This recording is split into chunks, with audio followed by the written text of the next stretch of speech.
You have had some technical problems.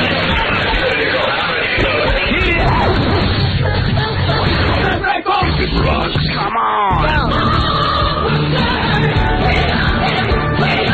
David Rocks, it's on 95X. I'm Dave Racina. Sports is now on 95X. Hi, this is Dave Pash, the new play-by-play voice. I'm Alexis with the 95X Rock Daily. 95X Extreme Radio. Hey there. This is Jamie. I'll show you how to rock the extreme way. The Overnight Express. Doing it X-Men style on the overnights with Chris Hallen. WHUX Menlia Syracuse. 95X.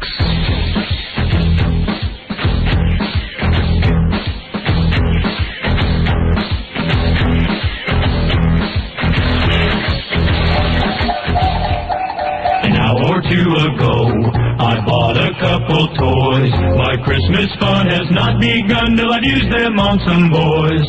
I'm sleazy and have seen squeals of sheer delight.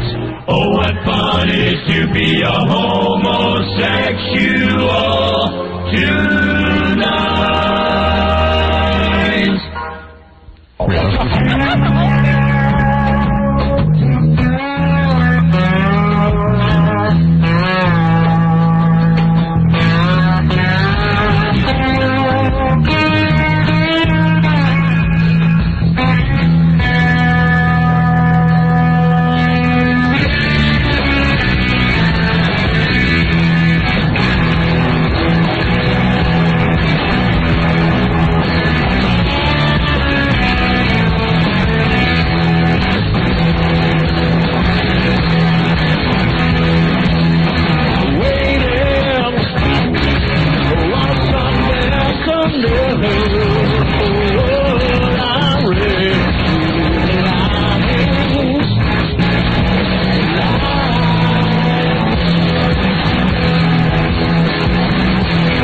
tonight.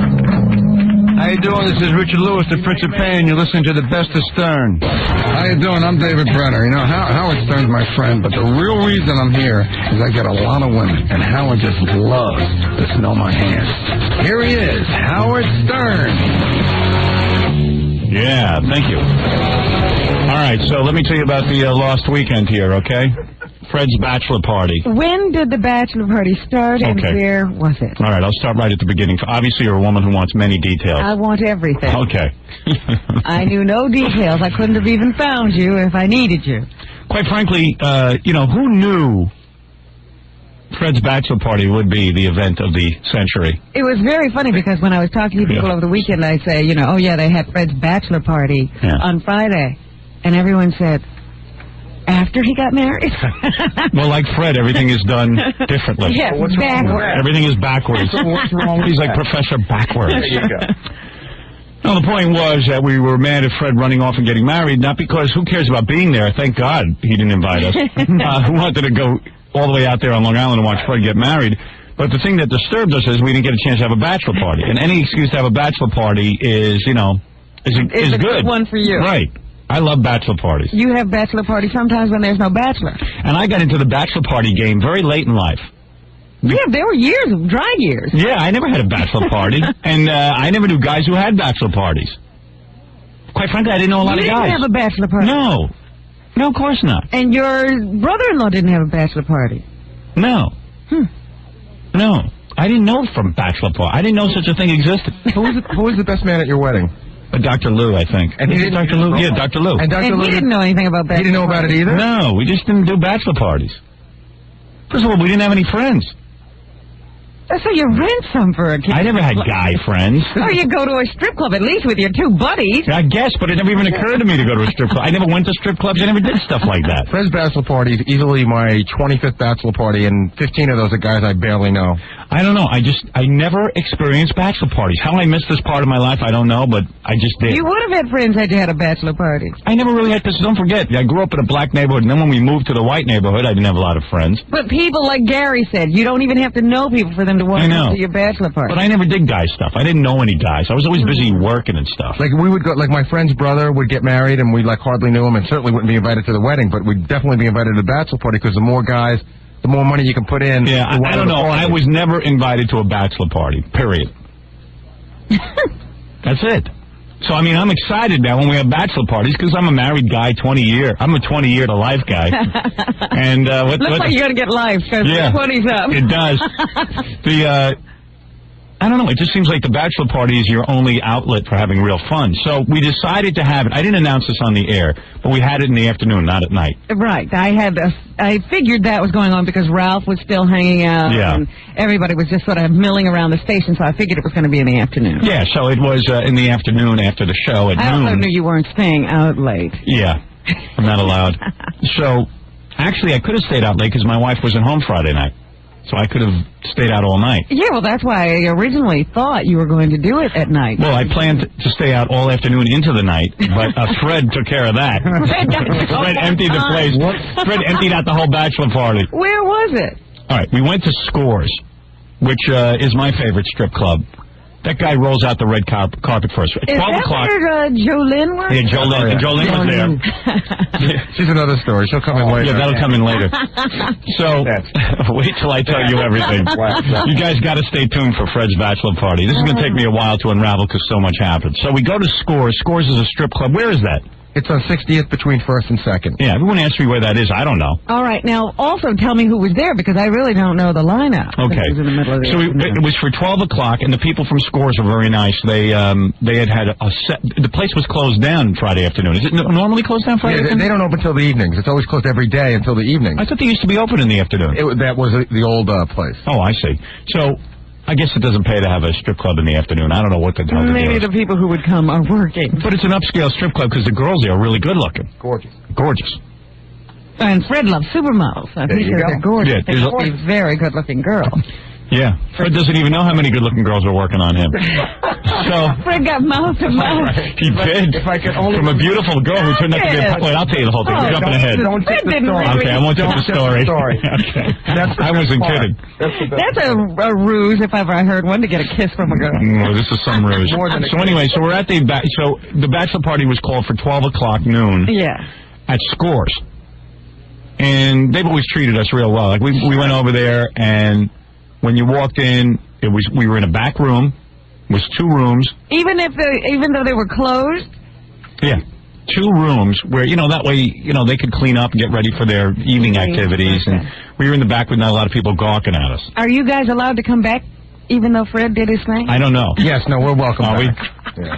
They said they see this all the time. they have a direct catch. Yeah, and I thought I heard something special. I got to tell Fred what they wanted to do with his body once. Let me just say what goes on. Dumb Fred. So it was about 12 or 15 guys, and we walk in.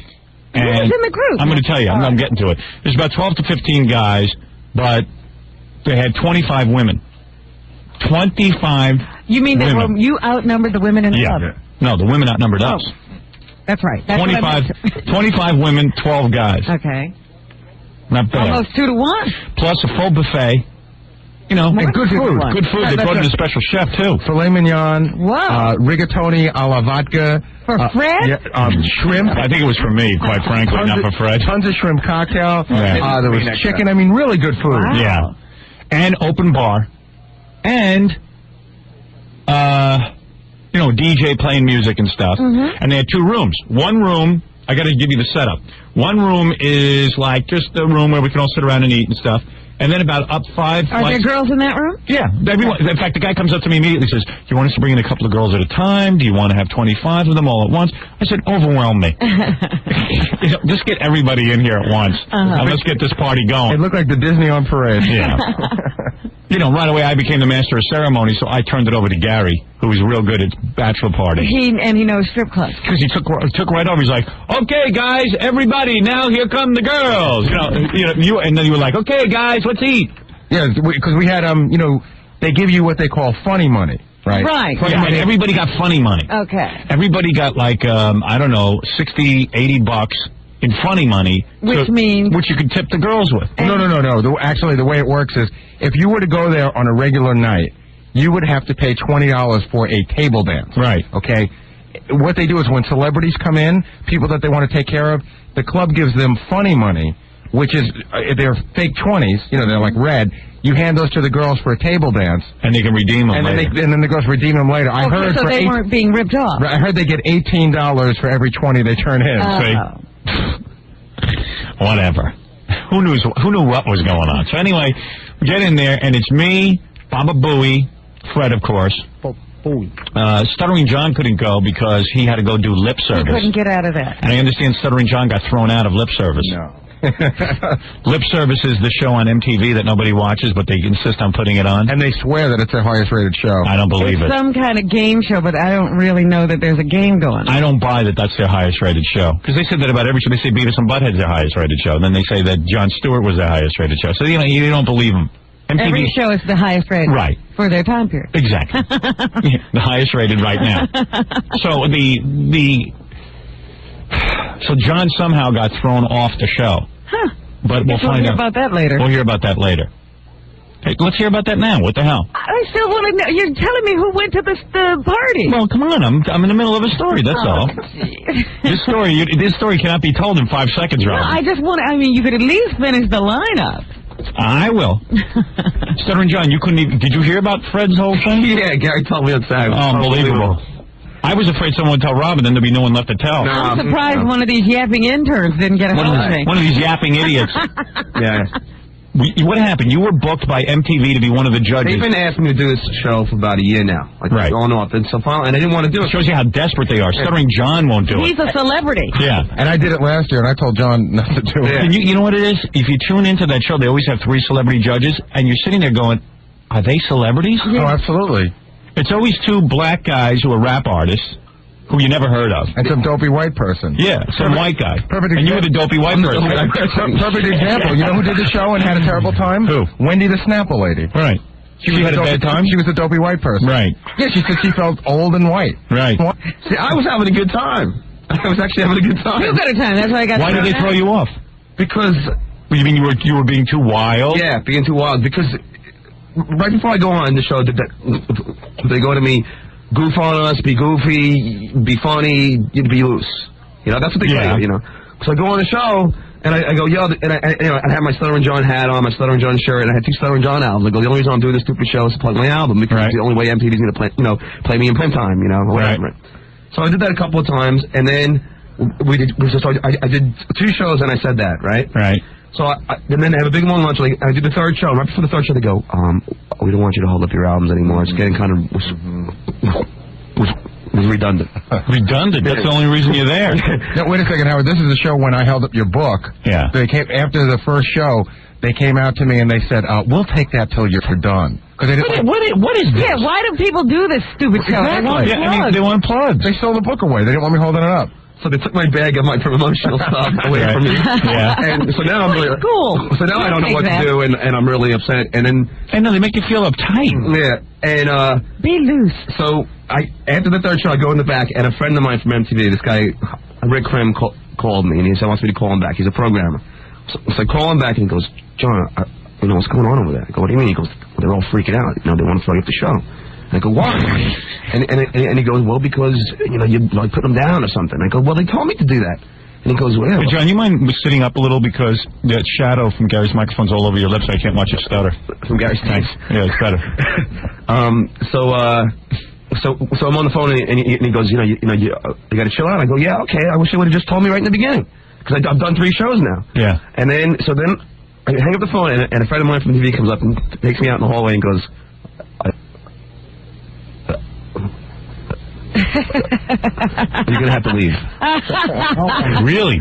You mean before the 3rd taping? Before the 4th taping. They say you have to leave. Yeah, you have to leave. Because in the 3rd taping you started talking. Well, in the third taping I did like a carpenter's crack joke. I just like went, hey, because the guy, made a crack about me and said, we don't want any carpenter's crack jokes. So you've been putting us down, and then you were bad mouthing us. You and Howard were bad mouthing us on the air. Bad mouthing what? Yeah, lip service. Lip service. It's the worst show I've ever seen. That's not bad mouthing, is it? And I go, well, I didn't say anything, and they go, but and they go, well, we have a replacement for you already, and they got a black comedian to replace me, and they go, we just really like it if you left. Ooh. And I said, well, I wish somebody would have just told me. And so I started arguing back and forth. I go, well, you just tell the producer that if somebody would have just told me, I would have been tamer. And then I convinced them to have me on the 5th show, and they had me come back, and I was much tamer. And meanwhile, the host says the S word. Yeah. Kennedy is blowing up condoms. Yeah. And then I went after to the producer, see, if you would have just told me, and then they were all okay about it. So you did the 5th show. Yeah, I did the 5th show, just to show them that if they would have just let me know, I would have been, I don't understand what the hell is going on. When he explains a story, it's a nightmare. It's all over the place. It is. It's all over the place. You don't understand? Man, you get nervous on the air. I'm not sure what you're saying.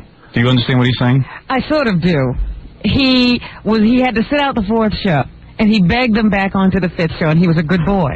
Yeah, I was a good boy on the 5th show. Who were the other judges? This black comedian, Waldy, whatever, I don't know. And then I thought for sure he would go for an H. Yeah, you never know. It's always I thought it was like Horace. Wally? Yeah, Wally something another, and then 2 soap opera stars from another world. This guy Diego. Well, not Andre. No, Diego. I don't know. Verano. So there were 4 judges? Yeah, there was 2. A girl and a guy acted as 1 judge. Oh, I see. So then they split them up for 1 show and cut you off. No. They got another comedian. Another black comedian to come in and take my place. How did they get a black comedian so fast? They're on hold. They're waiting. Sounds like a lot of medical emergencies were going on Friday. Sounds like your career needed mouth-to-mouth resuscitation also. But they make you feel real stupid, because then when you come back the 4th time, it's like, it's like a little kid getting thrown out of his class. Yeah, and he has right. to come back and, sorry, everybody. Did you dance at the end of the show? Oh, yeah, they make you, dance at the end of the show. Oh, did you? Well, I danced with the soap opera star. It was hot, so I just, nestled my head in her breasts. Very nice. Good man. That's what Fred was doing to his paramedic. All right. So thank you, John. What happened. All right. So you missed a good bachelor party. When I heard about Fred, I thought Gary was just Goofing on Yeah, you? goofing on. No. This was the real deal. Because at Scores is... Oh, well, you didn't tell the whole story. Yeah, let me tell the whole story. Okay, thank you. I can't, but why wasn't Jackie there? I don't know, Jackie. Why weren't you there? No. You didn't feel like going? No, I changed my mind. Oh, he's so weird. Maybe his wife. You know what he said to me this morning? What? I said, why did you go, Jackie? And he goes, it's boring, reruns. I said, the day Jackie Martling convinces me that naked women are reruns. Reruns. I didn't say reruns. How is it a rerun? Like, in other words, he's seen it already. Yeah. Oh, yeah, sure. Like, it's never new. Yeah, it's not new to any of us either. Something's going on with him. I don't know what it is. I know. He's got some new thing going on. Something's wrong. Yeah. He's all bummed out. Yeah, I don't feel like going into it. But why lie? You kept saying you were going. Yeah, how come you lied? I didn't feel like going into it then either. Oh. Because Jackie just didn't go to Fred's bachelor party. I know. I knew he wasn't. I was shocked. And he didn't make it to mine. Yeah, I know. I think they... Well, maybe because he didn't make it to yours, he didn't feel like he should make it to mine. Yeah, there you go. Yeah, maybe he didn't want to... He didn't want you to go bad. He was just thinking of you. Thank you, Jackie. We'll take a break and we'll be back and I'll tell you everything that happened right after these words.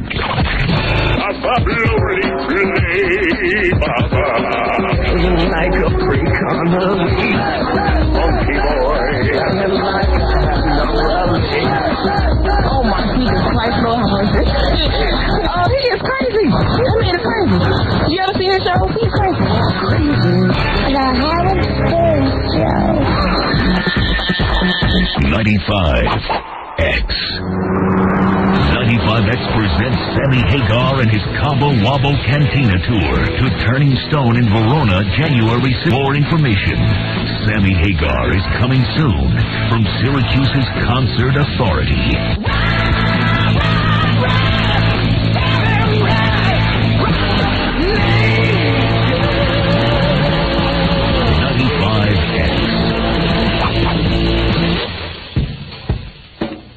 If it rocks, it's on 95X. I'm NBC3 meteorologist Peter Hall. We'll have a few bands of lake effect snow with local accumulations of 2 to 5 inches. Otherwise, some sun and a high of 25. And more scattered snow showers tonight with a low of 15. That's my forecast on 95X. 95X is now streaming online. Go to 95X.com. Don't you know who I am? Your computer just became a very expensive radio. You're my main man. If it rocks, it's on 95X.com.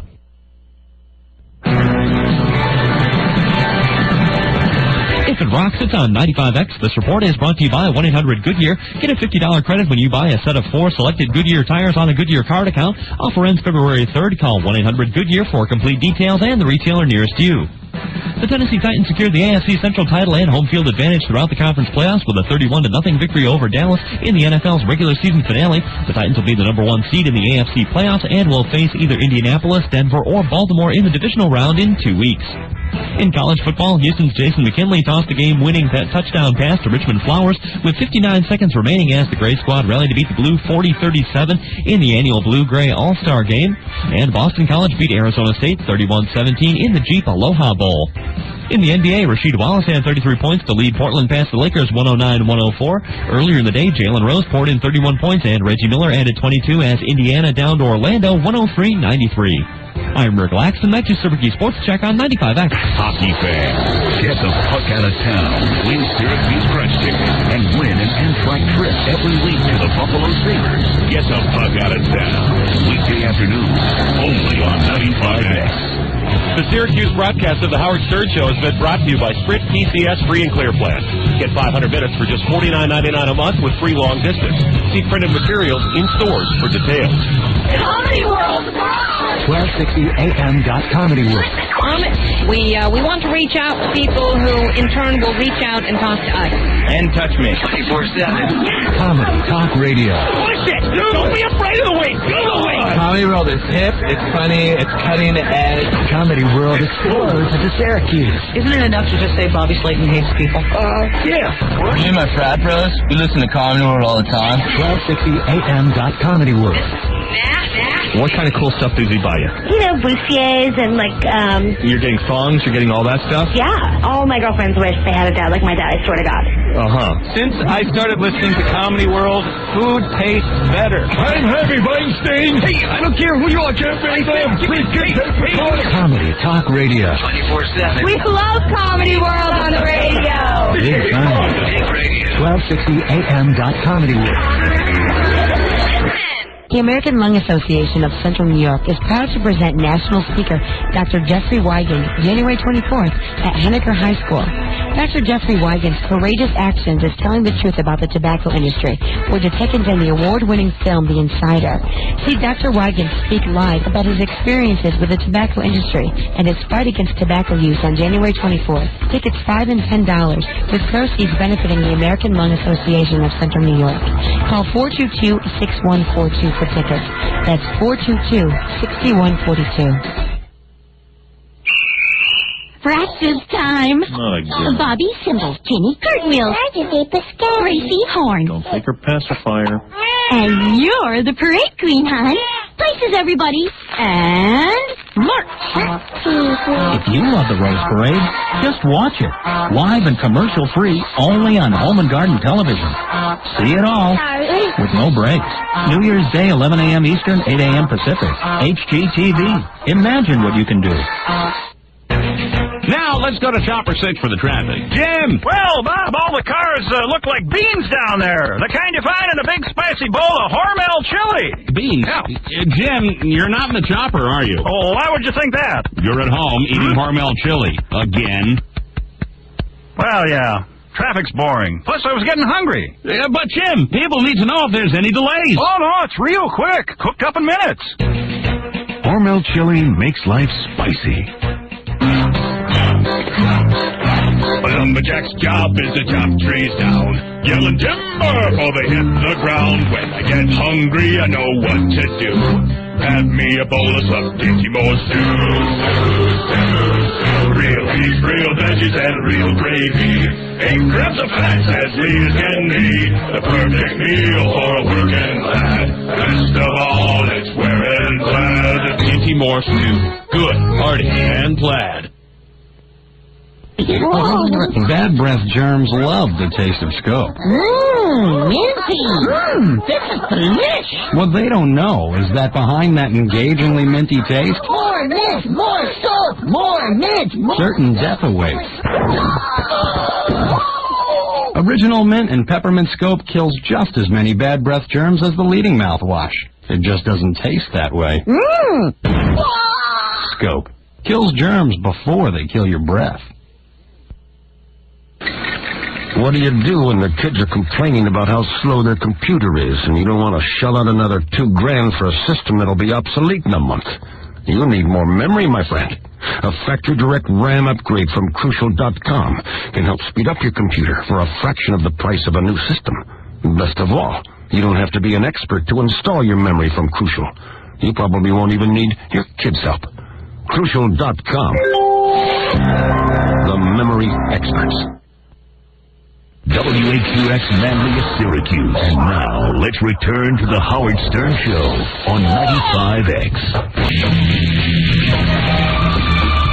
So, here we are. We're discussing the Fred Norris bachelor party, where Fred ended up in the hospital. Well, let me give you all the details. Okay. So, who was at the bachelor party? Give me the guest list. Who was there? Well, of course, me, you, Fred, Gorilla, Ganji, Al Rosenberg. Al Rosenberg's a weird guy, too. He made it. Yeah. Al came, and then, like I saw him there for about, I don't know, what, a half hour? I think, you know what, he does a morning show for FX. He gets in at, 5 in the morning. Right. And it was like, I think he wanted to go home. He usually goes home at 9. Oh, really? He usually leaves the office about, 9:30 or 10, and he's usually home. So he stuck around to go to this. I think he just wanted to go home. He didn't seem to be excited by the women. No, I know. That's unusual for Al. Especially for Al. Al loves women. There were a couple of guys who left kind of quick. Yeah. Stan Dworkin was there. Oh, Stan Dworkin, my lieutenant governor. How did he do? He was doing okay. Stan's like one of those guys. Even like strippers don't go over to him. I had to bring women over to Stan Dworkin. It was unbelievable. Stan is just ignored in every room. Yeah. Stan said after handing him the funny money, he goes, Gary, I don't want to sound stupid, but what do you do? And I said, you take this 20 and you go and get a table dance. And he said, and then he went and got one. Then he said, should I give them any more money? But you know what happened? Those girls are so slick. They know how to get all the money right away. Stan says, 2 of these 20s equals a table dance. And I go, no, 1. He goes, they've been taking 2 at a time. And he's going to be governor? Yep. Watching the budget. Oh, boy. Well, Stan Dworkin was there. It was a very... Dan Foreman. Dan Foreman. Oh, Dan made it. Yeah, Dan was there. But Dan was another guy who had to split real quick. Well, he was working. Well, it was really funny. Dan's the kind of guy I guess women don't immediately gravitate to. So I want to get the party going. So I said, girls, executive producer of Channel 4 News right here. He can get you on TV. And he goes, no. Don't bring her to, please. Don't say what. I don't think. There were no cameras. What does he care I don't know. about He's that? crazy. He goes, don't say where I'm from. Don't say where I'm from. Please. Was anybody taping? I don't know. He was just like, no. He was getting all uptight. Dan. He always got uptight. Yeah. He was That's just the fun of Dan. Yeah, he was just like, no, I'm not from Channel 4.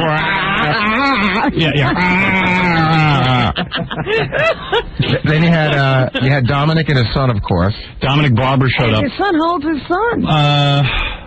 20, maybe. Good-looking kid, JJ. So he brings him.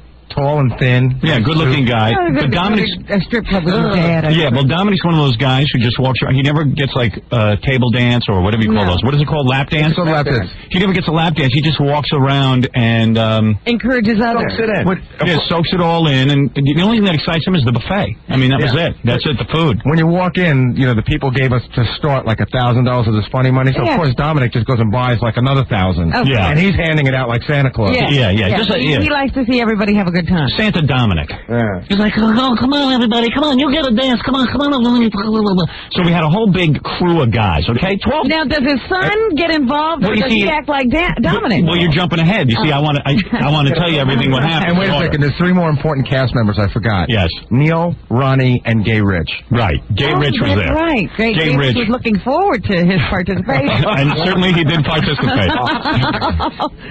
Now, boy. All right, here we go. Is that who Fred Let me tell you. I didn't do anything with him, I hope.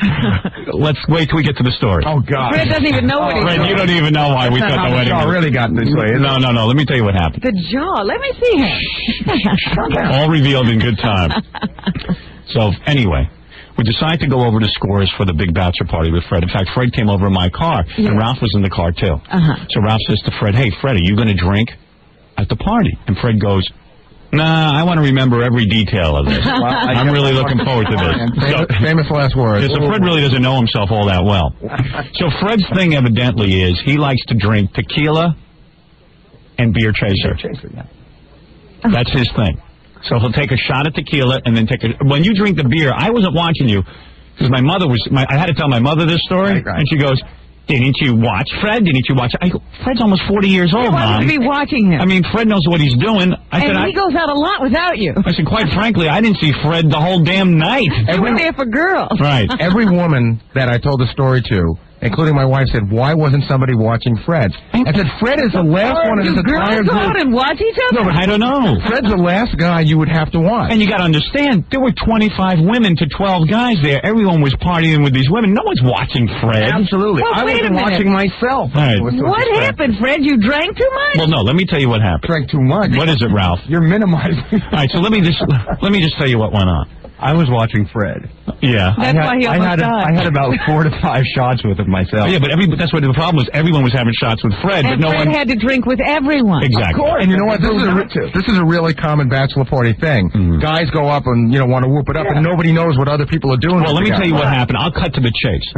Fred had, according to the bartender at Scores, Fred had 16 tequilas and beer chasers within 2 hours. Are you kidding? In 2 hours. Is that the record? That's got to be the record. It's the record here, for sure. He slugged down 60, and they say that by the end, they weren't serving it to him in shot glasses. They were serving it to him in martini glasses. So he was drinking more than a shot. Right. But That's 16... Wait a minute. All right, now hold a it. minute. They were definitely double shots. Don't get into a morality talk yet. Don't get into, like, Fred, why would you do this unless you were drowning out something. Now, does anybody in this room know what the legal blood alcohol level of intoxication is? Yes, it's 0.10. All right. It's actually, I believe it's been reduced to 0.08, if I'm not mistaken. Yes, because that's what they were saying at the emergency. Do you know what? What was Fred? Take a guess. Take a guess. What's Fred was up in the 2s. Take another guess. Get a little more. 3? Yeah. 3. I knew it. Fred, you were dying. Yeah. Oh, my God. Wait a second. So wait a second. Listen to this. But I was having a good time. So we're at scores, right? How would you know? He wasn't drunk. He was embalmed. So here's the thing. Fred is dead. You just don't know it yet. Yeah, Fred's dead. Fred's a dead man. All right, so listen to this. Jackie is jealous now. Yeah. Well, we all said Jackie is no longer the show drunk. That's It's Fred. right. That's it. Jackie is sober. My friend's a police officer, and he said that, like, when you get into the high 2s, you really, you're out of your mind. You're insane. Right. You're toying with, physical problems. You're toying with health problems. Okay, wait a second. So we're going to get into... Fred wasn't toying. He was serious. I don't know. I've been doing a lot of analyzing of this, and I said, maybe Fred has a problem in some respect, in the sense that, I don't want to get too analytical with it, but when you drink that much, even though he's not an alcoholic... Well, let me, in Fred's defense, you've never been that drunk, have you? No, I don't think I could drink that much. No, you certainly couldn't drink that much. Right. But you've never been drunk. I've been drunk. No, you haven't. Oh, of course I have. Why are you saying that? I'm saying that you've had 2 drinks and been... No. In college, I had been drunk to the point where I passed out. I get How much busy. did you drink? Well, I would play with 2 other guys. It was me and 2 other guys. Yeah. And we played where you turn over the card, and whoever had the low card had to take a shot. All right. So one of those And things. at a certain point, you really don't know how much you're drinking. No. There's a click that goes, and all of a sudden, one drink becomes another drink. It's the same drink. What is it? I clicked about 6 times. He was clicking all right. What is it, Stuttering John? Dominic wants to join in on the discussion. Dominic wants to get in on? He was watching Fred. Oh, he was fun. Dominic, you should have been watching Fred. He was fun. I was watching Fred, and he was drinking shot by shot. And I knew he was getting a little drunk when he kissed me and told me he loved me. Yeah. Did he really? One of those too. Yeah. You got one of those? Yeah, Fred and I. Did he do that to you too, Ralph? Yeah, Fred. Fred was very warm and a very romantic guy. Fred, you don't even know. You don't even know how romantic you are. You don't even know. Fred still hasn't told me he loves me. No. You gotta get me drunk first, Ralph. You're a girl. He wouldn't love you. Fred and I were supposed to go riding bikes on Saturday morning. Yeah. And I went over at one point and I said, Fred looked, pretty lit. I said, Freddie, do you think that you're going to be in any condition to ride tomorrow? Because it was noon. Yeah, and I think he had a whole day to recuperate. And he put his arm around me and he hugged me very tightly. And he just got that. He gets that look. You know when his eyes squint? Yeah. Sort of like Christian Slater. And he goes. I love you, man. I love you, man. Oh, man. I love drunks who love everybody. Yeah, at least he was in an angry car. Wait, I got to go on with the story. I got to go on with this bachelor party Fred, story. lovable drunk. All right, so meanwhile, Fred is doing all this drinking. And about 15 minutes into the party, I look up in the corner, and there's this big, dark room. Uh-huh. And I go, what am I doing down here? And what's going on up in that dark room? There's like tons of girls up there and stuff. I go, how do I get up there? I couldn't even figure out how to get up there. There was five stairs. Uh-huh. You walk up these 5 stairs, and the room is almost pitch black. This is at Scores. 5 steps. 5 steps, right? Yeah. Isn't that what I said? They said 5 stairs. Isn't stairs and steps the same thing? I'm not going to fight. I mean, he's correcting me like I said something wrong. Yeah. Let's put it this way. There were 3 too many stairs for Dominic. Because Dominic never went up there. He didn't like to climb steps, So anyway, I go up these steps, and there's a couch, like a big, long couch, and you guys sit on it and get lap dances. That's the one where they stand above you? No. That's where they didn't. You spread your legs, and the girls they dance. in between your legs. In between your legs. A lap dance, not to be confused with a couch dance. All right. I get all these things confused. So I'm like in heaven. I go, now this is a bachelor party. You want a lap dance. I would lap dance. I want 2 girls at the same time lap dancing me. How'd that happen? So, Jolynn, Fred the Elephant Boy's friend there, yeah. She immediately starts lap dancing me and telling me about her new TV show. She's got a cable television show, all this stuff. She's working me. But meanwhile, all the guys are seated on these couches, and everyone's getting dances. Some guys have like 2 girls. Were you the only one who wasn't in this room? No, there were some guys like Dominic's a weird guy. Like, he doesn't get any dances from girls. He's not He was interested. sitting down by the buffet at one point. Yeah, he's just always by the buffet. Yeah. He's always circling the buffet and Not making... necessarily eating, just enabling like people a to eat. vulture. Yeah, like a vulture. Just watching the food, making sure it doesn't disappear too fast. You know, Dominic may be a hungry homo. I don't know. He just may be. Almost I was every on a diet for 10 weeks. I was like circling the food. Yeah, he like circles the food. He's like an enabler. He makes sure people have food. You know, he does that kind of thing. He keeps the party going. He keeps the party He eats going. vicariously through you that he's dying. Yeah, exactly. But he never like you know. So I'm sitting there on the couch, and to my left on the couch is Ralph from time to time, or. I don't know. Was Scott the engineer there? Yeah. He was, right? He was. Early? Yeah, he left early too. Yeah, he was another guy. I don't really recall him being a part. You know what? That room was empty. Yeah. And everyone got $60 in this funny money. And we were all jammed into that downstairs room. So Scott and 3 girls go up those steps. Right. Yeah, it was just like, you know, as soon as you had some money, the girls would dance for you. They find you. So at one point I see Ralph next to me, and we're, you know, and he's got girls on him, and there's just like lots of guys sitting on couches. And then at one point the girls said, "Hey, why don't you take off your shirt?" I whipped off my shirt. I mean, it was really getting. I hadn't been up there, and then I go up there, and like you're sitting there with your shirt off. Yeah, it was great.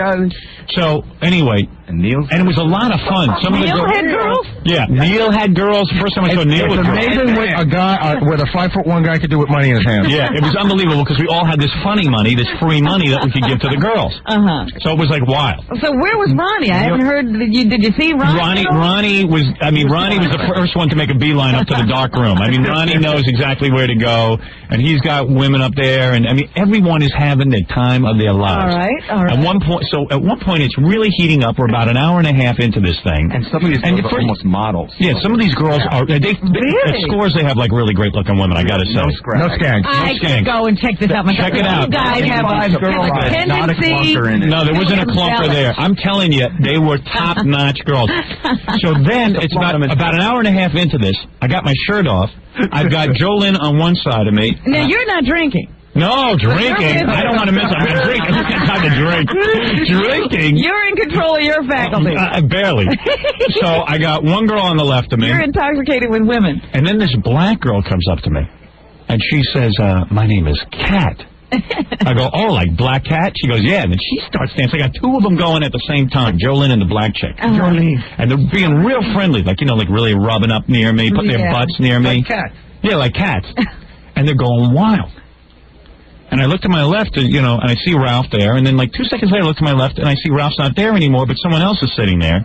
But he's got 3 girls on top of him. That was Jason. No, it wasn't. Well, your son was in the corner playing butt bongo with 3 models, and evidently he got some phone numbers. Oh, really? Yeah, Dominic was real proud of his boy.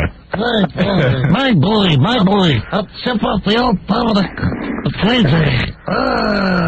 So Dominic was all excited because he had to do Geraldo that afternoon. You know, Dominic's got a real hard on to be on TV. Oh, yes.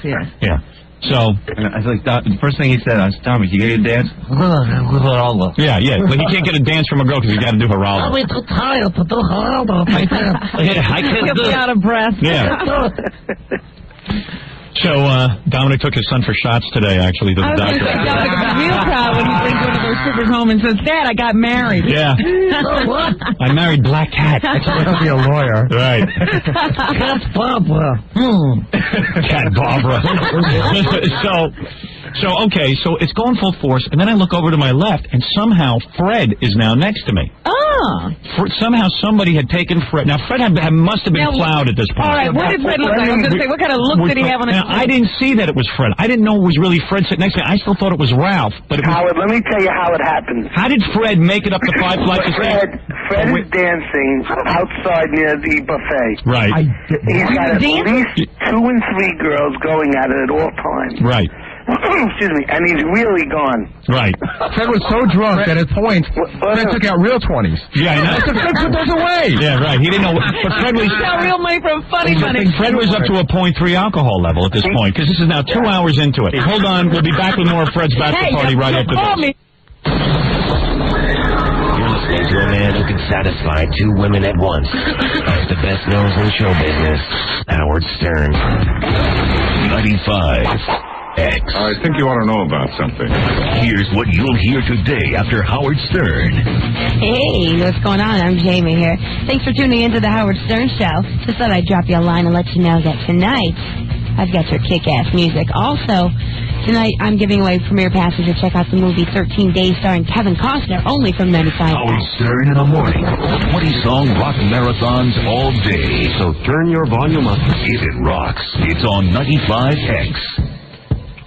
If it rocks, it's on 95X. I'm NBC3 meteorologist Chris Brandolino. Lake effect snow throughout the area today, particularly from the city of Syracuse to Fulton. 4 to 7 inches here in Syracuse, 7 inches or more from Beeville to Fulton, though. Temperatures in the mid-20s. That's my forecast on 95X. Hockey fans, get the fuck out of town. Win Syracuse Crunch Ticket and win an Amtrak trip every week to the Buffalo Sabres. Get the fuck out of town. Weekday afternoons, only on 95X.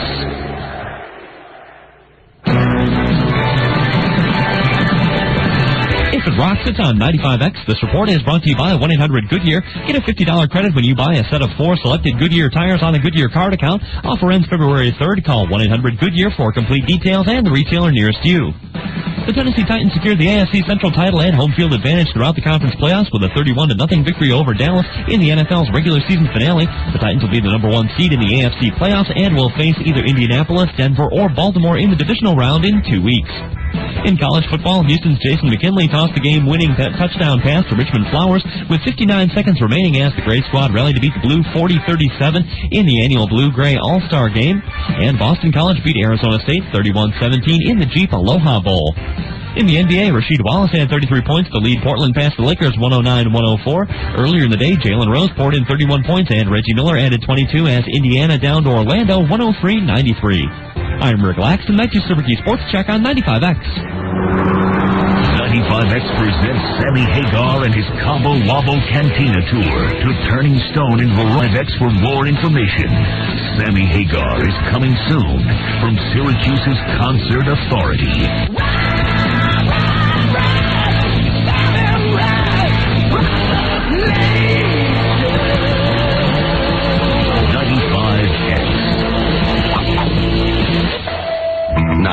p.m. The Kendricks house. Good folks with a holiday dilemma. All right, I'll give you Uncle Wally, but I'm keeping mine. I'll trade your grandma for 2 cousins to be named later. Add a grandpa, and you've got a deal. Mr. and Mrs. Kendrick, what's going on? We can't afford to call all of these relatives. We use cellular for long distance. Cellular. What you folks need is Sprint PCS with real long distance. You can call to anywhere in the country, from anywhere on their nationwide network, and there are no extra charges. No extra charges? And right now, for just $34.99, you get 1,500 minutes, all including nationwide long distance. And your calls will be clear on the only all-digital, all-PCS nationwide network serving more than 300 major metropolitan areas. So we can afford to call everyone. That's the spirit. Sprint PCS, the clear alternative to cellular. For just $34.99 a month, you get 1,500 minutes with a 1-year Sprint PCS Advantage agreement. That's $250 anytime, anywhere minutes and $12.50 night and weekend minutes, all including nationwide long distance. Roaming calls off the Sprint PCS network in minutes and access of plan minutes not included. See stores for details. Attention all skiers and snowboarders. Killington Resort in Vermont has the new year covered like no one else in the East. Killington has over 185 trails open, serviced by 30 lifts. That's more than 75 miles of skiing and riding. That's twice as much open terrain as any other eastern resort. Thanks to 30% more snowmaking this year to a system that's already the largest in North America, Killington welcomes in the new year with skiing on all 7 mountain peaks, including Bear and Hyco Mountains, for skiers and riders of all ability levels. Whether you're an advanced skier or want to learn how to ski at one of the top ski and snowboard schools in the country, Killington offers the best and most skiing and riding in the East. Head up to Killington right now. Post-holiday January ski and stay packages start as low as $63 per person per night. Call 1-800-621-MTNS. That's 1-800-621-6867. Or book online at Killington.com/WAQX. So why not treat yourself to a real holiday present? Come to Killington, the 8th premier ski week destination. There's only one way to shop for the best auto, health, and life insurance policies from the highest rated companies at the lowest prices. Quotesmith.com. Other web insurance sites represent from 1 to 15 companies. At Quotesmith.com, you'll search rates from more than 300 leading insurance companies in seconds, all sorted by lowest price.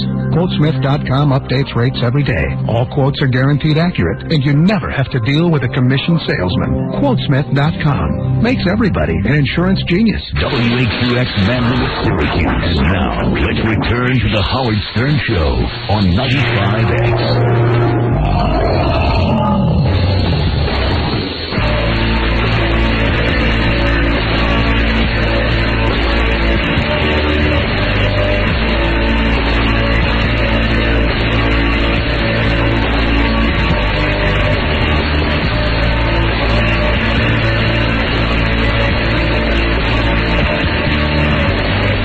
I think Howard Stern is a moron. He's pathetic, he's low-class, skin-sensitive, a self-promoting sleazeball. I also think he's funny as hell. He cracks me up all the time, you know what I'm saying? I'm always laughing. I turn around and go, this guy's good. Howard Stern Show!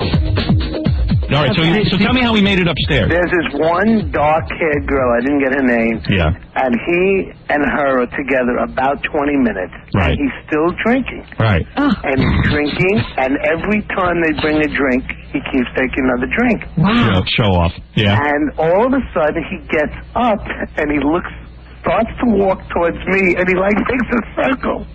And he heads up the stairs. Right.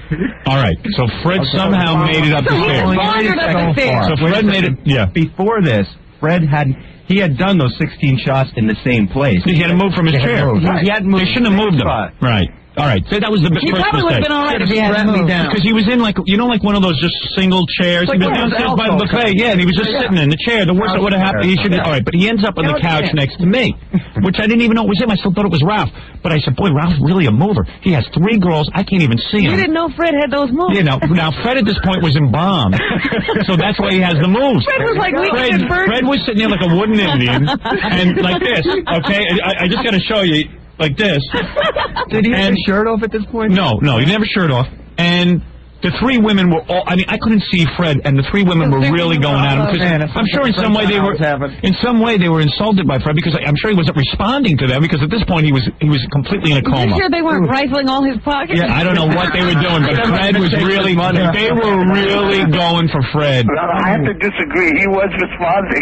What did he say? He was responding. He was. Okay, whatever was going on, it was a wild, orgy scene in Fred's lap. All right. So, all of a sudden, I'm with the 2 babes. I'm having the time of my life. You know, thank God I'm out for the day. All of a sudden, one of the girls starts screaming. She's like, she starts screaming. And I feel something. Fred's girl. Yeah, I feel something wet on my leg. I go, that bitch just spilled a drink all over my sweatpants. And I'm like disgusted. I'm wiping my pants off because it's all wet. So all of a sudden she goes, that's not my drink. He puked. Freddie puked on your leg. Wait a second. Freddie puked all over my leg. So wait a second. Wait.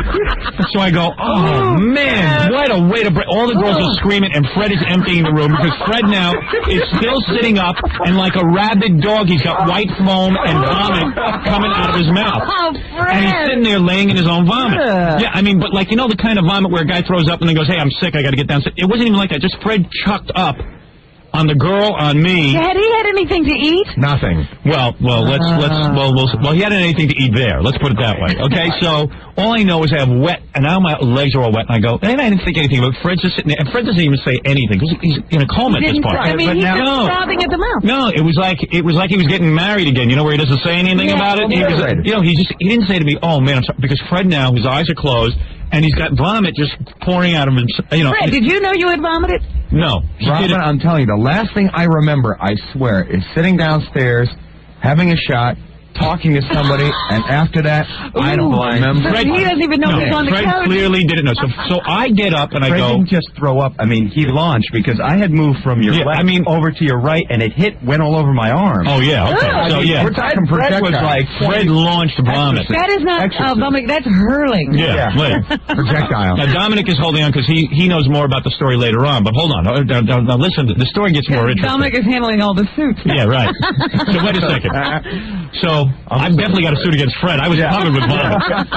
So I go, oh, man. I go, Freddie, you threw up. So no big deal. I figured, all right. it just so happened Ralph was with me. He had brought a change of clothes. He brought a pair of shorts that he was fixing for me. So I said to Ronnie, go out in my car, get me some shorts.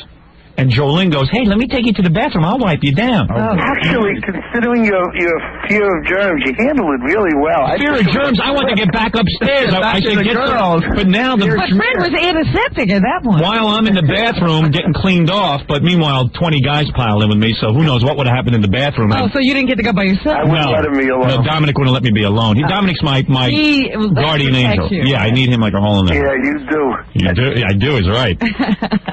So I'm in the bathroom getting cleaned off, and I go, hey, come on, let's hurry up here. We got to get. So I'm wiping myself down. I put on a pair of shorts. I'm all cleaned up. Yeah. I take the vomit stuff, stick it in a green plastic bag for round 2. Get I'm ready for round 2. Why should the party stop? Round 2. We got to change the clothes. I go upstairs to Score's little room, the dark room. That's where I like them. Now let me ask one question. Yeah. Is Fred still drinking? Oh, wait till you hear it. No. At this point, Fred is not drinking. Fred is now sitting on the couch. I get upstairs, and Neil and everyone else are cracking up. They go, you got to come see Fred. He's making out with Gay Rich. Oh, wait a second. No, wait, hold on a second. Wait a second. Fred, hold on. Wait a second. I go, there's no way Fred is making out with Gay Rich. You guys are out of your mind.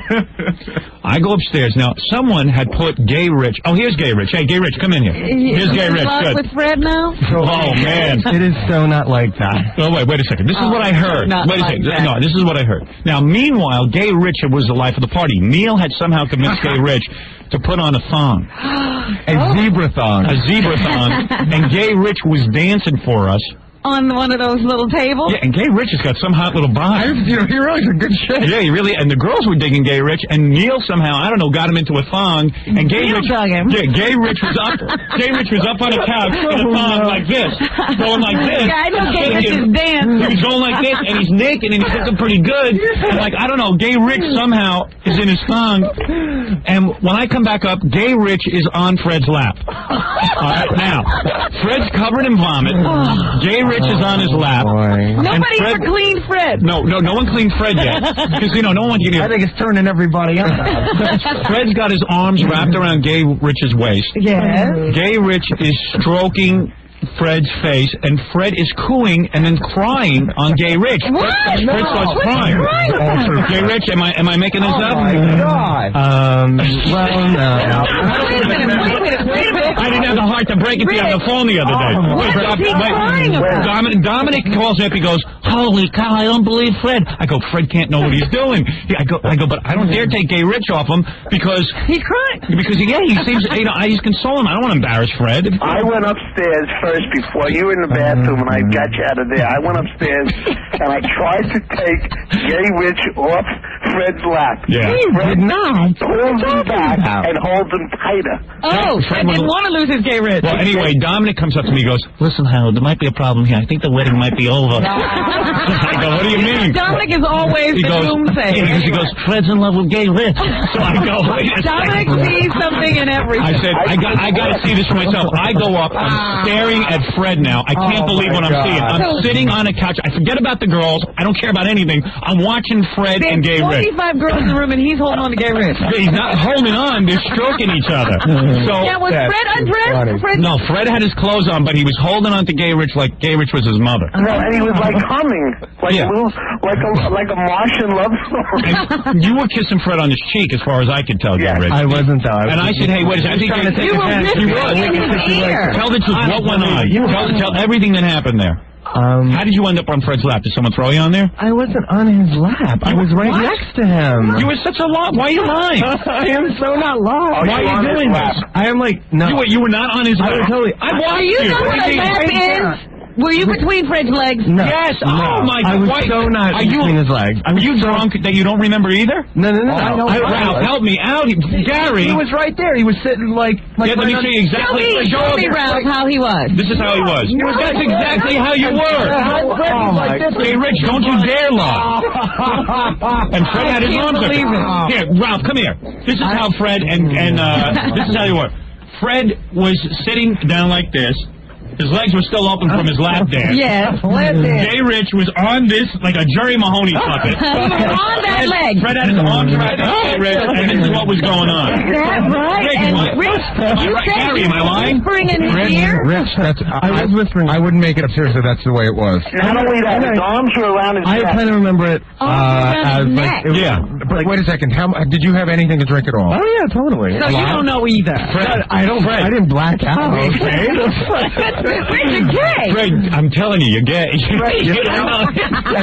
And then I sat down near them, see what was going on, and Fred grabs my hand and starts holding my hand. Ooh, and wouldn't let Fred. go. I mean, Fred Fred wanted all the boys. Yeah, so Fred is with Gay Rich, and it's quite a scene to behold. But Well, wait a minute. I just have to point out to people one thing. what is it, Gorilla? Hold on 1 second. I came over with a shot for Freddie, and I didn't know how drunk he was. And I put down a shot, and he does a shot, and he just came over to me, and he was like this. And I was like scared while he's holding me, and he wouldn't let go, and he's stroking my arm like this. And he's rubbing me. I was stuck like this for like 10 minutes. I didn't move, and then... What? I just finally, some girls came over and I slipped away. I was Yeah, like, right. oh, Yeah, I know. Fred was getting very physical with Gay Rich. Let me just remind you that when we used to, when you had... You're my pal. And I went... Okay. What's going on, Freddie? I said, man. Fred, you were out of it. Well, let me just, I want to remind you of something, Howard. When you two used to go and do personal appearances or something, and we would wind up in a hotel room together because we couldn't afford 2 separate rooms. Yeah, me and Fred. Fred wouldn't even let you see him in his underwear. Yeah, I was Remember all that stuff? Yeah, Fred, you might be gay. I'm sorry. Yeah. You and Gay Rich were definitely into it. Rich, why are you downplaying this? I don't understand. Fred was looking for stability, and I was... Freddie, was it you? Yeah, so he went to a man in a thong. I was not in a thong. 17 of Fred's best friends. Yeah, hey, Fred, how do you explain you giving all your funny money to Gay Rich? That's what lap dance. Lap dance. Must have been good. So Dominic right away says, the two of them are kissing. They're kissing. Oh, God. So I go, uh-oh. I said, you're kidding me. He goes, yeah, they're kissing. So you come running up. So I come running up. I didn't see them kissing, but Neil swears. Hey, get Neil on the phone. He swears he saw They really Gay Rich kissed? and Fred making out. Now, I don't... Now, I said, I got real upset. You don't know. I said, because if they're making out, I'm pulling Gay Rich off of Fred. Taking advantage of him. Because I said, Fred might not know what he's doing. Fred is a grown man, like you said. You don't think there's another man that with a 300. I got to tell you something. You know, I'm not the kind of guy who can like watch 2 men make out. But I got to swear. Look. Oh, there's the thong. Hey, here it is. Put it on There's Gay Rich's thong. I'm kind of getting turned on. Fred, does that get you? Oh yeah. So anyway, this is what Gay Rich was wearing on Fred. your lap. This is it.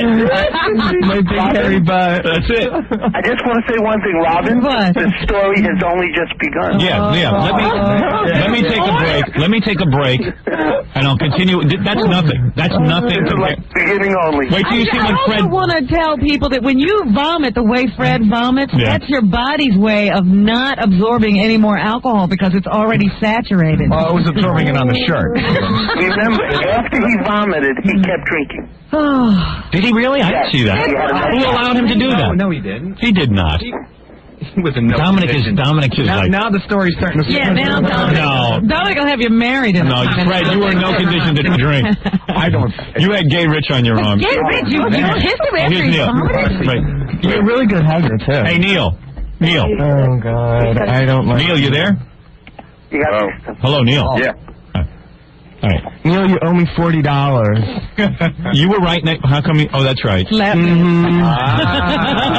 Neil got Gay Rich to get into the thong for $40. And of course, I haven't seen it yet. You didn't look like you cared about money, Gay Rich. I wanted that. I never saw a guy happier in a thong.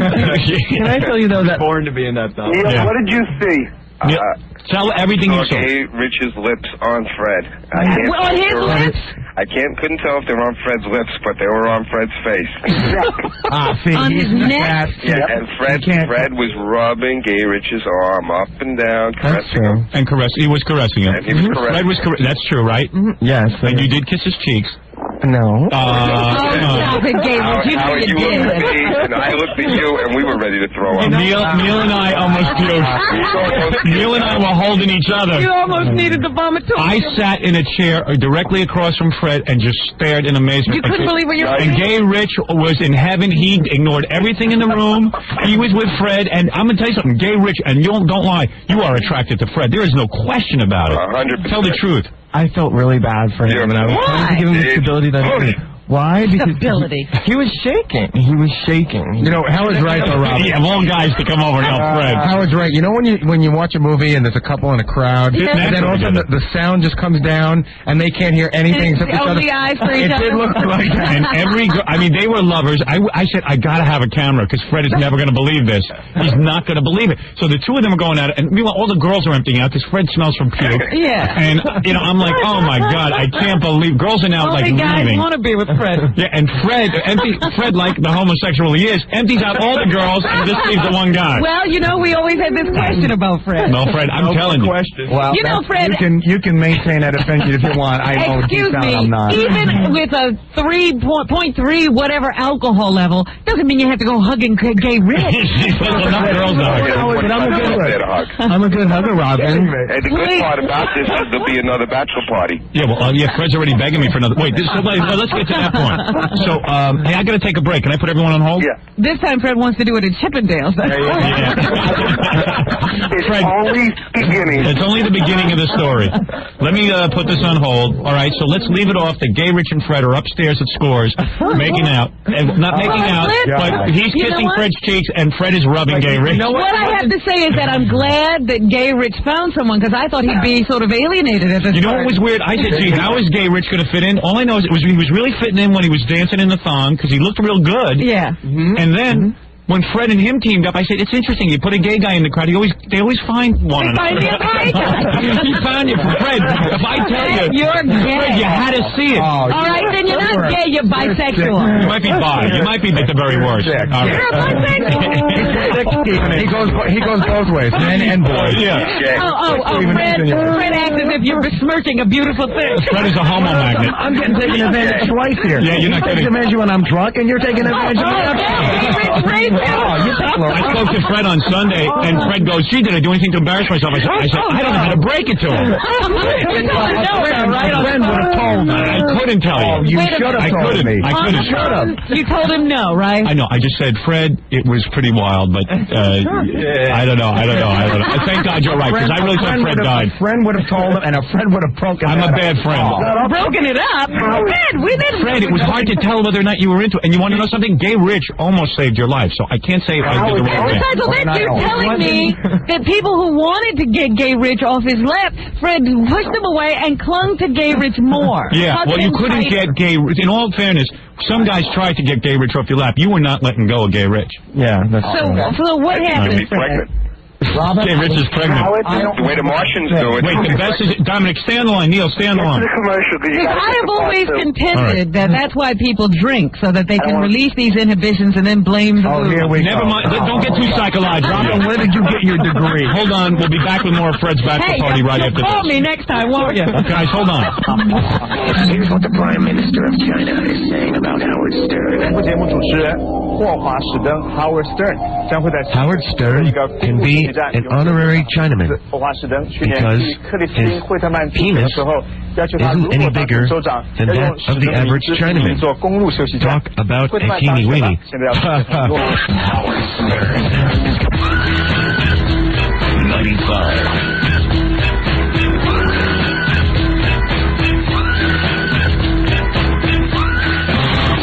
Turning Stone in Verona, January. More information. Sammy Hagar is coming soon from Syracuse's Concert Authority.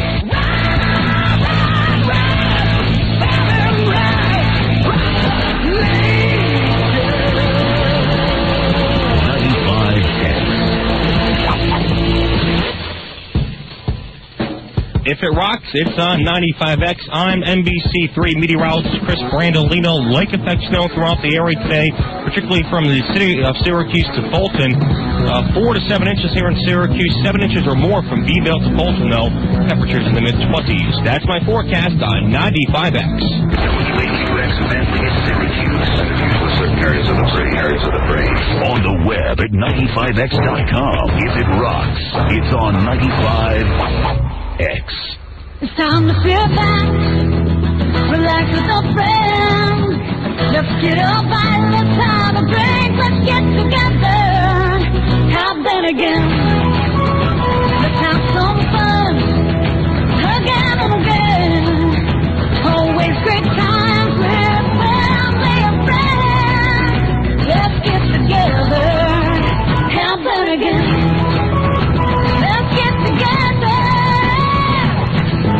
a reason to come to Bennigan's? How about a handful of reasons? We have great American food like our tender Oh Baby Back ribs, half-pound tavern burgers, and a wide assortment of healthy salads. All that and incredible desserts, world-class drinks, and famous Irish hospitality makes Bennigan's Grill and Tavern a great place to get together. Let's get together.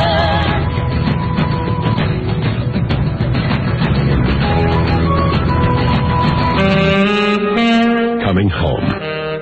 It's one of the best things about the holiday season. One of the worst things is that some people don't make it. So whether you're traveling miles to see Grandpa, or just coming home from the office party, Mommy's home.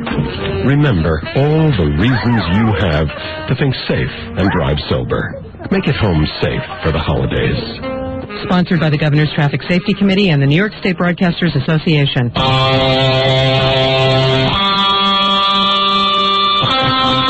He said, name your own price.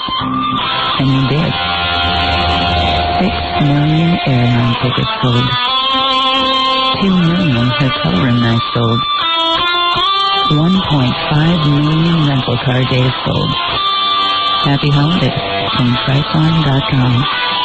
We'll see you in 2001. What do you do when the kids are complaining about how slow their computer is and you don't want to shell out another $2,000 for a system that'll be obsolete in a month? You need more memory, my friend. A factory direct RAM upgrade from Crucial.com can help speed up your computer for a fraction of the price of a new system. Best of all, you don't have to be an expert to install your memory from Crucial. You probably won't even need your kids' help. Crucial.com. The memory experts. eMusic Unlimited lets you download and listen to as much music as you want. eMusic Unlimited is the Internet's most innovative music service. At eMusic.com, you'll discover an ever-expanding collection of over 150,000 MP3s. Artists like Green Day, Bad Religion, Rancid, and Pennywise. Get 100 MP3s free when you sign up for a 30-day no-risk trial. 30 days of eMusic Unlimited free, no obligation, no risk, just great music and lots of it. Listen and download. Create your own CDs. Listen on your own MP3 player. With eMusic Unlimited, there are no barriers, just an overwhelming abundance of music. Right now, get 100 MP3s free when you sign up for a 30-day no-risk trial. That's the equivalent of 10 CDs worth of music. Go to eMusic.com and join the online music revolution. eMusic Unlimited. All the music, all the variety, all the downloads you can handle. Find it at eMusic.com. 95X.com is your hardwired direct access entry point to the web of rock. How would you like your own email address at 95X.com? Hey, why not? After all, it's free. Log on now. 95X.com has live chats. You can meet others who live to rock or get to know the 95X personalities online. Go ahead, get something for yourself. Just click the link for our online music book and video store.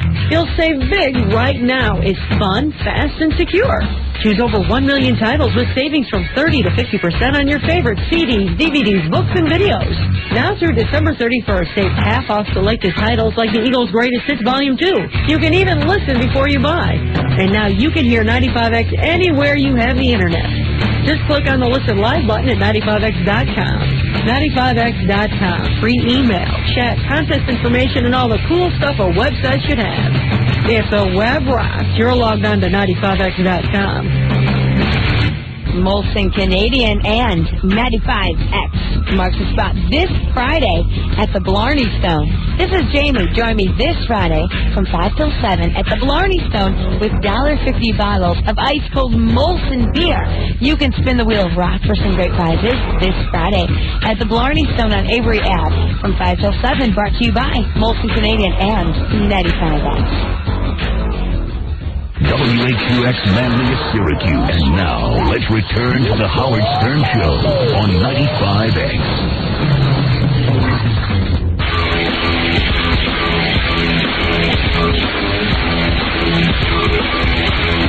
This is Chris. I'm one of the wacky guests that get to come up here on the Howard Stern Show, and I'm having a blast. Wait, should I give you guys the bomb? Whatever it is, sounds good. It's like a fuse and it blows up. All right. You You're listening to the Howard Stern Show.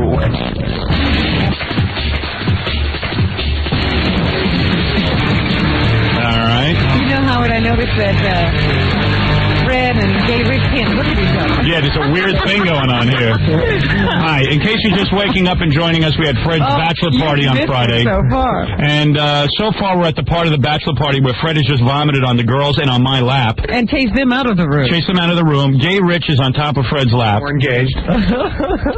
And, hey, Neil, how come it was so important to you to get Gay Rich in a thong? We were just discussing that. Don't know. Just hijinks. We think we know. Yeah, I know. You were jealous of Fred, weren't you? And he was like asking me to like touch his chest. He's like, touch my chest, then touch these chests. These are girls. I'm like, I know it's a girl, Neil. Neil tried to teach him to like girls. Right. Yeah. Well, who's going to teach you? I love it. Well, anyway, Neil and Gay Rich were, antagonizing one another. It was a beautiful thing. Neil antagonized everyone. Actually, Gay Rich got a lot of phone numbers from girls. Yeah, totally. Like, what's he gonna do with them? Hang out with them and same thing you do. I'm gonna hang out with them and respect them. Actually, Neil, that's more than you do. What good is that? They're so sweet. That's wonderful. They were totally cool. They were totally cool. Did you go home with any phone numbers, Neil? Yeah, that's what I thought. Neil went with his usual crop. So anyway, Gay Rich has a really sexy body, and I guess Fred could. I don't know. How did Gay Rich end up on Fred's lap? That's what I missed that part because How did the move happen? Because I was busy cleaning the vomit off my legs. Wait a minute. Fred was back downstairs when this No, occurred? now Fred is still upstairs in the dark room. You're cleaning yourself. I'm cleaning myself. Fred's up there, and when I come back, everyone is dragging me into the room because I have to see Fred and Gay Rich. Okay, now how did Gay Rich? All the girls left Fred. Well, what happened? And then Gay Rich was kind of like, like a woman runs to somebody to hold them and comfort them. That's what he did. He ran to Fred. Well, all I know is by the time I got there, Fred had his arms wrapped around Gay Rich. Gay Rich is in Fred's lap and kissing his cheeks, and I see Fred crying and weeping on Gay Rich. And at first I thought, Why are you crying? He was loaded out of his mind. Yeah, but that's a release of something. What was he saying? I don't know. He was like Spock when he finally let some emotion through. It's just a flood. But at this point, Fred is almost like Weekend at Bernie's because anyone could be in his lap. It doesn't matter what you do. What you wanted at that point. Yeah, it didn't matter. Fred did it. In Fred's defense here, I don't think he knew. It's funny to think he knew where he was, but look, you can tell a man's chest even when you're drunk. I don't know. Robin will get you drunk and we'll see. I gotta admit, Gay Rich has got a really nice body. Congratulations. He was definitely singing some sort of Lithuanian love song. He was like humming. He was humming because when you get drunk, you're like, That's right. Yeah. I think he thought he was going to vomit, and so Fred was vomiting at this point. Just And what were you whispering to him, Gay Rich? Well, just like it'll be okay. Do you want some bread? I'm here for you. You're around your friends. I won't go past your boundaries. At what point do you open up Fred's zipper? I don't know if I want to hear this part of the story. Yeah. And you're stroking his face while you say all this? So I came upstairs. Yeah, he is. So I came upstairs to look at it. For a while, it was funny. Then after a while, you felt like you were intruding on something kind of special. Yeah, like it's intimate. So I started looking away because I was getting a little embarrassed. Like, hey, maybe these guys want some space. So because it was really getting romantic. In all seriousness, I didn't know. I couldn't tell how drunk. What to do. I didn't know how drunk Fred was. I didn't know. Like maybe Fred just felt like, hey, look, I'm letting it go. I want to have some fun with a guy. Yeah, I'm going to do that with a guy who's like the head of a radio show. I don't know. 16 markets. I don't know. That's the time I'm going to choose. You know what it is, too, because Fred won't even let us see him eat. So I'm certainly he's not going to make it. I just said, I think that's a big You know what I thought? I just said Fred's loaded enough to let go of all inhibition, and just like, hey, he's doing what he always wanted to do, and this marriage is a sham. Right. And he wants to. I really started. I'm telling you, you look. Some imagination. You look so perfect together. You and Gay Rich. They made a really good couple. And Fred's very muscular, and Gay Rich is muscular, and it just made a very nice pairing. And Fred's a little older now. Gay Rich is a little younger. And I'm saying, hey, where's the Fred I know? When's he going to beat up Gay Rich? When's it going to happen? And it wasn't happening. Setting him up for a punch. And Dominic every minute. Beat up a guy who's going to do everything for me. He's going to cook for me. He's going to get me bread. But Gay Rich was being good. I don't know. I don't know, but Dominic keeps coming up. He goes, "What's Fred thinking? What is he doing?" Dominic was jealous. I don't know, but it was kind of weird. Hey, Neil, and then Neil, what were you were like freaking out too. You looked at me and I looked at you. You put your hands over your head and you said, "Let's go." Yeah. Let's go. You were Let's gonna go. leave? I couldn't believe it. I felt I was intruding. I really did. Fred, I didn't know how loaded you were. All right, so no. So anyway, I sit down in a chair because now I'm devastated because now Fred's gay. Girl. You know, I'm just sitting there going, "Holy cow, Fred's gay and he just got married." And you know, I didn't know you were this out of it. So I'm sitting there going, "Holy cow, I don't know what to do. I better leave these guys alone or something." And I said, and at least Gay Rich is with him and holding him down. Yeah, at least I have someone to comfort me. All of a sudden, within 2 seconds, I zip around. I see Fred push Gay Rich right off his lap. I go, "Whoa, Fred just came to his senses." Yeah, Fred. Fred's a man again. Fred gets up. Now listen to this. Fred gets up and starts taking giant steps. And I go, "Hey, let's grab Fred." All of a sudden, Ronnie zips around and grabs Fred because Fred is making a beeline now for the toilet because he's got to vomit again. He tells Ronnie, "I got to vomit." Ronnie starts carrying him down the steps. This happens in a flash of a second. Fred just is so loose, he just spins around and falls off the steps, off the top step, flat, face down onto the floor. He goes collapses. Doing a dive. It's like a dive into an empty swimming pool. No, five steps. 5 steps. No, off the top. Don't say dive because that would say his arms are outstretched. His arms were at his side. He just went flat down. Face it was like a dead man fall. Fred goes flat. Everyone starts screaming, "Fred's down." I go down. Fred's dead. Now listen to this. Wait a second. Listen. Wait a minute. I run down the steps. There is blood pouring out of Fred's mouth. But not just like a little trickle out of Fred's mouth. There is blood pouring out of Fred's mouth. Oh my God. And I'm going, "Oh my God, Fred's dead. He's dead. He's dead." Now, I'm outside. Oh, you couldn't have done anything anyway, Dominic. No, wait a second. Screwest line ever. So anyway, I mean, he was dead. I'm talking about his legs. You know when somebody's dead and their legs don't even land right? They're like all bent they're all up. crumpled in the wrong direction. That was Fred laying out on the floor, and I go, "I don't believe this. The guy's bachelor party, he dies." Thanks, Howard. Yeah, I mean, I'm like, "Oh my God, This I'm is your flipping idea. out." Yeah, I'm flipping out that Fred is dead. And then what So did anyone run to check his All right, phone? now hold on. So everyone starts crying. You're standing outside, Dominic? No, I'm with Paulino, the guy who owns the place. Yeah. And all of a sudden, one of the interns comes running out and he says, I don't know what happened. Get in there. They need you. Yeah, okay, so we get in. Yeah. And you guys are in. You're white. How would you look like you just saw someone who died? And let me tell you something. I'm so high on Fred because of the way he works the Gary puppet that I'm going, figures we finally found something for Fred to do, and he drops dead on me. But that would kill him. James Dean. Yeah. Burke would kill him. Yeah, right. I said the pressure killed him. I think it's the pressure of working that stupid Gary puppet. Fred, if you want, I'll get rid of it. I love the Gary puppet. All right, take it easy. He's lying on his stomach. So he's lying on his stomach, and now all of a sudden, there's tons of strippers around. Me, Dominic, and everyone goes, "All right, everyone out of the room." So suddenly, Gay Rich now, who's become Fred's lover, is like, "Oh my God, Fred is hurt. Fred is hurt." A moment. So wait a second. Let me Gay get my Fred. Gay Rich is like, "I don't understand. What can I do?" Like all of a sudden, his wife is Gay Rich. Yes. Jolynn, that blonde stripper, she's saying, "Oh my God, she's in there." She refuses to leave, and everyone is there. And then suddenly this really big, busty, beautiful girl comes in the room, and she's pushing her way to Fred. I go, "No." She goes, No, I'm a paramedic." Turns out she's a bona fide paramedic. I go, "Okay, she's the closest thing we got to a doctor." Her and the chef are paramedics. She comes in, and she's wearing a little bikini top and a little mini dress. She bends over to start working on Fred. Dominic goes behind her and lifts up her dress. So I go, Dominic.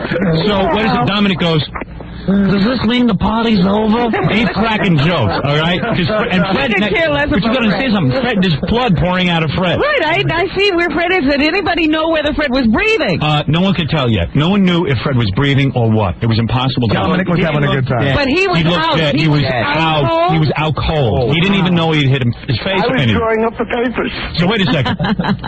We spin him around. So the paramedics like jiggle him a certain way so that they can see if he's breathing and stuff. They say Fred is breathing.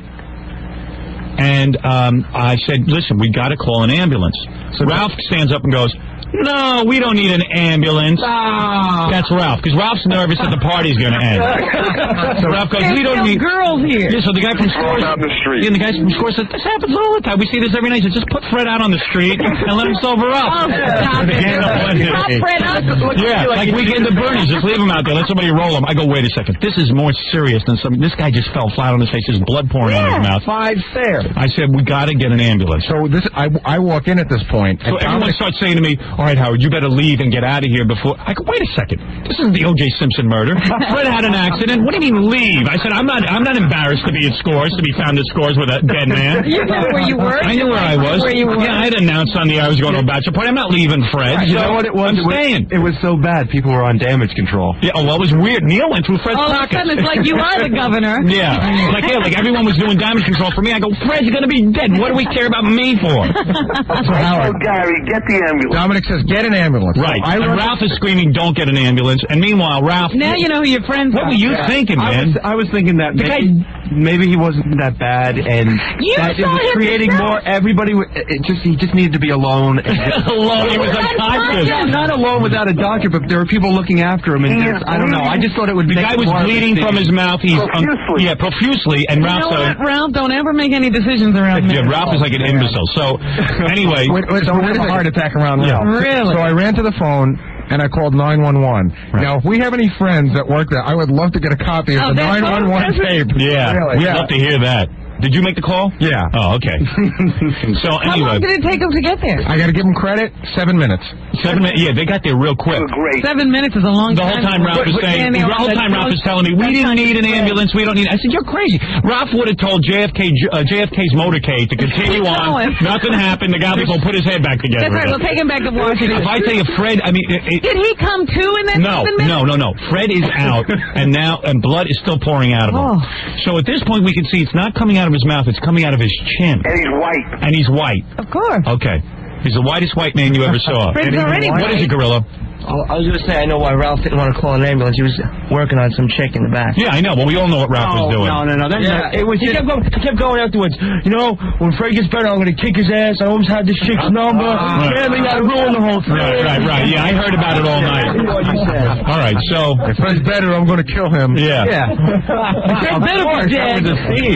No one could believe... Everyone's walking over his legs and everything. I go, you're going to step on the guy's legs. So everyone's walking around in shock, not over Fred, but that the party's over. Yeah. It was in full swing. It came to an abrupt end. Yeah, because we wanted to see the conclusion of this. It just got It was getting like a Roman orgy. All right, we'll be back right after these words. Here's what people are saying about the Howard Stern radio show on CBS. I would never watch Howard Stern, ever, or listen to him, because he's the most obnoxious person I've ever heard. I don't like the way he talks.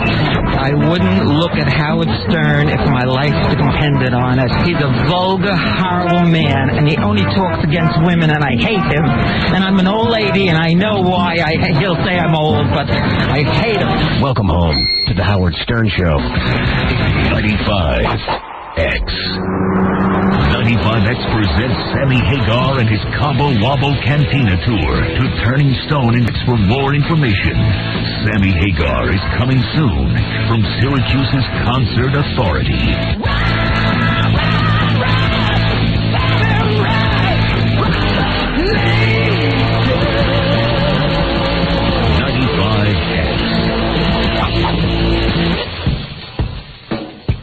If it rocks, it's on 95X. I'm NBC3 meteorologist Chris Brandolino. Lake effect snow throughout the area today, particularly from the city of Syracuse to Fulton.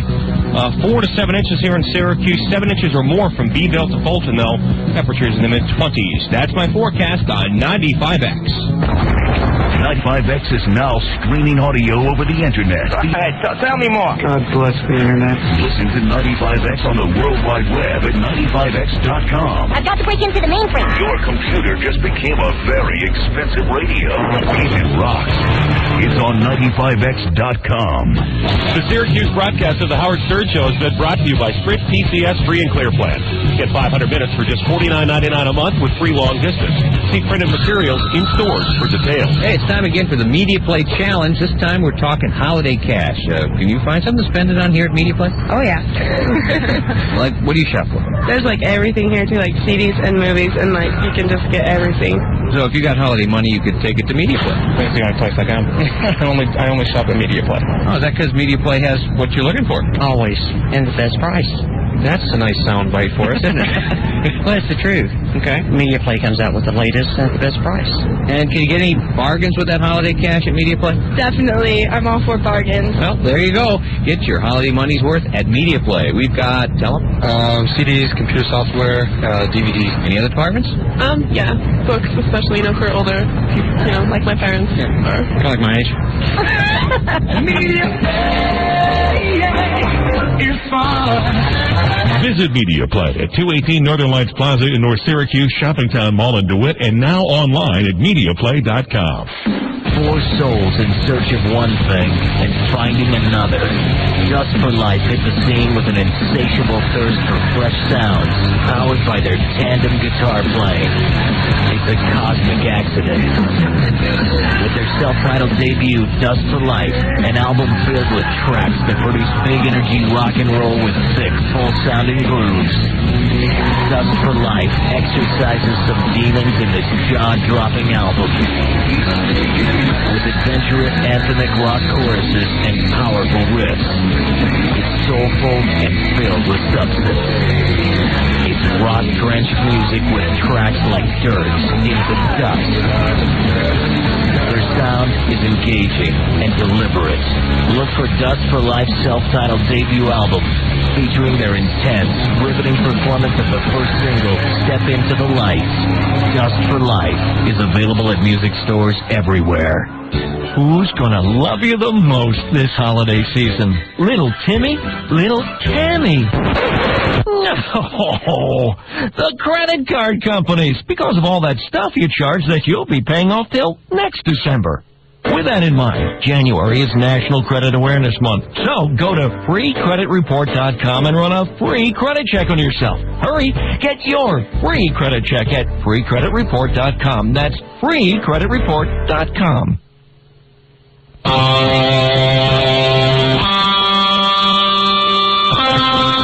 He said name your own price. And you did.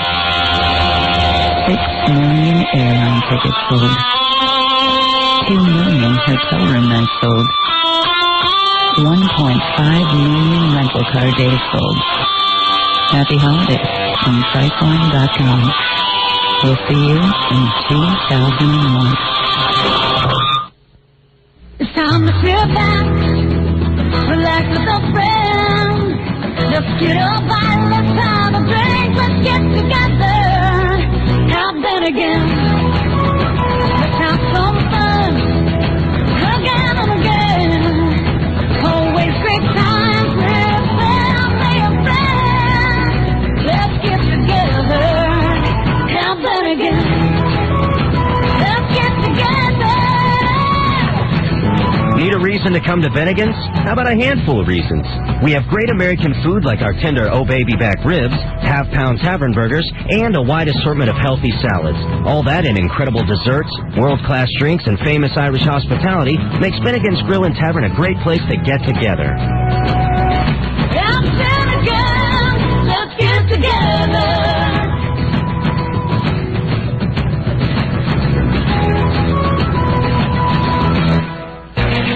Let's go to Jim with the ski report. Jim! Thanks, Bob. The snow is coming down thick and delicious. Like sour cream on a bowl of spicy Hormel chili. What? I can hardly see my spoon. Are you at home eating Hormel chili again? Well, I'm not going out there. It's winter. Okay, Jim, you can quit it with a win. No, I'm blowing on my chili. It's kind of hot right now.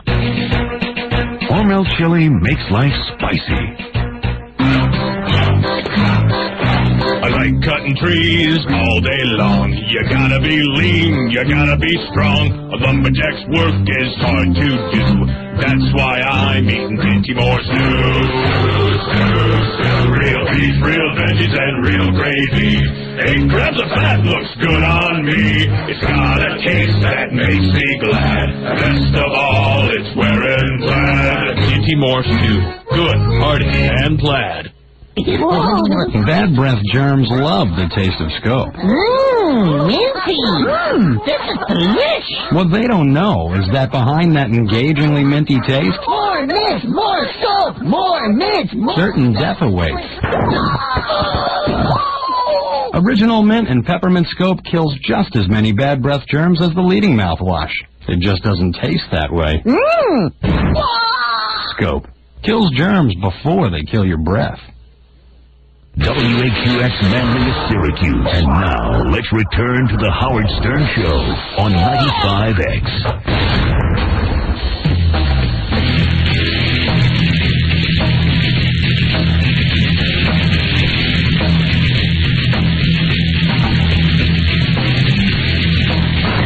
President Bill Clinton has a brand new hobby. From Washington, hello.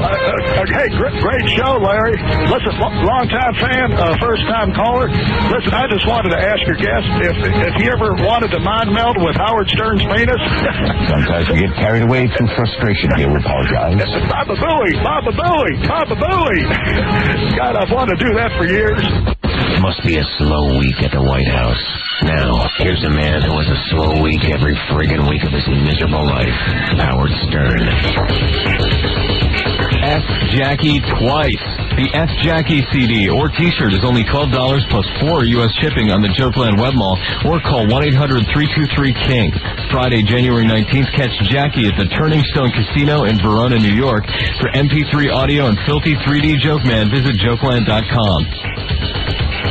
So anyway, the ambulance guys show up, the paramedics, and they start working on Fred. And they they were great guys. They put blood pressure thing on Fred right away. They said, look, no one's sure what's going on here. This guy could have broken his back.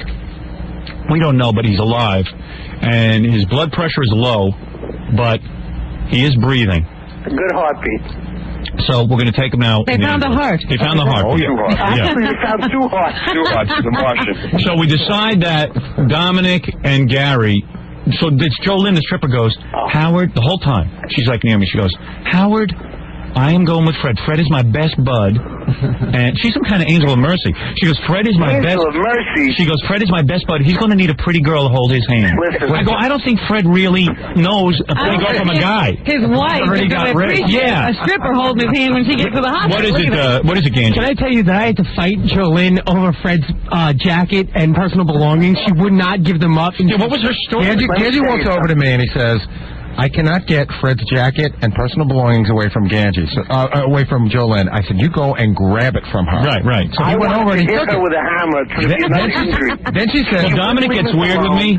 Stan Dworkin, is hanging around making sure Fred's okay. So Stan comes up to me, and Stan and I are saying goodbye to each other. And Dominic walks over and goes, okay, you, that's enough of Howard. Just walk away. Walk away from the side. So I said, I take Dominic over. I go, Dominic, I'm talking to someone. Who asked you to interfere? He was bothering you. I said, Dominic, you're not my bodyguard. I'm talking to my lieutenant governor. He just took Stan and threw him aside. Oh, man. Dominic, Fred is the issue here, not Stan Dworkin. Jolene was working me. She wanted to make a personal appearance in the ambulance. I said, please. Yeah, but why are you bothering me with Stan Dworkin? I don't know. He was out of it. Howard, Jolene says... you had a drink? No, I don't drink. Jolene's standing over Fred, and she says, I'm going in the ambulance. I don't care what anyone says. I'm going in that ambulance. And I said, you absolutely are not. She goes, why? I said, because you don't even know Fred's last name. You don't know where he lives. You don't know anything about him. We don't need you. We don't know these things either. Well, anyway, there was a big fight. Oh, yeah, who knows where Fred lives? There was a big fight. Okay, Rich does. There was a big fight over what to do with Fred's body and who got to ride with Fred's body. All of a sudden, it was like a whole thing. Now you're popular. So then there's a huge discussion whether I should go to the hospital. They decided no, because it would cause a commotion. We want to get Fred work done. Okay, fine. But I felt kind of strange. But as long as Dominic was there and Gary, I knew things would be cool. Yeah. And like Ralph went, a whole bunch of people went. Ralph. Don't ask. Well, maybe I can pick up a nurse. He was up at stripper thing. So you walk. He wants to pick up a stripper. So if you go over to Scores, there is a huge blood stain on the carpet. That's you can see, Fred, you should really just go over there to see your blood. I don't know if it's going to take a little time. They should give you a permanent pass, visitation right. Yeah. We're on our way to the hospital. We're ready to leave. So Dominic's on his way to the hospital. I'm on my way home. I said, just call me. And plus, I didn't want to get caught in Long Island Expressway traffic, so you can understand why I had to leave. Sorry, Fred. Yeah, what is it, Stuttering John? very unhappy Mrs. Fred Norris is on the phone. He didn't know about the weekend. Hold on. Talking to Rich. about Rich. Everybody, I just disconnected. I can't how dare you cut her off? Alton? Hasn't this woman been through enough? Well, I think if you ended my marriage already, Neil. I just want you to know. Wait, Neil is gone and Dominic is gone because I can't press down 3 phones at the same time. Howard, I would like to say that as I'm standing in front of the club, waiting for the ambulance, and then they're putting Fred in the ambulance. Yeah. Every single stripper's at it. She's like, they're dressed. Yeah, well, here's the deal. On. So, see you later. Fred is being put into the ambulance. I walk outside. Every stripper now is back in her street clothes. She's waiting for their cabs and everything. And I'm like, oh my God, we had every good-looking girl in New York. And everything was going great. Yeah, everything was great. The guys from Scores were great. The strippers were great. The food was great. I mean, it was a real male experience. This was the best party ever. The food was right. Yeah. The girls were right. God bless Scores. That's all I can say. And Fred ruined everything. That would have gone into the night. Mrs. Fred Norris? doesn't like women. Is this the new Mrs. Norris? It's the new Mrs. Norris. The former Mrs. Norris? You want to have words with Gay Rich? Boy, he stole your man. I don't want to have words with Gay Rich. And he sounds like he knows how to take care of it. Gay Rich was right there. Well, I probably think he probably thought it was me. I don't know if we look anything alike, Gay Rich and I. Well, you did not think it was you, Alice. Now we're going to have a cat fight. Hey, the guy was loaded. Yeah, he was. I mean, I just want to say, that, I care about Fred, listening to this, it's really, you guys, you didn't even, stop him from drinking at all. That's kind of like... In all fairness, what Fred was doing. Allison, let's face it, even my mom said, why didn't you stop Fred from drinking? I said, I didn't see Fred the whole night until he puked on my leg. But then when he puked, then that should have been a tip-off. He didn't drink after he puked. He didn't drink after he puked. Gay Rich took care of him. Yeah, Gay Rich was I will say this, though, Scores, we can have some lawsuit. Why? I'll tell you this. I'll tell you why. Why? Because you're not allowed to serve somebody that... Already the missus is looking at this. Absolutely. And don't think that my lawyer hasn't just called me this morning, because he already has. Oh, get out here. Fred's a grown man. He knows how to drink, or he used to. But the thing is... Isn't it amazing how your wife's voice changed once you married her? Allison used to be this sweet... soft-spoken girl. I think this was before, I was in a hospital for 8 hours. Yeah, you got to realize, Howard, if this were you, let me tell you something. If this were you, Neil and Ralph and all those guys would have not been calling up laughing. They would have gotten you out of there right away. But it wasn't. Out of where? Oh, wait a minute. She's not mad at Gay Rich. She's mad at you all. Oh, what did we do? I'm not mad. I'm just. If you listen to this, if it were anybody else's. No, Allison, I think we're laughing now because Fred's all right. No, I don't think we were laughing then. I think she feels the situation might have been handled only Ralph wanted to keep the party going. Cavalierly, that's Ralph. He was worried about Fred. I wasn't being cavalier. Let me just clear this up. The reason I said... Wait a second. Did we listen to Ralph, Allison? Did we listen to him? No, but the fact is that he's unconscious. His line of blood in his... Yeah, so what did we do? We called an emergency. We called an ambulance. She's probably upset that Dominic lifted the paramedic's dress. Yeah, that kind of... Yeah, I'm embellishing the story. He didn't really do that. I know, and I'm just saying, that, Fred, I love you. I love you too, sweetheart. And I'm glad you're okay. I love you Boy, too, Fred. There you go, Gay Rich. You got a room for Gay Rich now? Gay Rich loves Fred. You have a love triangle. Loving you bunches, baby.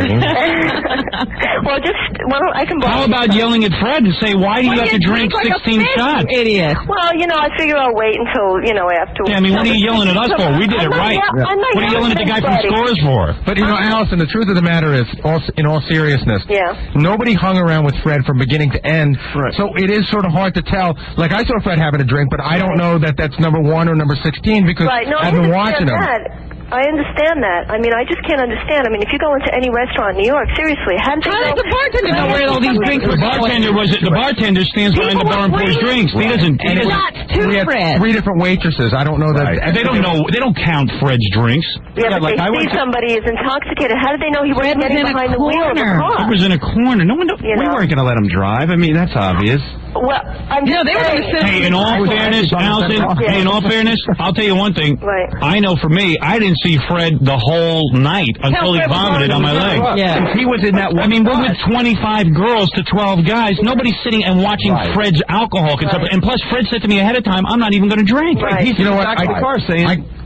I'm sorry. I'm sure Fred feels bad enough as it is that he drank so much, you know. Howard, I got this whole rap from my wife on Saturday, this exact rap. You know, why weren't you watching Fred? I said, out of 15 guys, Fred is like the 15th guy on the list that I would think you'd have to watch. Yeah, if you knew that you had a guy who was out of control, you'd watch him. You were really, you know, just really there, I mean, in the hospital, and I want to thank you for that, because I was like, you know, I was... Well, we haven't gotten to that part. I do have to say, one funny moment was after, when Allison first got to the hospital, and I had to break the news to her, and she said, what happened? Thank God it was you who broke the news, because everyone said, you know what, first we said, well, how are we going to break the news to Allison? What were you going to tell her? Well, we called, and she wasn't home. We had to leave a message on the answering machine. So Gary was going to be the one at the hospital. He's the point manager, so let him break the news to her, because at least he's going to have information. You don't want to leave it on the answering I don't want to say, hey, I left Fred dead, you know. I did leave it on the answering machine. I just said Fred had a little too much to drink. He had a little accident, nothing serious. So she came to the emergency room. So once I broke the news to her, you know, she was really upset and everything, and she's like, what happened? And she's holding her head in her hands, and she's like, what happened? But I said, you know, this happened. I go, and then he threw up on Howard's leg, and she just goes, she starts to laugh. She goes, he threw up on Howard's leg? Allison, how could you laugh? No, it was horrible. Allison, Howard. I mean, what happened to Fred was funny, but not my vomit leg. He had to go in the bathroom and clean himself. Yeah, right. Nobody could believe that he threw up on you. It was so funny. Somehow Howard did throw up on you. Yeah, right. Everyone pukes up on me. in front of you, and that was the leg you chose to throw up on. Hey, we're real brothers, man. We went to go throw up together. Yeah, I caught his vomit for him. You should have seen the girl he threw up on. She jumped off your lap, Fred, like you wouldn't believe. Was she good looking? Oh, yes. I always throw up on the best. All right, Allison. Okay. All right, bye-bye. All right, thanks. Boy, she suddenly became aggressive. A wife is a different thing than a girlfriend. She sounded like Nancy. Yeah. There you go. A lot. Ah, boy, do I have some. Yeah, we're suing. I think, you know what, she was hearing a couple of the details this morning that probably hadn't come out eluded her before. The gay rich stuff hadn't come out before. Certainly Fred could add nothing to the story. Yeah, right. Fred was really weak in the one burning. thing where I checked out of my body, and that was it. Anyway, a single smidge of you was left sober. They bring Fred to the hospital, and to make a long story short, the doctor there, the emergency room was great at New York. NYU Cornell, they were really good. Except, of course, you know, it's me, Dominic's son, Ralph, Ganji, and Gorilla. Yeah, and they had quite an entourage. And Fred kind of looks like a drunk because he's got all that growth all over his face. He's got the porn all over. So they think he's just a drunk. Who's on the phone? Dominic. Oh, okay. They want him in detox. So we, you know, they bring Fred in, and you know, there's these double doors that you can't get through. Right. So now we're all freaking out because you know you feel really helpless because you can't get in there. There's a million people in there. Right. They don't care about us. They don't care. You know, it's just. How did you get Fred treatment? Because none of you are related to him. Well, it was. I mean, it was an emergency. Yeah. You know, they had to treat him. Yeah. So they get a hold of Fred, and the doctor thinks at this point the doctor thinks that Fred's back is broken. Wait a minute, you're jumping ahead. Right, yeah. Right. Gary, what happens when we get to the hospital? So I'm like banging on this window and I'm going, we just brought Fred in, we can't get in, et cetera, et cetera. All of a sudden, these double doors open, and out comes walking Dominic. Dominic's already in, he's on his way out. Right. What the hell are you doing? Don't worry, his vitals are all okay. I checked and everything. So I keep getting messages at my house. Here's one of the messages. You're already home? No, I'm not home, okay. but they called my house, and I called into my house, and it says, Fred talking slightly, going for CAT scan. Gary will call later. CAT scan. They think he's brain damaged now. What is it, Gange? It was just a funny sight when we had to register Fred at the hospital. Yeah. And, you know, they were asking Gary all sorts of questions about him. And it's just that, you know... Nobody knows anything. Nobody knew anything. You don't know like his what age. questions? Well, I didn't even know. They asked me his age, and I go 35, and Gage goes, I think he's older than that. I go 36. He's like 30, I think he's older than that. 38. I think, Fred, are you 38? Yeah. We didn't know. Yeah. Address, you know. So Dominic, I sort of knew the street, I thought, and Dominic just like makes up a number. So of course later on when the plastic surgeon goes, well, I can contact you at this address. Allison goes, that's not our address. You can't contact anyone at that address. Yeah. Nobody knew anything. You know, is Fred allergic to anything? We don't know. I've known him for 10 years. I know nothing about I've never seen him get allergic to anything. But in fairness, Looks like he's allergic to booze. Yeah. I wish I were. In fairness to Allison, she thought we were all like laughing, but we were more like in shock when it happened. So although we're making jokes, we were really scared at first. Yeah, we really were scared. I mean, it was really scary because we thought Fred was dead. Yeah. And who was going to work the Gary part of it? So the doctor came out at one point and he said, listen, the guy is comatose. He has not moved since he got in. He may have broken his back. He said it could be the alcohol, but I've never seen anybody that bad. Fred has just not moved. This is now already 3:30, so Fred's been out for 90 minutes and has not moved at all. And cut to the part where the plastic surgeon comes in to stitch Fred's chin up. Yeah. And he says, this is the worst looking thing I ever saw. He says, it's 6 inches deep. We got to put in 18, how many stitches? 18 to 25? It was something like that. So what is it? Listen to this. They didn't have to give Fred any anesthesia. No, because he was out. That's how out he was. In fact, when they went to sew you, I heard, Fred. Right. They stuck a needle in Fred's chin. I was sitting right there. They stuck the needle in his chin. And, you know, usually you move. They put it in, and they move that thing around. You know, they got to get it all in. Right. Yeah. And Fred lifted his hand as if he were going to swat a fly. And the plastic surgeon said, would you do me a favor? Could you hold his hands down? And I held Fred's hands down, and he offered almost no resistance. Well, there was no way they could have given him anything either because he had so much stuff circulating in his system already. That could have killed him. At one point, a nurse comes out to inform Gary and Dominic about Fred's condition. And I guess Allison was there, your wife. And she said, so Allison said, hey, you know, I can't believe Fred's vomiting so much because he didn't have any breakfast. He hasn't eaten anything all day. And the nurse goes, oh, yes, he has. And there, all over her outfit, is Fred's lunch. Oh, right. no. Yeah. Vomit. Fred threw up on the nurse. Again? Yeah, he vomited all over the nurse. I christened some of the best residents in that hospital. And you know what was funny? After you vomited on the nurse, you tipped her funny money from Scores. Howard, you were thinking of going there originally to the emergency room. Right. I think Gary has not described yet what was in the waiting room. There was a guy in a wheelchair. This is what you see when you walk in. There's a guy in a wheelchair. Yeah. He's wearing shorts. Probably about 90 pounds. He's missing one leg. The tip of his leg is like pink. You know, it's like red, blue, pink. The other leg's got welts all over it. He's got welts all over his leg. And it looks like he's, you know, what do you call it when you need a fix? That's what it looks like. He's shaking and everything. The waiting room was a zoo. The waiting room looked like the Bronx. It was full. Now, this guy with no legs, was Gay Rich on his lap? He needed help. I'd also like to take this opportunity to point out that Gorilla was a great help by getting into a huge argument with the black security guard. I turned around and they're screaming at each other. Somehow Gorilla ended up at the hospital, and Gorilla was supposed to just stand there in case we needed help or something, and what happened was Gary said everyone was fine, everything was going good. All of a sudden they turn around, Gorilla's in a yelling match with this black security guard. He doesn't do well with black security. No, he doesn't. And the two of them are fighting, and Gary goes, you know what, I think we've had enough from you today. Why don't you just go home? You've been no help and you started to fight. What are you fighting with the black security guy? But he was nuts. I was just like tired and aggravated, and I didn't. You were tired and aggravated. Yeah, I was just, you know, the hard hours. Well, what would you say to? Aren't you fighting to those guys? I didn't say anything to the guy. We were standing, me and Ralph were standing, and then all of a sudden the guy comes over and he goes, I told you not to sit here. I told you. I said, what? You don't want to listen because I'm black? Is that your problem? I said, black. I didn't say what. I just lost it. I was like, who's saying anything about black or white? I said, I didn't do nothing. Like, what are you yelling at me for? We kept standing. Hey, man, the guy had black rage. You know what? We kept standing in front of the. We were nervous, and we would sit there and have like a little confab. We were standing in front of the doors, and the guy said like 5 times, "Could you please not stand in front of here?" But you know how those guys get. You know, the little dotted line. Right. I guess we had crossed it one too many times. Right. Yeah, he's got to make sure. He didn't say a thing. He waits all day for some white kid like you to stand there. He didn't say a thing. Yeah, Dominic. When I first get there, the fellow in the wheelchair is shaking. And I, of course, have to go do Geraldo. So I leave, Geraldo's live, I run over and do Geraldo, and I come back. The TV is on in the waiting room. They all had on Geraldo.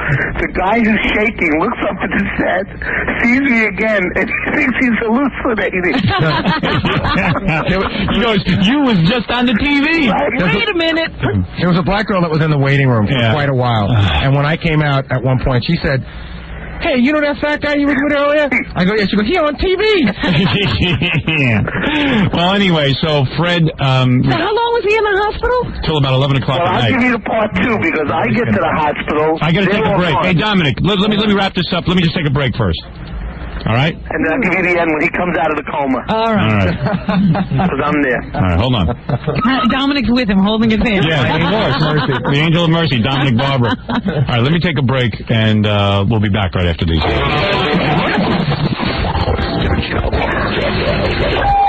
Do me a favor. I'm going to pull my pants down. Here. Put it in. Over. Go ahead. Come on, raise me down. Come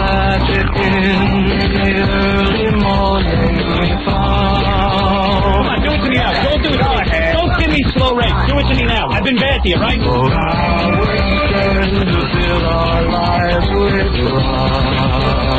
Here it is. Hey, get down, racing now. You come on, put the probe in. The Howard Stern Show. 95X. 95X presents Sammy Hagar and his Cabo Wabo Cantina Tour to Turning Stone in Verona. X for more information. Sammy Hagar is coming soon from Syracuse's Concert Authority.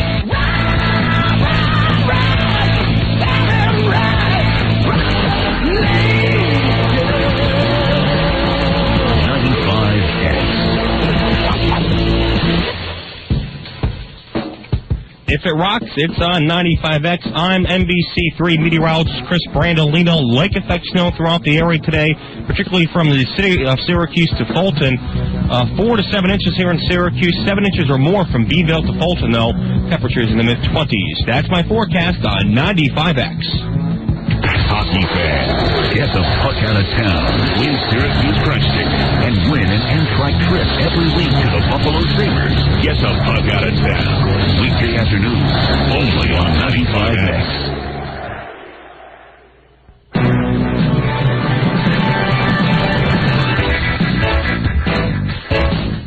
If it rocks, it's on 95X. This report is brought to you by 1-800-GOODYEAR. Get a $50 credit when you buy a set of 4 selected Goodyear tires on a Goodyear card account. Offer ends February 3rd. Call 1-800-GOODYEAR for complete details and the retailer nearest you.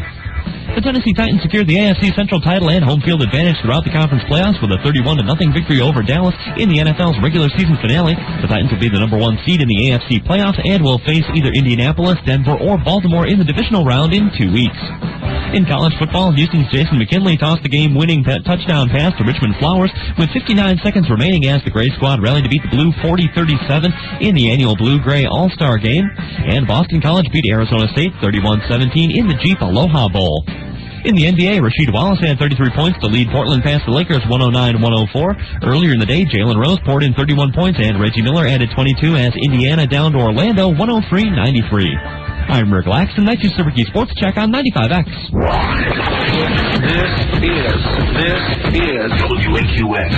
Friendliest Syracuse is 95X, the number 1 rock station in Syracuse. If you've shopped for diamonds lately, I'm sure you've been told about the 4 C's. Color, cut, clarity, and carat weight. At Lennon's, we know all about the 4 C's. But we feel like the 5th and 6th C's are the most important to you. The 5th C is cost. At Lennon's, we have a huge selection of diamond engagement rings starting at only $299. The 6th C is choice. With our huge selection of diamonds, Lennon's is sure to have engagement rings you've been dreaming of. And for those who want something completely unique, our goldsmiths can create a custom engagement ring for you that is one of a kind. And at Lennon's, we eliminate the 7th C, confusion. We'll take the time to answer all of your questions and let you decide which diamonds you like the best. Other jewelers will tell you all about the possibilities of the 4 C's. At Lennon's, we'll show you the diamonds and let you decide. Lennon's Jewelers, located in Syracuse at the Great Northern Mall, at the corner of Erie and East Genesee and DeWitt, and in New Hartford on Commercial Drive next to Red Lobster. Attention all skiers and snowboarders. Killington Resort in Vermont has the new year covered like no one else in the East. Killington has over 185 trails open, serviced by 30 lifts. That's more than 75 miles of skiing and riding. That's twice as much open terrain as any other eastern resort. Thanks to 30% more snowmaking this year to a system that's already the largest in North America, Killington welcomes in the new year with skiing on all 7 mountain peaks, including Bear and Pico Mountains, for skiers and riders of all ability levels. Whether you're an advanced skier or want to learn how to ski at one of the top ski and snowboard schools in the country, Killington offers the best in most skiing and riding in the East. Head up to Killington right now. Post-holiday January ski and stay packages start as low as $63 per person per night. Call 1-800-621-MTNS. That's 1-800-621-6867. Or book online at Killington.com/WAQX. So why not treat yourself to a real holiday present? Come to Killington, the East's premier ski week destination. eMusic Unlimited lets you download and listen to as much music as you want. eMusic Unlimited is the Internet's most innovative music service. At eMusic.com, you'll discover an ever-expanding collection of over 150,000 MP3s. Artists like Green Day, Bad Religion, Rancid, and Pennywise. Get 100 MP3s free when you sign up for a 30-day no-risk trial. 30 days of eMusic Unlimited free. No obligation, no risk, just great music and lots of it. Listen and download. Create your own CDs. Listen on your own MP3 player. With eMusic Unlimited, there are no barriers, just an overwhelming abundance of music. Right now, get 100 MP3s free when you sign for a 30-day no-restriction trial. That's the equivalent of 10 CDs worth of music. Go to eMusic.com and join the online music revolution. eMusic Unlimited. All the music, all the variety, all the downloads you can handle. Find it at eMusic.com. Welcome back to Auto Talk. Our next caller is Lewis in Liverpool. Hey, I'm a big fan of the show. I couldn't wait to call and tell you about my accident. Is everything all right? I'm fine, but get this. I called my insurance company, and my agent told me where I should go for my repairs. It's steering, and it's illegal. Actually, not anymore. Now it's legal for your insurance agent to suggest a shop, but odds are only shops with contracts will ever be recommended. And you know what a danger these contracts can be. Yeah, contracts mean the insurance company gives rules about how repairs should be done and can make the shop use cheap imitation parts. And with contracts, the number of safety checks can be limited to save your insurance company money. That is so wrong. What can I do? Go to the shop of your choice, regardless of what your agent says. Then I'm going to Jeffrey's Auto Body. I know they don't sign insurance company contracts. That's right. Jeffrey's won't make repairs below their high standards. Jeffrey's Auto Body, 6181 Taft Road in North Syracuse. Call 458-0836. They're your collision repair specialists. WAQX Manly of Syracuse. Now, let's return to the Howard Stern Show on 95X.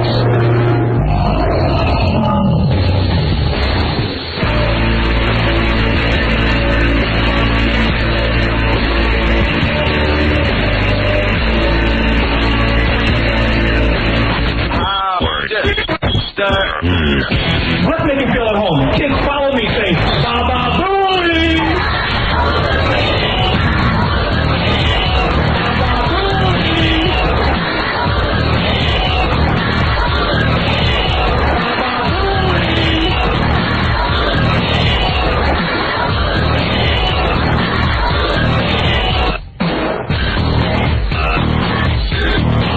All right, we're going to wrap up this.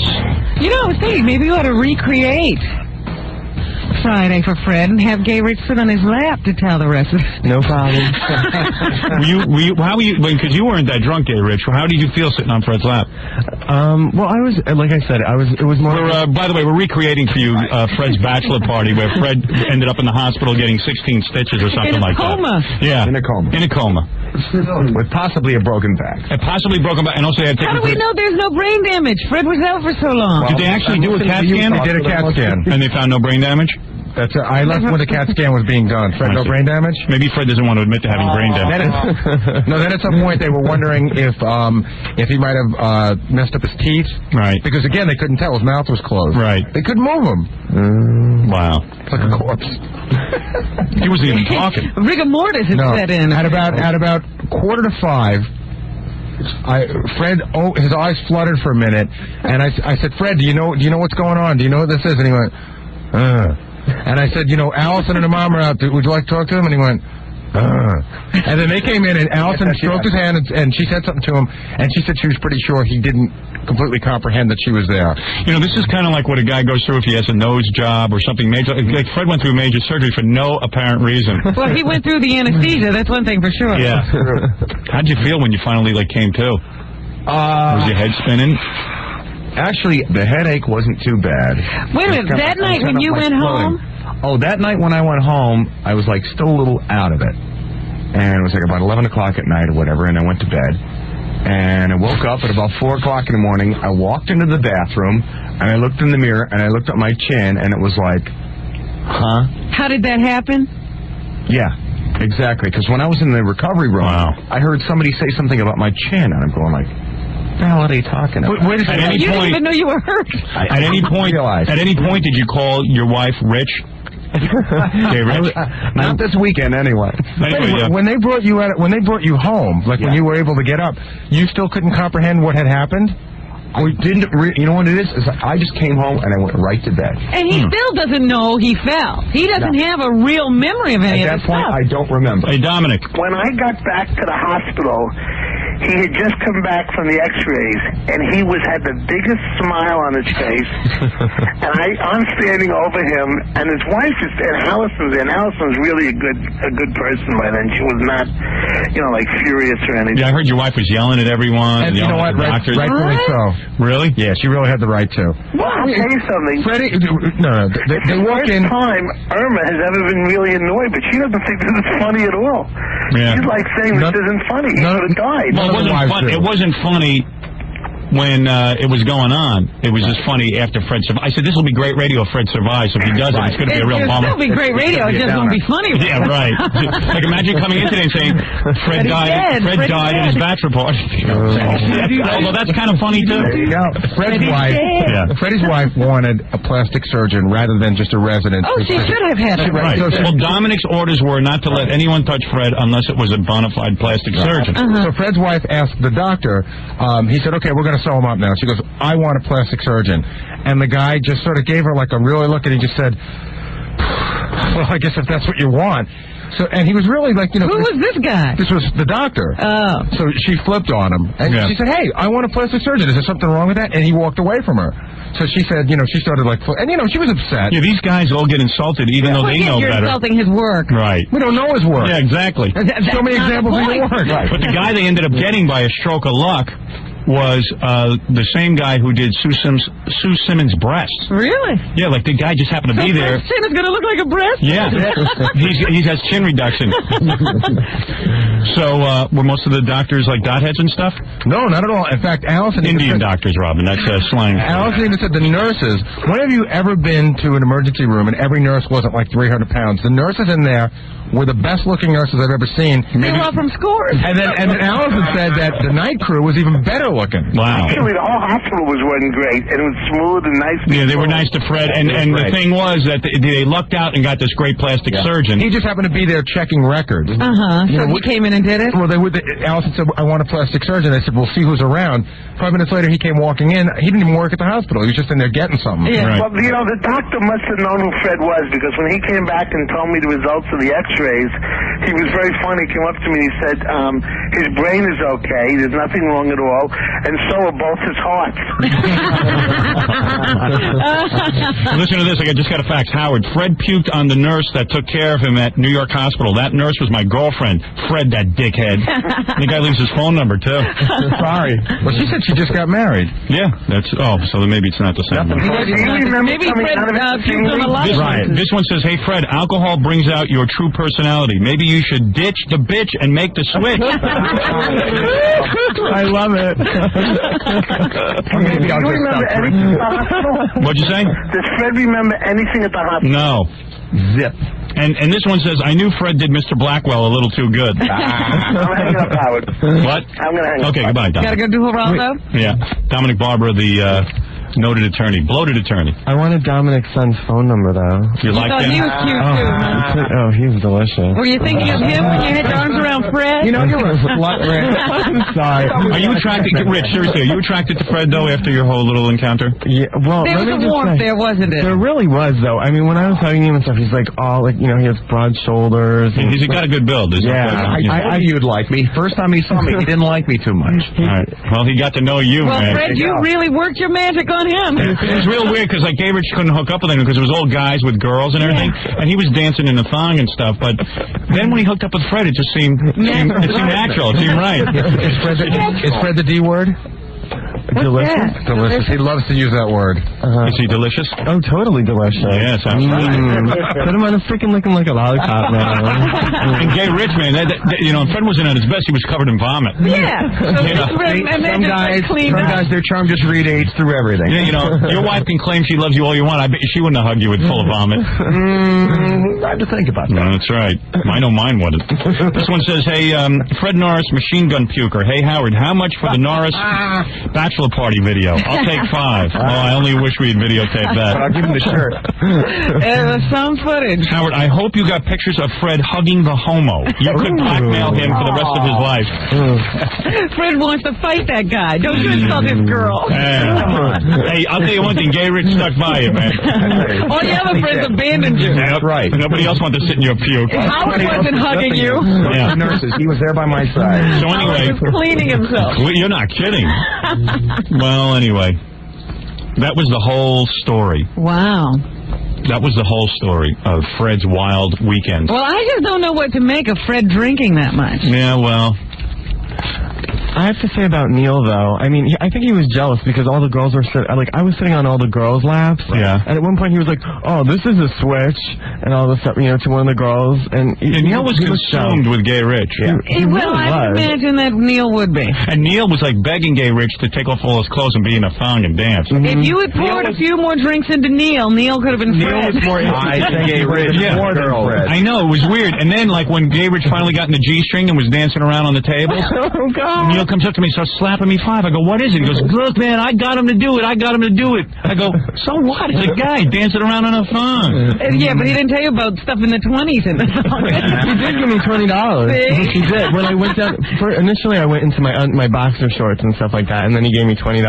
Yeah, and then you got in the thong. He liked what he saw, so he wanted it in the thong. So and there I was in the thong. Well, it was a very revealing bachelor party. Very interesting. It was a good move inviting Gay Rich. Yeah.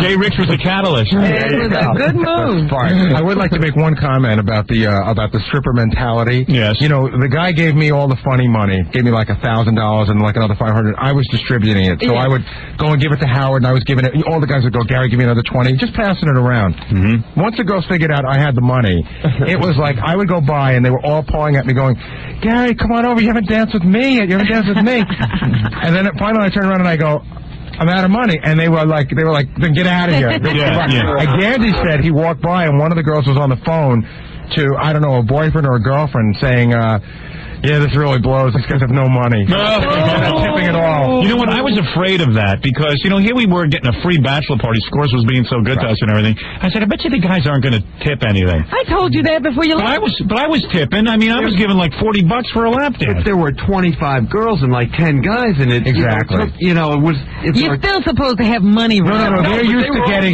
money. Ralph's right. They're used to getting. I mean, you can only get so much money out of 14 guys. Right. If you're 25 girls. Yeah. They're used to having 100 guys. Rollers. Well, at one point they were coming over in threes and like, right. It's like, geez, just mellow out. Let me enjoy them one at a time. Here's what they were doing. They're so bad.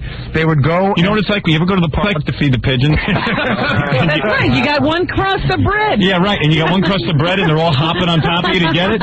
They would go and dance for somebody. Yeah. And it's $20 per song. Right. One song is, and then they would say to the guy, would you like me to dance some more? So the guy would be like, yeah, they think it's like, keep going because you dig it. Yeah, I know. Then when they're done, they might have danced for 3 songs, and they say, okay, now you owe me another 40. Yeah. Right. So I was like, Gary, we need another 40 over here. Yeah. I don't know, because, you might as well just go to a whorehouse and get laid for all that money. $100. But, when I was smart. I requested Inagata Davida, which is a 30-minute song.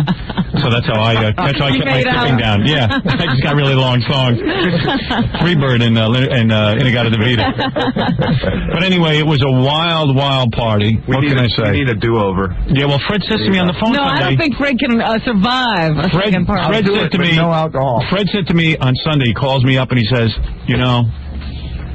I feel really bad. I missed my party. Can we do another one? I said, well, I'll go for it. Sure. No do-overs. Oh, what do you mean? What are you, the ruler? If I was Allison, I wouldn't let Fred go. Really? He doesn't know how to act when he gets out, obviously. And she doesn't sound like she's going to let him go. You know what, Robin? That's not fair. I think Fred learned his lesson. No, Fred has to prove himself. And the only way to prove himself is to do it again. You start in little increments. No. Okay, little party. Little 5 girls. 5 girls, 5 you guys. You can have a party at the house. Yeah. Oh, man. And I can go to Allison's bachelorette party too, and watch over. Fred, you got to be careful. Unlike Dominic, you only have one chin, and if you hurt it, it's going to be a real mess. All right, very good. Can you imagine?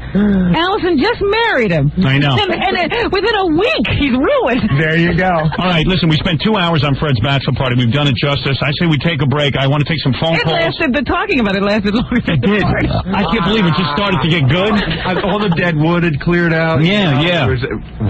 Deadwood. Listen to Ralph. All the Deadwood. Well, like people who weren't into it, like Dan. Dan was watching. Ralph, I didn't think that any of those guys seemed to affect your fun, in fact, in the least. Yeah. Well, your tongue is a strange place, my friend. I know. I was sitting on Ralph's lap, too. Oh, were you? Yeah, Ralph digs you. Ralph goes both ways. Yeah, Ralph will do whatever's happening. Well, once Gay Rich was in the thong, he looked as good as the girl. It was pretty dark in that room. He didn't want money. Yeah. Yes, I did. That's Ralph's kind of girl. All right, let's take a break. We come back, we'll take some phone calls. Also, I have to, I want to comment on some of the OJ stuff that's going on. Yeah. And, well, there's a whole bunch of things I want to comment on. As you can imagine, over the weekend, I had a lot of time to think. After Fred ended the party early. Yeah, and my wife had gone out Friday night. So when you came home and told her what happened, did you ever see her to tell her what happened? No, I told her on the phone, because she was out all Friday night. I had the house to myself. So I was all jazzed up. I had just gotten into the party and came home. I had the house to myself, so I watched a bondage tape, and I had sex twice. Fixed yourself. Yeah, I fixed myself twice. And that night I laid in bed and fixed myself again. Were you ever worry for a second? Do you believe I'm 40 years old? That's how horny I am. I had it three times, but the bondage tape was really good. Do you ever worry for a second, like, did Allison get home that night or the next day? No, the next day. Oh, so she was gone all night. You never worried that she might come home and want to actually have sex and you can't perform because you're already done? No. I can always perform again. That would be embarrassing. Yeah, you just tell you have a headache. He fakes it. That's all. He fakes it. That's right. One of the big problems with, like, all my ex-boyfriends is that they never want to have sex life enough. And I'm dating people my own age. Dude. You know what I mean? He's now coming on to you. Yeah, we're having a hard time relating to all of this, okay? Oh, Howard. All right, man. You can always do it. Hey, Rich, you were fun at the bachelor party. It was funny that you ended up on Fred's lap and you guys were kissing and Rich, stuff. I'll listen to you. Yeah.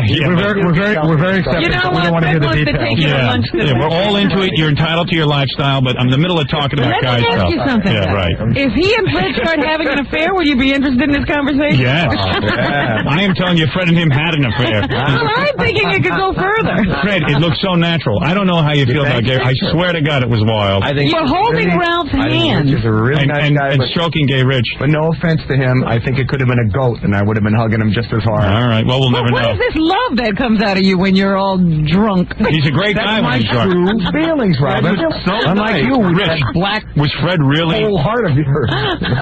Rich, were you really enjoying Fred? He was really sweet. It was beautiful. No, I mean, it looked like a gay club. Scores all of a sudden became like a gay club. It was like Fred's on the couch with Ralph and Gay Rich. Same lighting, same bad music, two guys hugging. Yeah, and I was watching like in disbelief. How would you know? Yeah, but he was whispering stuff to you, right? Yeah, well, mumbling actually. I mean, I would like speak to him, like just trying, so his like brain would keep going and stuff like that, and he would be like, oh, it didn't make any sense. Like, did you know what he was saying at all? Not that I. Did he smell like puke? No, not really. But he would say something and then like grab tighter on. I know. He was like stroking your back and all that. Yeah. Oh, I hate that. Fred's very romantic. He totally is so affectionate and just. No, he was drunk, Rich. Try to get that out of him now. Oh, go sit on his lap now. See how affectionate he is. Fred, I'll tell you something. You really are affectionate, though. I can see why. I'm a warm guy. I'm telling you. If Rich sits on his lap now, the only thing that'll be a projectile will be Rich. You just had to see it to believe it. Fred, I'm telling you, it's never going to believe. Oh, I wish you had video. Fred's glad we didn't. Fred needs to see this. He does. Fred would kill himself, though. You would never drink again. Fred, you would never drink again. Isn't it weird hearing about yourself? I'm not going to drink again anyway. All right, that's it. You're sworn off. Isn't that wild, though, Fred, hearing this? And you can't verify or deny anything. I can neither confirm nor Fred, you went to third base with Gay Rich. Fred usually drinks 3 generations. This was Cuervo 1800, which is very strong, good stuff. Yeah. You know, it's not cheap. His blood alcohol level was at 0.3. 0.3. And then usual is 0.8 or something? Yeah, 0.08. 0.1, you're drunk. Right. 0.13. I got to take a break. Only myself. And I want to talk about OJ. And I want to also take some phone calls, so we got to take this break right now. The following man man is obsessed. I started thinking about Howard Stern. He can't stop thinking about Howard Stern. It's not Howard Stern. Howard Stern is Howard Stern. If you don't know what Howard Stern is by now, you haven't been watching the media in America. He's lost touch with reality. They can all sit and masturbate, as Howard Stern likes to say that he does. He dreams of Howard Stern. They can masturbate, pick their noses, do dirty jokes right and left, attack everyone living and dead. It's almost embarrassing. Howard Stern. He loves him. Howard Stern. He needs him. Howard Stern. He wants him. Howard Stern. You're listening to Charles Grodin's idol, Howard Stern. 95. I think you want to know about something. Here's what you'll hear today after Howard Stern. Yeah, this is the X-Man Chris Allen. Tonight, ride the Overnight Express. We start with Mandatory Metallica at midnight, getting into the holiday season with the best classic rock, the best new rock. The only place to rock is with the X-Man on 95X. Howard Stern in the morning. 20-song rock marathons all day. So turn your volume up. If it rocks, it's on 95X. If it rocks, it's on 95X. I'm NBC3 meteorologist Chris Brandolino. Lake effect snow throughout the area today, particularly from the city of Syracuse to Fulton. 4 to 7 inches here in Syracuse, 7 inches or more from Beeville to Fulton, though. Temperatures in the mid-20s. That's my forecast on 95X. 95X is now streaming online. Go to 95X.com. Don't you know who I am? Your computer just became a very expensive radio. You're my main man. If it rocks, it's on 95X.com. If you've shopped for diamonds lately, I'm sure you've been told about the 4 C's. Color, cut, clarity, and carat weight. At Lennon's, we know all about the 4 C's. But we feel like the 5th and 6th C's are the most important to you. The 5th C is cost. At Lennon's, we have a huge selection of diamond engagement rings starting at only $299. The 6th C is choice. With our huge selection of diamonds, Lennon's is sure to have engagement rings you've been dreaming of. And for those who want something completely unique, our goldsmiths can create a custom engagement ring for you that is one of a kind. And at Lennon's, we eliminate the 7th C, confusion. We'll take the time to answer all of your questions and let you decide which diamonds you like the best. Other jewelers will tell you all about the possibilities of the 4 C's. At Lennon's, we'll show you the diamonds and let you decide. Lennon's Jewelers, located in Syracuse at the Great Northern Mall, at the corner of Erie and East Genesee and DeWitt, and in New Hartford on Commercial Drive next to Red Lobster. And New Year's Eve at Turning Stone Casino, December 31st. The entertainment goes on from 9 p.m. to 1 a.m. featuring Joy and Maria's Comedy Wedding in the Conference Center, Atlas and Classifieds in the showroom, and in the hotel lobby, Skippy and the Pistons. And don't forget the best part, the balloon drop at midnight in the hotel lobby. The fun doesn't stop at midnight, it goes on all night. Get your tickets at the showroom, box office, and Ticketmaster, or call 361-SHOW. Turning Stone Casino Resort is an enterprise of the Oneida Indian Nation. Make your money count now through Saturday at East Syracuse Chevrolet. Get 80% off dealer markup on select 2001s and even greater savings on select 2000s. The dealer markup is the difference between the manufacturer's suggested retail price and the invoice price. If you've been thinking about buying a new car or truck, act now. You get 80% off our markup at East Syracuse Chevrolet during this sale. And take advantage of other terrific incentives, including big rebates or low GMAC financing. Some excellent lease programs are winding down now, too, on Blazers, Malibus, Prisms, and more. Check our website at EastSyracuseChevrolet.com, then stop by to see how much you'll save. Prior sales excluded. We're easy to get to just off the Bridge Street exit of 690, next to BJ's and Staples. East Syracuse Chevrolet.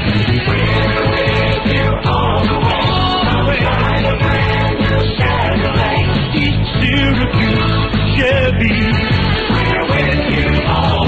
Well, the holiday gift results are in, and though everyone else got what they wanted, you're sitting on a collection of brainless knickknacks and ingenious inventions like the turkey fryer and the reversible designer tie. A well-meaning gesture, I'm sure, but come on. After the thank you notes go out, get even. Get what you want. You'll find it at the Point & Shop Marketplace at pointshop.com. All the stuff you really wanted, just click away. Remember, you can still end up having a great holiday. The Point & Shop Marketplace at pointshop.com. That's POINTSHOP, pointshop.com. Coors Light and Wilson Farms has your ticket to the NFL. Get to your local Wilson Farms today and pick up an 18-pack of ice-cold Coors or Coors Light for only $9.99. While you're there, be sure to register for the Wilson Farms Coors Light Direct TV system, complete with the NFL ticket. Coors Light and Wilson Farms gets you in the game with your chance to win a Direct TV system at any area Wilson Farms. Grab an 18-pack of Coors or Coors Light for only $9.99, just in time for the holidays at Wilson Farms. Look for the entry box at the Coors Light display at all area Wilson Farms. It's time to sit back, relax with a friend. Let's get up, let's have a drink, let's get together. Have that again. Let's have some fun again and again. Always great times with family and friends. Let's get together. Have that again. Let's get together. And even if you and your friends don't have much time for lunch, Bennigan's can help make the most of every moment. With Bennigan's Time Crunch Lunch, your lunch is served in 15 minutes or it's free. Guaranteed. So you can enjoy a wide variety of great American food and still get back to work on time. Let's get together. Hungry for some of your Bennigan's favorites but short on time? Then try Bennigan's on-the-go takeout service and bring all the great taste of Bennigan's home with you. You've reached Paul Schmidt, Director of Advertising at Budget Rent-A-Car. I'm unable to get to the phone right now, so leave a message. Hey there, Paul. It's your father. Remember you were telling me about your hot deals at Budget, where you offer unbelievable deals at all your locations. All right, I got a commercial for you now. There's a snowman, see. He knows that Budget has all these hot deals on the rental cars, but he can't take advantage of the hot deals, because if he did, he'd melt, and all that'd be left of him is 2 lumps of coal and a winter scarf. Oh, this one, listen to this. You do a commercial where Satan goes into the Budget Rent-A-Car, and then he runs out because the deals are too hot even for him. Huh? Oh, yeah. Here's a deal that's a little on the hot side. Right now, at a neighborhood location near you, get great weekly rates on cool cars starting at just $99 per week. Certain restrictions apply. Visit Budget.com. That's Budget.com, and then click on Hot Deals for details and reservations. 4 souls in search of one thing and finding another. Just for Life hit the scene with an insatiable thirst for fresh sounds, powered by their tandem guitar playing. It's a cosmic accident. With their self-titled debut, Dust for Life, an album filled with tracks that produce big energy rock and roll with sick, full-sounding grooves. Dust for Life exorcises some demons in this jaw-dropping album. With adventurous anthemic rock choruses and powerful riffs. It's soulful and filled with substance. It's rock-drenched music with tracks like Dirt, Into Dust. Their sound is engaging and deliberate. Look for Dust for Life's self-titled debut album, featuring their intense, riveting performance of the first single, Step Into the Light. Dust for Life is available at music stores everywhere. WHUX Manly, Syracuse. And now, let's return to the Howard Stern Show on 95X.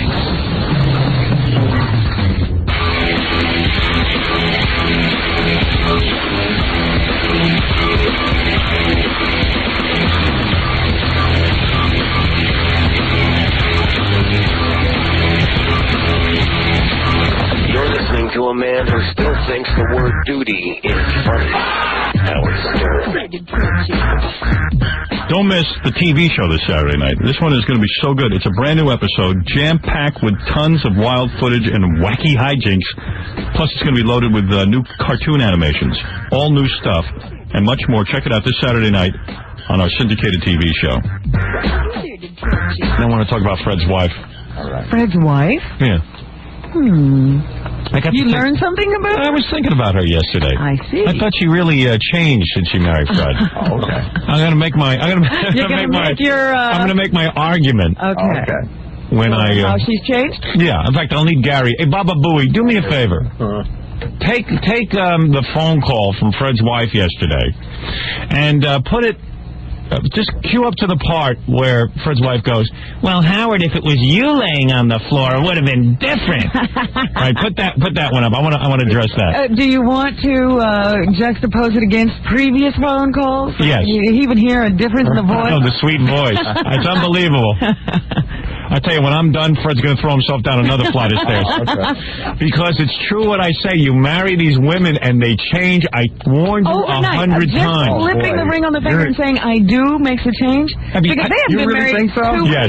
You really think so? I don't think there's a person in this room. I could be logical now and say why she was like that, but that's going to really just get in the way of the facts. I think they take drugs on the aisle. I do, too, because I think they take drugs on the aisle as well. I agree with that statement because I never used to agree with that statement. That's a sexist statement, but I'm going to tell you something. What does it mean? No, I'm not a sexist. I must tell you something. You think it's only your relationship, but then when you witness it, you're objective. You see it, Jackie. Even Jackie sees it. I didn't see it in my case. Jackie, yeah, in his case, he didn't see it. You see, I saw it in Jackie's case. He didn't believe me. That's okay. So now I can prove it. As long as he sees Fred's, I will say there must be some validity to it. Yeah, right. Okay. Well, in all fairness to Jackie's wife, I think she was acting the same way before she married. I don't know. I didn't know her that well. Well, what I could say is that Jackie acted differently. Yes. Yeah, Jackie used to be a lot more well, fun. You know, if there was a drug on the aisle, I was going to take it. Right. But the point is, Fred's wife, you can hear the difference. We've tracked her all along. And it was really weird, too. It was like kind of a weird little thing to say, like a little... Howard, if it had been you, everyone would have treated you differently. Like, Fred and I don't have those feelings about each other. I was so caught up in just hearing what had happened. Yeah. I wasn't really paying attention to what she said, so I really would love to hear it back. Yeah. Oh, yeah. I want you to hear it back. She'll use the excuse like that Fred almost died or something. Yeah, but I'm saying we treated something stupid like that, Howard. When Fred almost died at his bachelor party. I was lying unconscious for 7 hours. Don't get defensive, dude.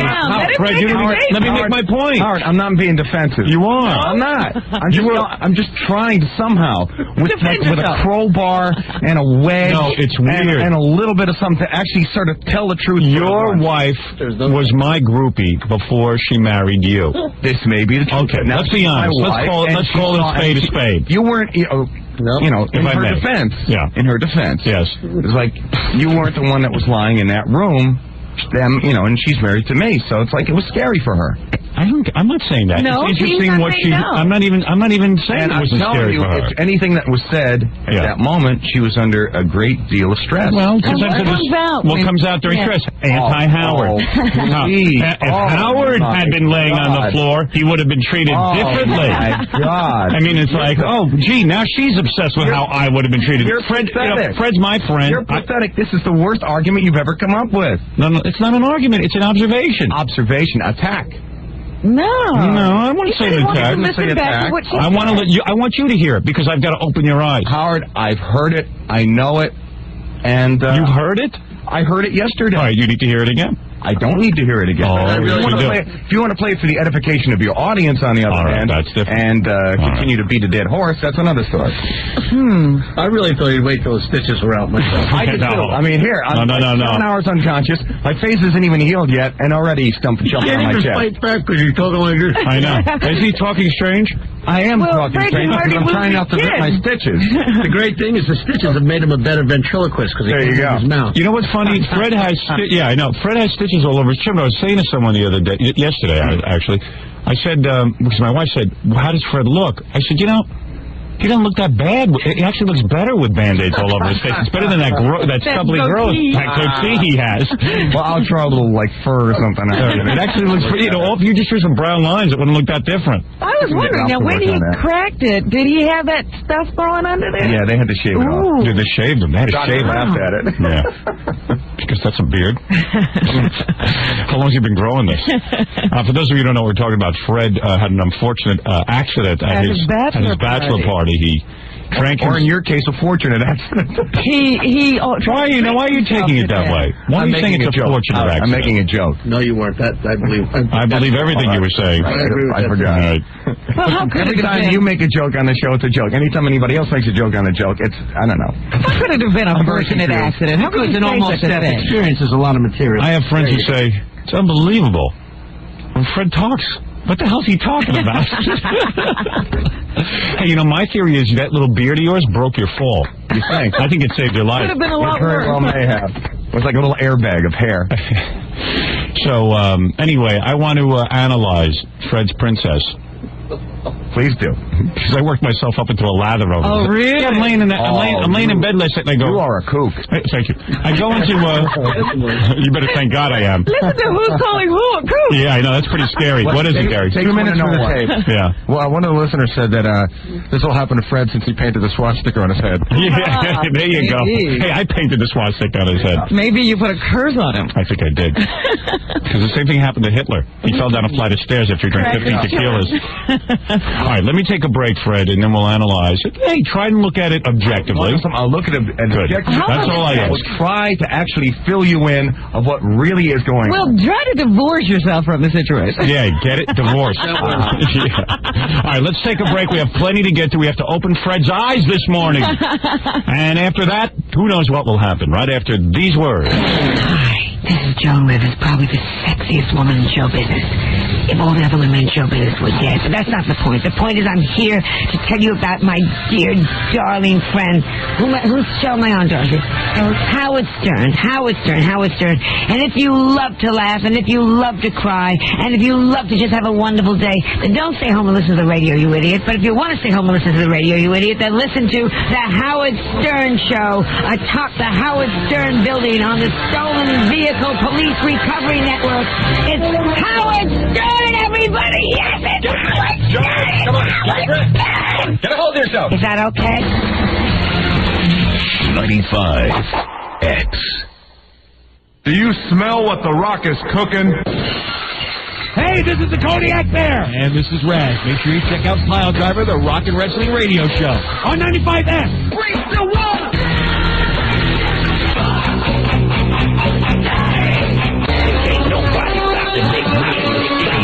10 p.m. Saturday night. Turn it up or I'll kick your asses. Who's there? If it rocks, it's on 95X. I'm NBC3 meteorologist Chris Brandolino. Lake effect snow throughout the area today, particularly from the city of Syracuse to Fulton. 4 to 7 inches here in Syracuse, 7 inches or more from Beeville to Fulton, though. Temperatures in the mid-20s. That's my forecast on 95X. 95X presents Sammy Hagar and his Cabo Wabo Cantina Tour to Turning Stone in Verona. Check X for more information. Sammy Hagar is coming soon from Syracuse's Concert Authority.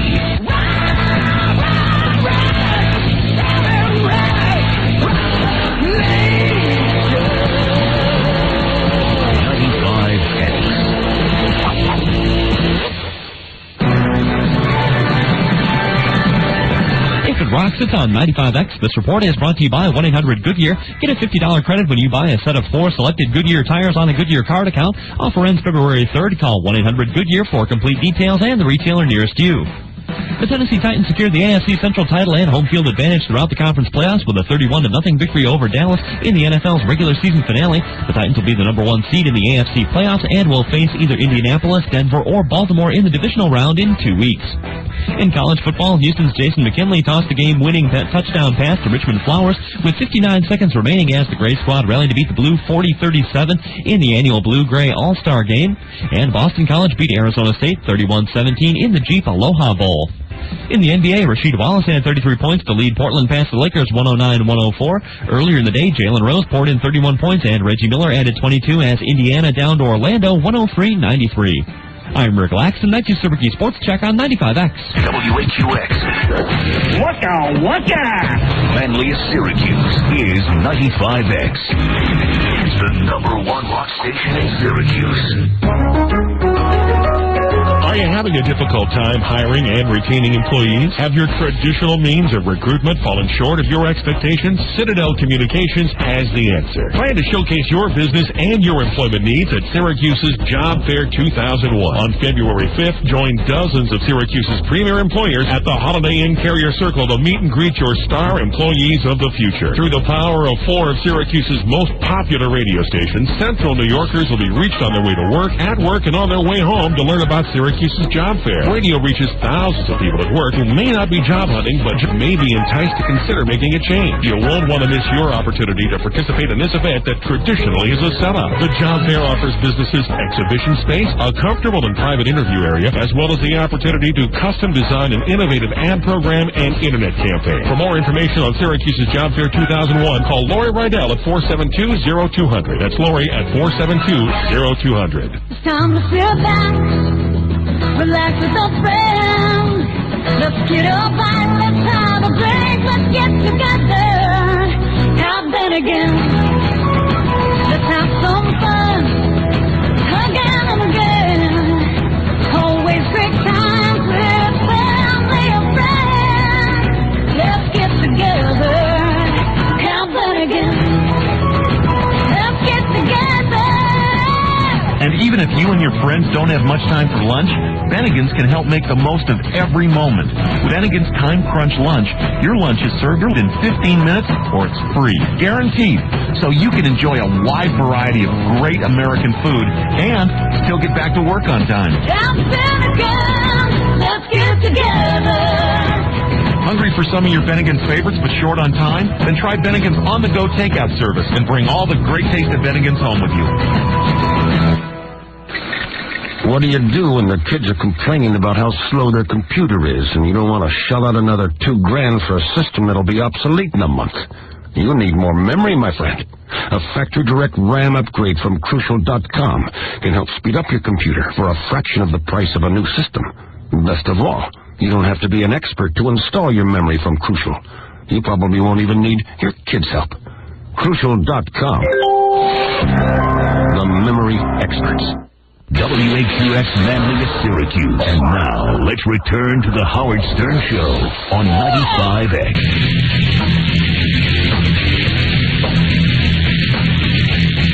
Hi, this is Noel Gallagher from the Band Oasis. From the top of the Howard Stern building, it's the Howard Stern Show. Before we talk about Fred and his relationship, his new marriage, was everybody talking on the street yesterday about Fred and the bachelor party? A lot of people were. Yeah, me too. Everyone said it was classic. Everybody loved it. I was on Prodigy last night, and there was a thing that just said Fred's bachelor party. There was like 20 responses, and everybody said it was the best radio they've ever heard. Yeah. But they couldn't believe that Fred got that drunk. I told Fred that he had reached legend. Yeah, he reached legendary status. And then somebody wrote on there, said, Ralph's a great guy.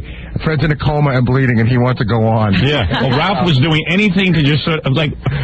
If Ralph would have had his way, Fred would have been like an ornament on the floor. Yeah, people would have just stepped over him and kept his blood going. pudding under my chin and in the corner with a hooker. Just throwing ice on Fred and put our drinks in there. Because everyone was in shock. Not that Fred was on the floor and almost dead. It was just that the party was over and it was cooking. That's what Ralph kept saying. The party's over. I know. It was just like everyone was in shock. I can't believe the party's over. Is that phone call on there? I have to tape with Princess Norris, but first, this is a guy who called Mother Angelica, mentioned your name, and she just totally goes off. Yeah, now the first time Mother Angelica is this... She's that nun, right? Yeah, she's that nun, the TV nun. Not Sally Field, the flying nun, but this is a different nun. She's this nun that... She's about 100 years old. She sort of looks like Miss Butterworth in a habit. Yeah, and she's got a big giant wooden cross, bigger than the one they actually hung Jesus on. But she wears a habit that it just isn't worn anymore. You know, you only see her face. That's it. It's brown. Yeah, and it's got wing flaps on it. Right. Yeah. It's got the whole thing. She's very nun. You know, she's like super nun. The nun.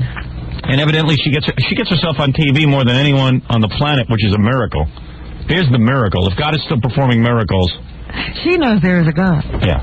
So the first time someone called in and mentioned my name, she just didn't even know what the hell they were talking about. Somebody must have filled her in. Yeah, because the first time she sort of seemed lost. Yeah.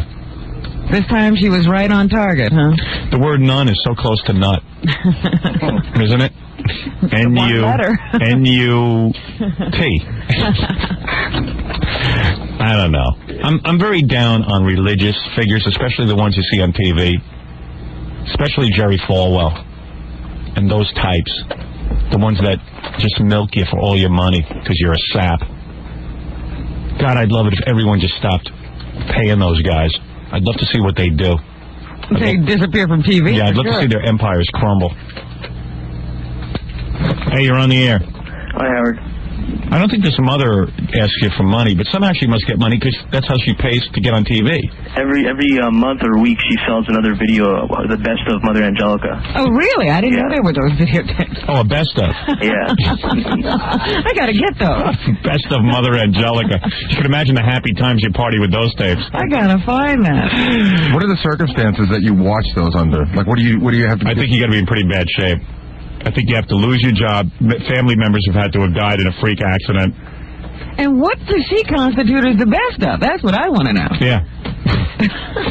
The ones where she wears her super giant cross. So what happened? She ragged on me? No, she ragged on me. She was saying that I was going to go to hell and everything. Really? Oh, all right, let me hear this. Yeah, okay. And this is along with the just... By the way, sir, you probably will go to hell. But not because of anything she said. Yeah, I recognize your voice. I know what you've been up to. Go ahead. All right. So just tell me if you want me to cut it off in the middle.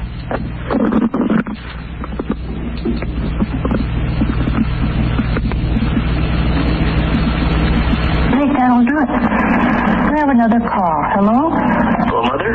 Yes. Hi, this is Ralph Sorella from Martling, California. What is your question? My question is, does Howard Stern turn you on? How, what? Another bad call? You know, people like you are sick. You're really sick. You're the cause for chastisement. I can't understand her. The good people have to suffer because of people like you. There's so much evil in the world. Evil? And your defiance of God and duty and goodness and holiness is so evil. I feel sorry for you. She's like a voodoo woman. And everybody liked you. You always wonder, why does God permit evil in the world, huh? Why does he? Because he gave you free will. I can't understand it. He gave you free will. And... Sounds like her collar's on too tight. Because let me tell you what you're doing. See, your mind is so full of filth. Filth? That God is blocked out completely. God is what? Blocked out completely. If you died like that, you'd go straight to hell. Straight to hell. You see, but I don't believe it. It doesn't exist because you believe it. It exists because there are a lot of people like you there. All right, hey, turn it up because we can't understand it. Okay. Yeah, for some reason, it's really muddy. Yeah. It's her voice. Nah, it's your connection or something. Oh, okay. Maybe the way you taped it, I don't know. Yeah, you demon. Isn't that funny? Like, she has zero sense of humor. So, like, what did he do? He didn't do anything. He just said, does Howard Stern turn you on? And right away he has him going to hell. You're evil. He's demon-possessed. He's ruining it for everyone. That's why we all get chastised. She is really weird, man. Like, did you get that reaction immediately? You are sick. Yeah. You are so sick. You are so sick. Boy, that's a religious woman. Thank you. Yeah, just completely destroy the guy. If there weren't guys like him, she'd have nothing to talk about. I know, but she's the girl in school everybody goofed on. I'm positive of that. I'm positive in her fifth grade she didn't class. have a good time. Yeah, I am positive, because you look at that puss, and no one was sitting in, having fun with her. And I'm sure that she was completely ostracized. And now, for the first time in her life, in her old age, people are listening to her because she has this nun thing going. She's happening. Yeah, so now she's finally getting to say everything she wanted to all the bad boys in her class who turned her off. You know what you are. You're evil. Sick, evil, demon-possessed. And they're like voodoo women. Yeah. You are demon-possessed. And that drone, it's always the same voice. Doesn't modulate, doesn't do anything. Yeah. This is Sister Angelica, and you are sick. You are sick. I wonder who really is the sick one there. Mother Angelica or this guy? And we all liked you. Yeah, we all liked you. You're sick. Oh, boy. It's a pretty heavy thing. We should put you to death. You're going to hell. It's not a hell because you believe it. There's a hell because there's a lot of people like you in it. Yeah, what does that mean? I wonder. scarier is that you memorized her entire speech already. I was hypnotized. You kept saying, turn it off. I was like, no, Mother Angelica, listen. I'd like to hear it. Hey, can you send us that tape so we can hear it clearer? Sure. Yeah, I mean, send us the whole thing. It's just hard to hear over the phone today. Okay. I don't know what it is. Did anybody else have problems with it? It was hard to. There were lots of words that were just unintelligible, yeah. Sort of like Fred Friday. Lots of words that were unintelligible. But I had an excuse. Yeah. At least you were drinking. Hey, thanks, dude. Could you put someone on with me to tell me what to do? Yeah, okay. Hold on. Up on Real Thrill 2, you have Princess Norris. All right, I'll analyze that. Did she get promotions when she's now Mrs. Norris? She's still a princess, or is she a queen? I think the name Princess Norris is just so perfect. Because, like I said to my wife yesterday, I got upset. I said, did you hear that voice on Princess Norris? And she goes, is she still a princess? I go, very much so. Now she's more a princess. Before it was a joke. Now she really is a princess. Are you sure she's not a queen? Oh, with his head. Lady Norris. There you go. Lady Norris. The Duchess Norris. Ladies and gentlemen, the Duchess Norris. Got her own little crown. Yeah. Hello. Oh, boy. We ought to have the Duchess Norris in here so we can see her on camera. There you go. You're not kidding. All right, let me take a break and we'll analyze the tapes of the Duchess Norris. All right. Right after these words. You're listening to the Howard Stern Show on the SVPRN, the Stolen Vehicle Police Recovery Network. 95. Soundcheck is now on the internet.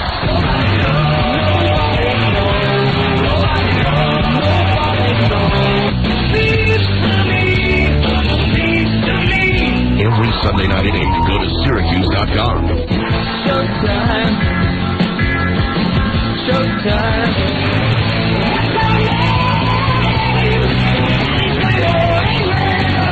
The best rock around can be found right in your own backyard and online at Syracuse.com.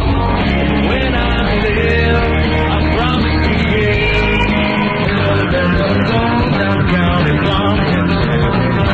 If it rocks, it's on Soundcheck on 95X. Turn it up. If it rocks, it's on 95X. I'm NBC3 meteorologist Chris Brandolino. Lake effect snow throughout the area today, particularly from the city of Syracuse to Fulton. 4 to 7 inches here in Syracuse, 7 inches or more from Beeville to Fulton, though. Temperatures in the mid-20s. That's my forecast on 95X. Don't just sit on the sidelines. Get in the game. If you'd like to make a call, Call in. Call in at 1-800-44-STERN. Thank you, honey. You just saved my life. You're listening to The Howard Stern Show. The Howard Stern Show on 95X. Like bagels. But some people love bagels. For a true bagel lover, it's DeWitt Bagelry every time. Why? Because each delicious bagel is made hot from scratch with the finest ingredients to be smooth and shiny outside, soft and chewy inside. DeWitt Bagelry provides fresh bagels daily to dozens of restaurants all over Central New York, like the Cutting Board Deli, the Blue Tusk, and SUNY Health Science Center, to name a few. So when that craving hits you, and only the best bagel will do, make sure it's from DeWitt Bagelry. If your favorite restaurant doesn't have them, then just stop in at the DeWitt Bagelry location nearest you. In Liverpool, beside the Retreat Restaurant. In Westdale Plaza. And on East Genesee Street in DeWitt. DeWitt Bagelry makes your mouth water with 16 varieties of homemade cream cheese and bagel creations in 28 varieties, like the scrumptious sun-dried tomato bagel, the super health-conscious oat bran raisin bagel, and DeWitt Bagelry's masterpiece, the famous Power Bagel, loaded with raisins, nuts, and dried apples. DeWitt Bagelry. They make what makes mouths happy. Everything you need to succeed is at Onondaga Community College. How do you define success? I want to go to a college that's going to help me get a good job when I graduate. For my small business to grow, I need to keep up with the latest technology. I want a promotion, or maybe even a new job, but I need to update my skills. As busy as I am with work and family, I still want to finish my degree. No matter what your definition of success is, start with OCC. Whether you're graduating from high school or already in the workplace, OCC has the right program for you. Find out more about their courses in business and hospitality, health professions, human sciences and general studies, performing and visual arts, and more. Many offered at times and locations that fit your schedule, including their newest extension sites, OCC North in Clay and Job Plus in downtown Syracuse. Classes start January 22nd. It's not too late to register. Call 498-2201 today or visit sunyocc.edu. That's 498-2201. OCC, everything you need to succeed.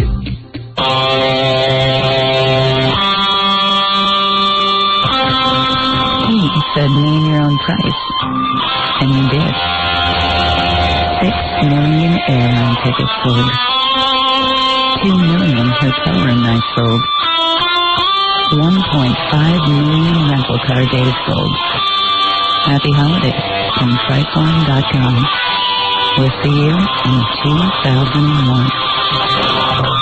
WAQX Manlius Syracuse. Now, let's return to the Howard Stern Show on 95X.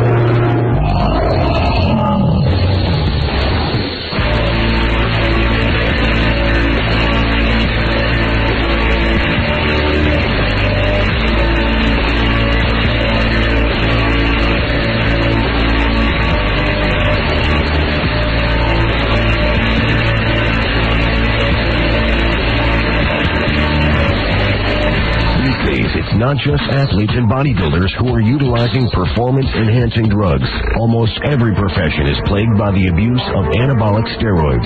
Just listen to a few radio entertainers who experiment with the male hormone testosterone. I'm Baba Boo. You such a wimp. Wait, you're a wimp. Go out on your own, then I'll think you got some balls. Take away that microphone and get some balls. This dangerous hormone makes even the kindest person turn into a mean and hurtful attacker. With big giant teeth and lips, and the lips can't cover the teeth. Nose and Adam's apple. Well, you can't even cover your teeth up.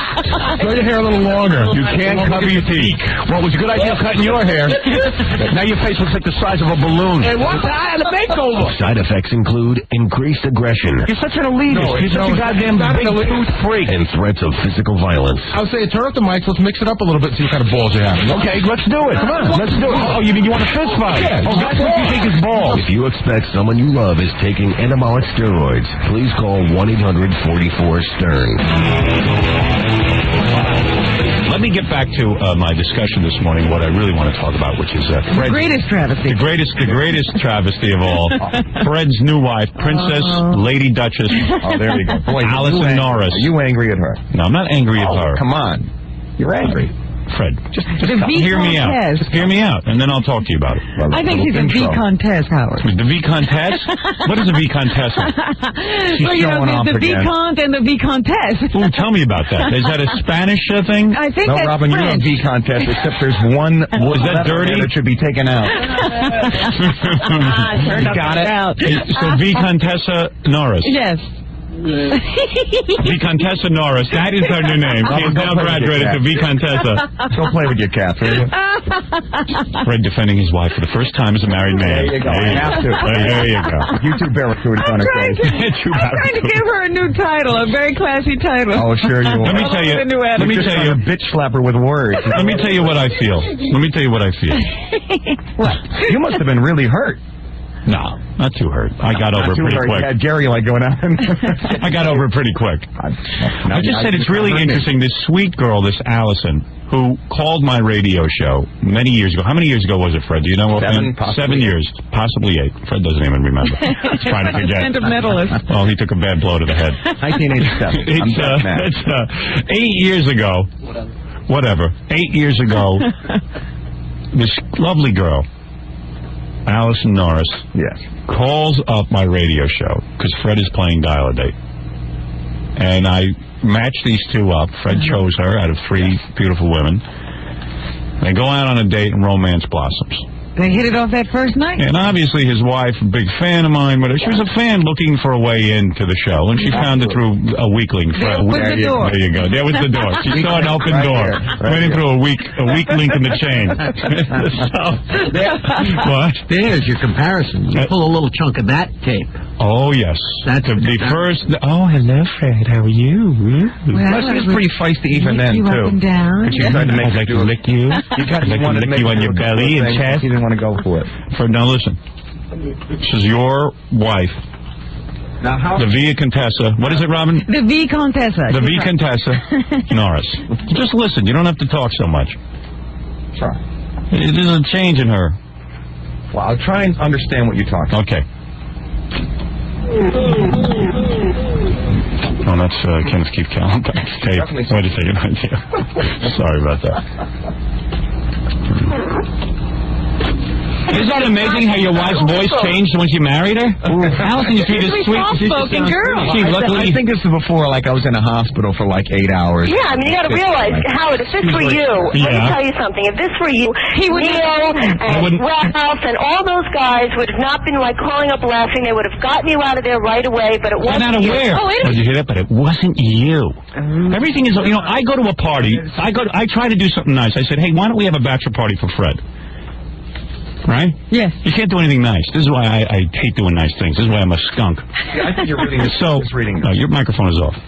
So the wife has a terrible thing happen to her husband. And Fred really... Let me just say a sentence, will you? And then I'll give you time to respond. Okay. He's getting all defensive. I am the yardstick by which all things are measured in life. For some reason. I don't know what I do to bring this out in people. I'm a guy, I'm a disc jockey, I got into this business, I don't know, I like to have fun. I don't know, I like to talk on the air. Talking. I'm trying to pay attention to you. I don't know. Hyping up over there. I met Fred in Hartford, we decided, hey, let's do some stuff together. We've always had a nice friendship, a nice relationship. Nothing's ever come between you. Nothing ever comes between us. We have a nice relationship. I mean, what can I say? It's a pleasure. Fred had died, I would have been the first one at the funeral. I would have been honored to be the best man at his wedding, but of course he saw fit not to invite me. But, okay, bygones, let bygones be bygones, Robin. I said, let's have a bachelor party for the man. And then a place to throw the bachelor party. I feel responsibility to throw a bachelor party, that's all. And you threw a good one. Terrific. Hey, tell everyone, Robin, about the time I bought Fred his first pair of shoes. You talk about a guy's relationship with another guy. Yeah, you said you can't go to the big city barefoot. Yeah, Jethro. What? Roll your pants. Yeah, roll the pants down and wear some shoes. All right, now listen to me. Here's a belt. Take all that rope. Right. So listen to me. Listen to me. Listen to me, everyone, because this is an important lesson. So, Fred and I, we don't have any beefs with one another. So he marries the Contessa, and what is it again? The V contest. The V contest. And what's the V stand for? Vagina. You're another woman. Anyway, V Contessa. Yeah. And I don't know. I threw the bachelor party in all innocence. I thought it would be a fun idea. It was just, guys bonding. Right. Now Fred's one of the group. Fred got a little bombed, more than a little bombed, inebriated, and he passes out, and he did a terrible thing, and his wife's upset. So we hear her on the phone. I'm just upset because everyone's laughing. Now, if it had been you, Howard, me. Now it's I am the yardstick by which everything is measured. Well, let's look at that. If this had happened to you, so why didn't she marry me today? What? What would we be doing today? You'd be goofing on me, Absolutely. But it doesn't matter. In the wife's side, whenever now she is taking up Fred's cause. Yes. If it had been you, no one would be standing around and laughing right now. But it wasn't you. Now, this is a girl who used to listen to my radio show, called in to get a date with Fred. I've done nothing but good things for her. Well, why the hostility to me? This anonymous fax says, now that she has married Fred, Princess Norris probably thinks she is the other Allison. Yes. Or at least she wishes she was. Right, exactly. Hey, Fred, wake up. The princess married Howard and is just living with you. That's right. Now she's part of my life. There you go. Now when I have Fred over the house, it'll be Princess and Fred. This is my nightmare. I told you to stay single. I told you not to get married, you moron. Oh, man. This person faxes, Howard, Fred's wife has a voice that could make a man turn gay. Now he is gay. Listen, Fred, I understand why you went to Gay Rich. You don't have to explain yourself to me. All right. Everybody can read between the lines. Everyone read between. If it was you laying on the ground, what do you want from me? It's not me laying on the ground, and if it was laying on the ground, I hope they would treat me as good as what you. Can I ask? Why is it my fault? It's not your responsibility to be, to take care of how everyone acts. Yeah, I mean, I'm in charge of Ralph and Neil. She's not mad at Gay Rich. She's mad at you all. Oh, us? What did we do? I'm not mad. I'm just, if you listen to this, I mean, if it were anybody else's. No, Allison, I think we're laughing now because Fred's all right. No, I don't think we were laughing then. I think she feels the situation might have been handled only Ralph wanted to keep the party going. Clearly, that's Ralph. He was worried about Fred. I want to get to the part where she goes, I can't find it. Oh, I got the wrong tape. That's what the problem is here. I'm rewinding one tape. I like when she goes, it's you. Isn't that amazing how your wife's voice changed when you married her? Allison used to be the sweet, soft-spoken girl. I think this was before, like, I was in a hospital for like 8 hours. Yeah, I mean, you got to realize how... If she's upset about Fred, why is she taking it out on me? Yeah. If this were you, let me tell you something. If this were you, Neil and Ralph and all those guys would have not been, like, calling up laughing. They would have gotten you out of there right away, but it wasn't you. That's exactly what we did. Absolutely. Ralph would have been in the chair, and Neil would have been on the phone, and Dominic would have been guffawing so much you wouldn't have been able to understand a word he said. I know. But if it would have been you, would have been treated Fred would have been treated differently if he was you. But she's saying that the next day, these guys wouldn't be calling up laughing. Oh, not much. If it had been you. Me and Gay Rich had been in a huddle. There you go. My life would have been over as we know it. Believe me, I would never have let you rest. Tell your wife to lighten up, man. I'm not the enemy. I was just about to tell you to lighten up. Okay, man, you're just too uptight. Okay, you don't hear it, man. No, love is blind. Love is blind. Love is blind. Well, he's got a lot to make up for, Howard. Love is blind. Okay, I've managed to be quiet for at least 5 minutes, so can I respond? Love is blind. Can I respond? Love is blind. Okay, I guess not. Love is blind. That's how it works. Love is blind. In his defense, Howard, he does have a lot to make up for. He was hugging a man. There you go. Right. So he's got to come to his wife's defense. That's right. But I just want to clear something up. I never called the house laughing or anything like that. I called your house to see how you were doing. Of course. I didn't make any jokes or anything like that. He was talking about on the radio. No, on the radio. Right. Everybody, you know what? She was just... Look at Ralph all upset. Okay. You know what Ralph told me? What? All right, this is pretty funny. And then I'm going to get to Kenneth Keith. Fred, relax. I'm just killing time. I know that. Okay, now listen. I like your wife. Just get her in line, okay? Don't let her walk all over you. She's not walking on me, and she wasn't insulting you. She really was. All right, okay, well... Okay. If you want to take... Now, if you want to take... Robbie, come on. If this was you, Howard, it would be a different story. No, she was... Everyone with me. Why would it matter? This happened to you. This happened to you, and we handled it properly. You're taking something, and you're really steering it in a direction. You're really... That's what I do for a living. I know that. All right, okay. I'm just trying to point that out to you. Thank you. I'm just trying to point that out to you so that you're aware of it. Is it my fault you got so drunk you were stupider than the Gary puppet? What do you want from me?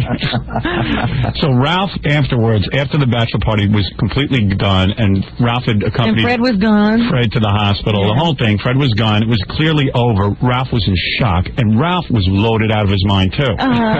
So he was so drunk, he walked out, and what street did you make it to? 50, right around the corner from the radio station. Yeah, all right. Right around, Ralph just plunks himself down on the street, passes out on the street. Passed out? Passed out. He's laying there. So, of course, the guy's laying there drunk. Oh, my goodness. So the cops come up, and they start yelling at Ralph that he can't lay there. He has to sit up. No. What had happened was, I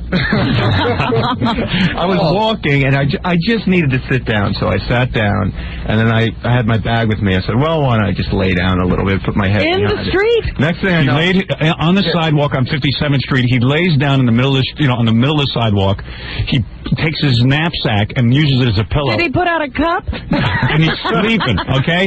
So the cops come along, and they tell him he has to sit up. You're not allowed to lay on the street. But the funny part is it was really hot, and I had my shorts on, and I took my shirt off, because I was walking around the streets, and it was hot. So there I am laying there with my shorts on, no shirt. I must have looked like a homeless pup. Yeah, why don't you just go home? Well, get a hotel room. You're working. Well, yeah, he couldn't go home. I just needed to mellow out for a few minutes. Yeah, so he mellows out for a few minutes. It turns out that everybody sees him there. Who saw you on the street? Wait, but the cops kind of kick me, and he goes, hey man, you got to get up, and but you could stay here, you just have to sit up. So yeah, for some reason there's a law you can't lay down. Not a lay law. It's a sit-up law. You could sit on the sidewalk. What is it?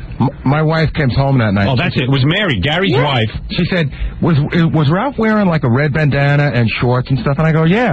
She goes, I was going by on the bus. I saw him on the corner. He looked like a homeless guy. He was sitting in Indian position, but he was just sitting on the street. Yeah. She said all he was missing was a sign. Then one of the interns came up to me in the afternoon. He goes, hey man, were you passed out on the street the other day? Oh man, it was really wild.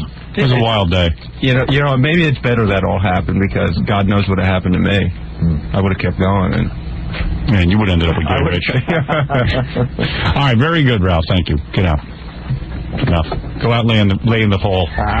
Sit up, don't so lay now down. you know where he goes afterwards. He goes to the street, goes back to his corner. I said, babe, Rob probably has fun. He's a single guy. No, he just goes out to a street and lays there. Let me take a break. Kenneth Keith Kallenbach is stopping in. I want to meet his mother. Ah, we've never done that before. No. And then we have another special guest coming in a couple of minutes, too.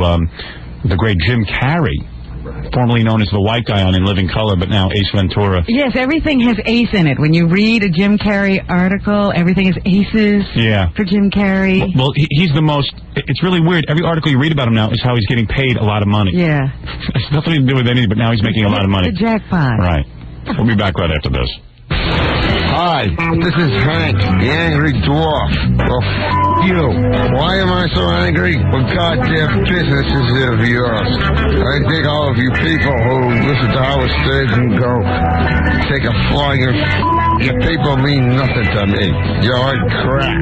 If only I could reach you from the top of the Howard Stern building. You listening to the Howard Stern show, climb to the top of the building and jump off. And hopefully all of you will die. Howard Stern. 95X. 95X presents Sammy Hagar and his Cabo Wabo Cantina Tour to Turning Stone. And for more information, Sammy Hagar is coming soon from Syracuse's Concert Authority.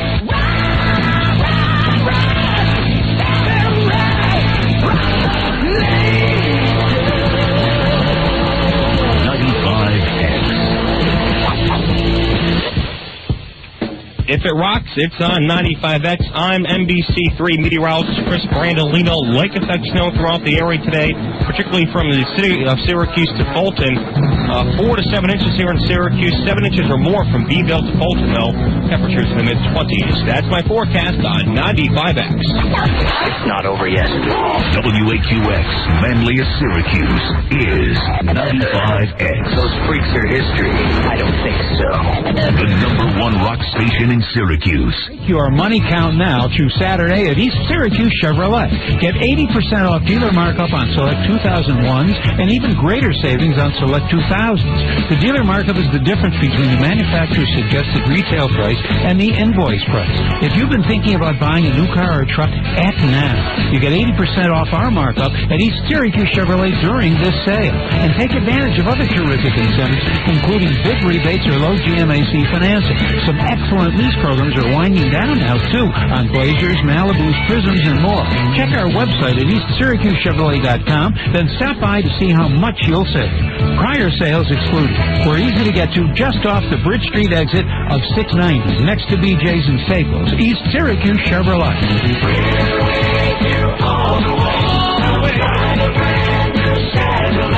East Syracuse Chevy. We're with you all the way.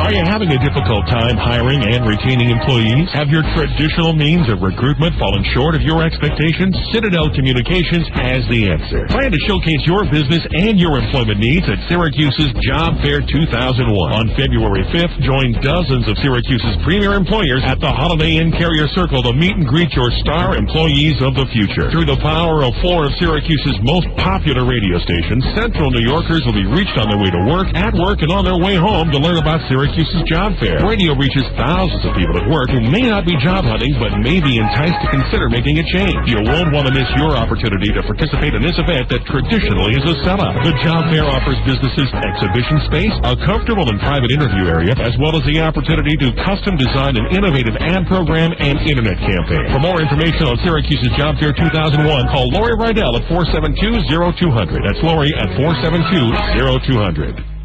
WAQX manliest Syracuse. And now, let's return to the Howard Stern Show on 95X.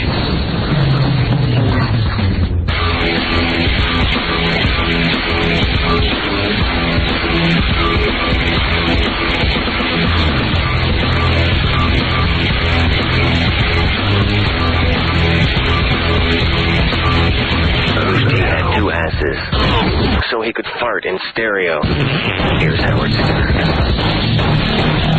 All right, so during the commercials, Papa Fooey starts arguing with me that he's more musical than I am. Because we were playing a computer game, and he was sitting there and matching the note up to the computer. He thinks that's musical. On a tennis racket. On a tennis racket. And he was sitting there with a big teeth staring at the computer screen. He wasn't matching it. Wasn't doing anything. I was matching it closer than you were. Tell me in any way how you're more musical than I am. Tell me in any way. I sing better than you. I carry a tune better than you. I can play instruments. You carry a tune slightly better than me. When we do song parodies here, and we're both doing them blindly, we are equally bad at them. There are some days where Freddie has to cue you, and you happen to... Wait, that's your opinion. Fred, would you be an unbiased person? I'll do my best. Okay, when you give Howard a song to sing and you put it on tape, is Howard really musically inclined and can get it every time, is really good at it? Well, if you're talking about like the intros and stuff like that, he's not necessarily... Or even following along? There are times that I don't know the song. Fred just bailed on me. What about Gary? You're awful. Come on. Oh, I agree I'm awful. But I just don't agree that you're as great as you think you are. You can't even play an instrument, and you're going to talk about musical ability? You have absolutely zero aptitude because you're a moron. You went to Adelphi College. What does Adelphi have to do with playing a Because there's a certain amount of math ability. BU? Yeah, I did. I picked it up on my own. At BU. So because you went to BU, you learned to play guitar? No, because I have intelligence. Because you have to have a certain intelligence to pick up on music. You're brilliant. I'm not brilliant. What would you be doing in rocket science? It's not that I'm brilliant, but at least I can figure out how to play an instrument. You can't. That's right. You try taking guitar lessons. You can't figure it out. Okay. You're too stupid. That's true. You're a moron. How could you not figure out how to play guitar? Only a moron can handle this. This is the easiest thing in the world. Let me see you play something. I told you I can't play guitar. You can't even play a bar chord. I just said I can't play guitar. I can play any chord. You can't play anything because you're too stupid. Okay, agreed. I'm too stupid. But boy, were you good on that tennis racket. Yeah, you were playing the tennis racket thinking that you had something. You ought to see me on a flower pot. You had absolutely no musical ability. You have nothing. You can't even play a basic... Oh, wait a minute. That's good. You can't play a... Let me see you do it. Here, do the same thing I just did. Here's what I want you to play. I want you to play a blues progression. Anyone... I told you I don't know how to play the guitar, Howard. If you don't know how to do something, then you can't even do the easiest thing. You can't do it because you have no musical aptitude. That's true. Did you take guitar lessons? I took one lesson, Robin. I didn't take guitar lessons. I took one lesson. That's in between his piano lesson that he couldn't master either. Never took a piano lesson in my life. My family wasn't wealthy enough to have a piano. I apologize. Oh, they weren't wealthy enough, huh? We're too poor to have a piano. You don't need a piano. Do you have a piano? Yeah, we had a piano. I bet you my father made as much money as yours did. His kids are a piano. Yeah, just like you always had a piano. Let me see you play something. I just said I can't. Let me hear you sing something. What do you want to sing? I'll name the song and I'll sing it with you. Why don't you go first? Pick any song and I'll sing it, then you'll sing it. I guarantee I could stay on tune and you can't. You can't do anything. I can't think of a song. No, of course not, because you're not musical. Now get out of here. Why don't you bring in our next guest? Who is our next guest? I can't believe this guy. Alan and King. You shouldn't tell me he's more musical than I am. Listen, I may not be more musical than you, but you cannot sit here and brag that you are a musical genius. I never did. You just said you were you're so great at it. You're not that, no. Listen to the tape. Okay. Do you think you're musically inclined, Howard Stern? I'm more musically inclined than you. But do you think you're musically inclined? No, of course not. But for you to sit there and compare yourself to me, which is what you constantly do, you constantly try to evaluate yourself next to me to make yourself feel better. You're Buddha. You're God. Absolutely no to evaluate themselves compared to you. You're the one who brought it up. You came in and said you were more musical than me. Actually, you're the one who brought it up. You said that I had no musical That's right. talent whatsoever. You don't. And you had to come in and say you have more than me. And you don't. I have to knock your this illusion you create for yourself that you have some sort of abilities in life. You have no abilities. Your whole existence is me. You are a megalomaniac. No, you are. No, I'm not. You are. I'm just when it comes. The whole world revolves around you. You came in here and said you have more musical ability than me. First of all, nobody asked you if you had more musical ability than me. You just had to come in and challenge me. Well, no, you were talking about how bad I was. That's how it came up. It wasn't like you were talking about Take the ABC and song. I came in. Take the ABC song and sing it. And I want to see if you're more... Do something interesting with it. Go ahead. I can't... Go ahead. Sing the ABC song. I'll sing it after you. Go ahead. Sing it. I'm not doing it. Yeah, because you're not musical. That's right. I'm not. You're right. You're right. I'm not doing that. Sing the ABC song. I'll sing it after you. Not doing it. Do something interesting with it. I can't. I'm too stupid. Damn, why did I just do that? She won't do it because you can't sing it. Do what? Give you guys another clip to pull of me saying how stupid I am. Do it. I'm too stupid. Go ahead, I'll sing it after you. No. Sing any song of your choice. I don't want to sing. You said you would do it. Howard, I apologize. I was wrong. You're correct. Good. Now you learned your lesson again. What? You guys just sing Twist and Shout. We'll just do it. You know. Just the ABC song. It's simple enough. It's not necessary. And everybody knows it. A, B, C, E, F, G, H. Let him sing. Yeah, go ahead. Do something interesting with it. I can't do anything interesting with it. Yeah. I can't do it. All right. You Good. can just stick stupid. to it. Can't do any weird phrasing with it. Nothing musical. Hey. All right. Did you forget the words? Yes. That's Okay. All right. He's better than me musical. He's better than me at everything. All right, Papa Boo, you're done. Do you remember who our next guests are? I think I can retain that. I think I can retain that. Thank you. That was not me trying to be better. No, that was information I've retained. That was him knowing the answer to the question that he asked. Of course. Wasn't that either? I'll figure it out. We'll be back right after these words. Hi, this is Jay Barrymore, and I'm sending a love message to Howard. Howard, I adore you. There is no one like you. The world needs you, and it's a better place because you're here. You're an incredible person. 95 X Soundcheck is now on the internet.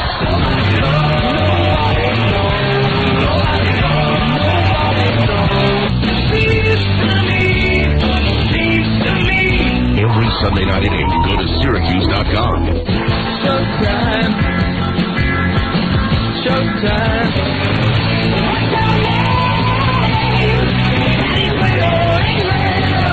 The best rock around can be found right in your own backyard and online at Syracuse.com. When I live, I promise to give.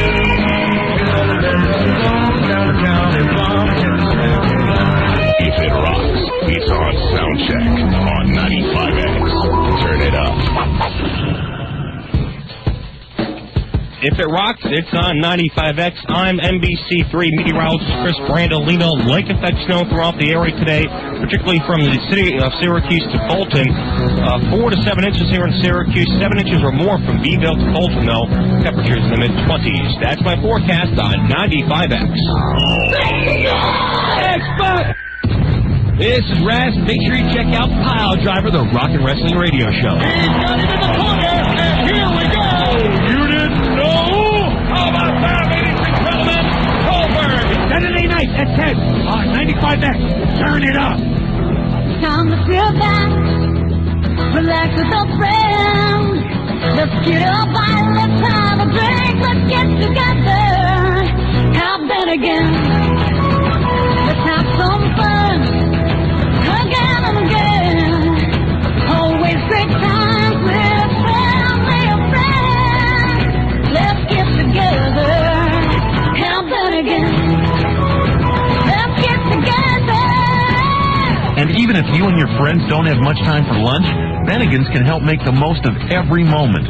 With Bennigan's Time Crunch Lunch, your lunch is served in 15 minutes or it's free. Guaranteed.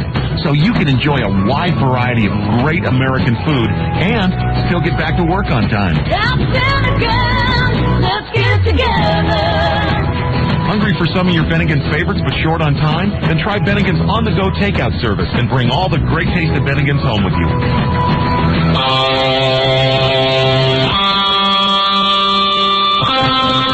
He said, name your own price.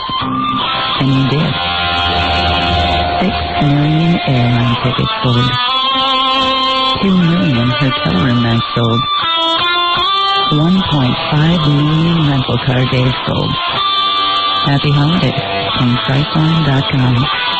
We'll see you in 2001. What do you do when the kids are complaining about how slow their computer is and you don't want to shell out another $2,000 for a system that'll be obsolete in a month? You need more memory, my friend. A factory direct RAM upgrade from Crucial.com can help speed up your computer for a fraction of the price of a new system. Best of all, you don't have to be an expert to install your memory from Crucial. You probably won't even need your kids' help. Crucial.com. The memory bakery experts. Some people simply like bagels, but some people love bagels. For a true bagel lover, it's DeWitt Bakery every time. Why? Because each delicious bagel is made hot from scratch with the finest ingredients to be smooth and shiny outside, soft and chewy inside. DeWitt Bakery provides fresh bagels daily to dozens of restaurants all over Central New York, like the Cutting Board Deli, the Blue Tusk, and SUNY Health Science Center, to name a few. So when that craving hits you, and only the best bagel will do, make sure it's from DeWitt Bakery. If your favorite restaurant doesn't have them, then just stop in at the DeWitt Bakery location nearest you, in Liverpool beside the Retreat Restaurant, in Westdale Plaza, and on East Genesee Street in DeWitt. DeWitt Bakery makes your mouth water with 16 varieties of homemade cream cheese and bagel creations in 28 varieties, like the scrumptious sun-dried tomato bagel, the super health-conscious oat bran raisin bagel, and DeWitt Bakery's masterpiece, the famous Power Bagel, loaded with raisins, nuts, and dried apples. DeWitt Bakery. They make what makes mouths happy. What if the only shirt you could buy was one color, one style from one store? Here, it's pink with a Nehru collar. Yeah, but I was looking for... No buts, that's it. That's how most web insurance sites treat you. Quotes from just one or two companies. But Quotesmith.com gives you auto, health, and life insurance quotes from more than 300 top-rated companies. Search the insurance marketplace in seconds, sort by lowest price, and don't settle for this. Have blue? Pink. It's pink. Okay. Go to Quotesmith.com. Makes everybody an insurance genius. WAQX Manly, Syracuse. Now, let's return to the Howard Stern Show on 95X.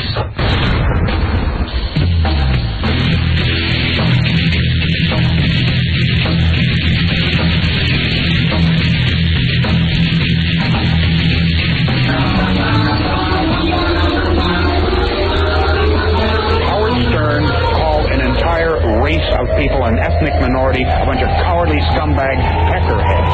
And I am ashamed that so few of you think there's anything wrong with that.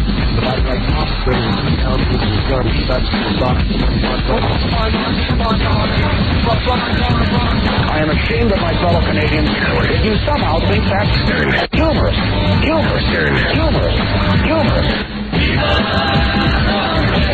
all think this is great. Shall we shag now or shall we shag later?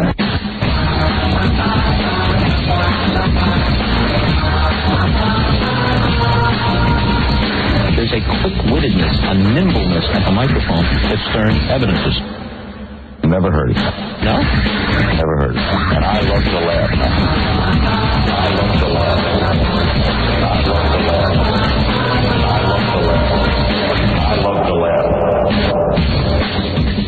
Hey, where's that intern with the wacky story? I want to ask him if we could tell it on the air. What wacky story? I don't know. Do you know Sean, the intern? Big guy? Tall? Thin? I think that's Alan, the intern. Oh, geez, I don't know any of these. One of our interns. Let me ask him if I can tell the story. I know Stinky James, that's it. Yeah, Stinky James is like a big deal now. Thanks. Hey, Sean, come in here. It's kind of it's a personal story, so he might not want to say it on the air, but maybe he does. It's a great story. How did you find out about it? Hey, man, how you doing? This is Sean. Oh, he's the one I was thinking of. You know the story you were telling back in the office about you and your girlfriend? Yeah. Can you talk about that on the air? Sure. Oh, you can? Cool. All right. I just want to make sure. I mean, it's a personal story. No, it's cool. So this guy, you haven't had sex in what, 5 years? Ever. Oh. How old are you? 21. 21. You're a virgin. Yeah. But you got a girlfriend. 5 years. 5 years you got a for girlfriend. 5 years. Yeah. Yeah. So he's running around. He's got a problem. What's his problem? Tell Robin the whole story. I haven't actually heard this. I just heard about it. Well, we've been dating for 5 years, and we've been trying to have sex, and it just doesn't seem to work. What does that mean? He's too big. I wish I had. Yeah, come on. Right? Come on. You're too big, right? I don't know, actually. I think I am. You don't know because you've never had sex with another woman. No, Wait a minute. You've got to tell me what's happening. Okay. From what too big and she freaks out and runs out of the room. No, whenever we try having sex, the actual intercourse. Yeah. Yes. She freaks out. She starts crying or she screams. So let me ask you something. Yeah. Don't you loosen her up first? I try. Yeah, you heard what Are you hurting her? Yeah. Yeah. Well, you're terrible. Right. Well, see, now, first of all, you never know. First of all, inexperience does lead to a little discomfort. Right. Well, she's also 5'2" and weighs almost less than 100 pounds. No kidding. That doesn't matter. I'm like 6'5". Even Magic Johnson found a wife. Do you got a Magic Johnson? I mean, is it really that big? Is it like a wand? What's going on? I think it's above average. It must be. Yeah, it's got a good for you. That's a good Do you reason. want to show us so that we can evaluate what's going on? Show Jackie. Yeah. Go over in the corner over there and show Jackie what you got in your pants. Go ahead, Jackie. It's not too big when it's small. Oh. Just show him. He might not know. Shove up a little. Go get Show around. him what you got there. Go take Jackie in the corner over there. You have time? Hey, Jackie, go over there and take a look. Have you seen it, John? Well, no, he told me that it's bigger than this pen right now. Whoa. Well, then he can show that to Jackie. Go over there. Go over in the corner where, you know. John, you look. It'll I don't want. Oh, it'll wreck his weekend. Why can't Jackie look? Why can't you look, Jackie? You won't look, Jackie? No, I don't. I let somebody eat the marshmallow. Let Gary, you go look. Wait a second. He said we showed him like a big pen, a regular pen with the cap on it. He said it's big. Really? Take a look. I want to know for sure. Come here, show me in the corner. Let me take a look. You want me to take? You take a look, guys. Why don't we look together? That way we're not gay. All right. Yeah. Okay. Oh, yeah. Everybody's worried about being gay. Here, come over. Listen, we looked at Mark Chernoff. This should be easy. Yeah, right. I want to look too. If everybody else. Oh no, you can't look. Come on, You can't look now. I asked you to look. Everybody in club. Get lost, You homo. had your chance. Gay boy. Come over here, man. Go ahead, you fags. Let's walk in the corner. All right, let's see. Yeah, let me see that. What's wrong? What do you mean, am I serious? Yeah, let me see what you got there. It's not. Oh, He's got nothing, right? man. I mean, he's got more than I got. Well, that's everybody. Yeah, that ain't that I've much, got more man. than you got. That's weird. He's got around. I hardly know you. I don't care what he is. Yeah, he ain't chubbing up that There's got to be some jumping off. Here, let me give you my recommendation, all right? If you want some counseling, bring your girlfriend in here Monday. I'll talk to both of you. Okay. And have you ever tried certain lubricants? KY? Joe, yeah. You tried? Yeah. Really? Yeah. And has she been to a doctor? Yeah. And everything's all right? I think she said her hymen was broken. Really? Yeah. Ooh. And the doctor said there's nothing anatomically wrong with her? Yeah. Wow. She doesn't want to have sex with you. That's what I was going to say. You got to loosen her up, dude. Well, she's got some. You're not getting her hot. And if her hymen's broken, maybe the doctor got her. Really? Try carjack. That's how I got in. I'll tell you, Get the club. Get the club. Hey, seriously, dude? You just gotta, after 5 years, man, you guys ought to... He's gay. Yeah, something's way wrong. You would get in there. Trust me, you would get in there. Please. I would be somewhere. I would call Jackie to jump on my back or something. Yeah. Now, you know what you got to do? You got to get her in the mood. You're probably rushing through the foreplay. No. Yeah, she's not ready. No. I think I'd form the best foreplay of any man. But Really? that's your opinion. Yeah, dude. How could you think that? You're not getting What an anywhere. absurd thing to say. How could you think you have the best foreplay? I think I do, yeah. Really? Yeah. Hey, ask your girlfriend, is she kind of loose? Will she come in on the air? She would, yeah. All right, yeah, so one of the two of you come in on Monday. What makes you think you're so great at foreplay? Yeah. Dude, if I was you, I'd be questioning. You know, Yeah. it's just a guy kind of thing. Absolutely. But I think there are other issues. Now, let me tell you something. I knew a guy, okay? I'm going to tell you, there's got to be one of 5 things. I knew a guy, went out with this girl for like a couple of years. And he had almost force her. All right, you understand? Yeah. It's like a brick wall. But it turned out she was gay. Yeah. Now, listen to this. I've I been ain't out saying, a couple of times. I'm not saying your girlfriend's gay. I'm saying maybe something wrong with you. You could be a homo. No way. Who knows what the hell you are? Because you're not doing the right thing here. You're thinking you're good at foreplay. Or it could just be she's nervous. Yeah, I think so. So uptight. Sometimes when someone locks up like that, my grandfather used to punch his wife in the stomach. Because she locked up all of that. 5 years of trying? You know, my recommendation is always a little booze. Alcohol. You know, right? Yeah, do you drink it? Tried to get her. Forget about it. Alcohol. Then give her drugs. Put a Valium in her Coke. Anything. Spanish Fly. You bring me and Jackie in that room. We'll get it going. Oh, yeah. You and Jackie. I'll wind up with Howard. Girl will never have sex. I'll be invaded. I'll be pregnant. I'll get out of that room. Come here, baby. You and your girlfriend come in, and I want to talk to you about this problem. Counselor. Sean's also another one of those guys. He was telling us out in the office is a product of, Catholic school. Yeah. And, used to get his hands beat with a ruler by the nuns. And Yeah, you might have a problem. And, well, does you two have explored other Possibilities. Yeah. What do you mean? You've done other sex acts. Oh, yeah, everything. Right, okay. But she doesn't like some certain things like oral sex and stuff like that. All right. Well, here's what I want you to do. Got the right girl. You bring it. Oh, yeah, he's got a ball of fire, doesn't he? Marry her. That's what I did with. I found a girl who didn't like oral sex. The marrying. Yeah, those are the marrying kind. Yeah, I was really thinking that through. That'll get it like Yeah, all right. Listen to me. Here's what I want you to do. I want you to, you and your girlfriend, schedule them and Gary on Monday, and I'll be Howard's counseling corner. And he's, I guess, really in love because he hasn't given up on this girl in 5 years. She's your best friend? Yeah. I think it's going to stay that way. Schedule them for 6:01. As soon as I walk in the door Monday. All right, you and your girlfriend, I want to look her over, see if she's cute and everything, okay? Maybe I'll work her over a little bit. Okay. Yeah, maybe if you can't get her, somebody else can. Yeah, let me get her. Don't waste that young nookie on me. Oh, my goodness. Man, I loved problems. I love that. He thinks he's too big, but he's really... He was. I saw what he got. He's got a little bit more than me. That's it? Yeah. Not that much more. I cannot believe you walked up and looked at Oh, you wanted to. Yeah. That's so weird. He's a better size than me. That's what kills me. Why was he so afraid to go look? Who, Jackie? Oh, Jackie. Jackie's weird. You got a guy eat a marshmallow out of your butt and you're afraid to go look? I know. Why were you afraid? Because if I was the only one that went over there and looked at it, I would never hear the end of it. You think? You're crazy. Did you look at it, Rob? I just thought you... He wasn't going to show it to me. She's a girl. But she's not a girl. I had no ulterior motive other than to get an expert opinion. I did not just need to see a big hammer. Okay, good. I saw it. And you missed it. Yep, you're gay. Yeah, good. You enjoyed it? I like being gay. That's right. Enjoy your weekend. Let me just say something. I can want to know something? I can solve his problem, but he's got to bring his girlfriend in here. I got to talk to her. I guarantee you I can solve their problem. Yeah, let me handle it. I don't want to say anything more. Let's do the news. I bet I know what it is. I know exactly. There's 3 possibilities. I will solve it. Oh. Just please. Okay. But we gotta take a. Do we have to take a break? Yes, we do. We have to take a break. Then we're going to do the news. All right. All right. Winner of the People's Choice Award at the Czechoslovakian Film Festival. Here he is. Hello. The soon-to-be Grand Marshal of the Czech Parade in New York City, Howard Stern. 95. And 95X is now streaming online. Those at 95X.com. Don't you know who I am? Your computer just became a very expensive radio. You're my main man. If it rocks, it's on 95X.com. Attention all skiers and snowboarders.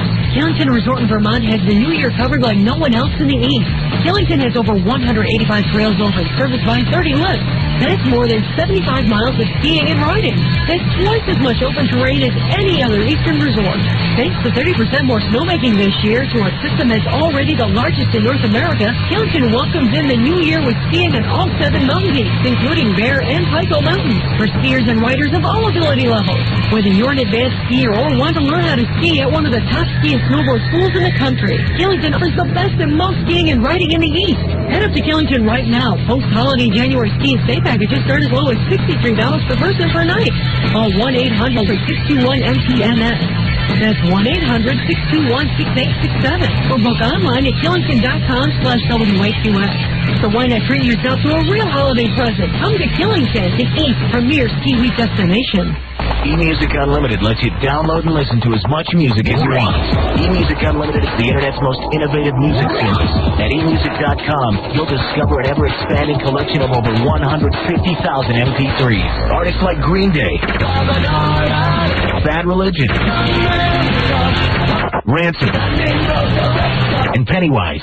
Get 100 MP3s free when you sign up for a 30-day no-risk trial. 30 days of eMusic Unlimited free, no obligation, no risk, just great music and lots of it.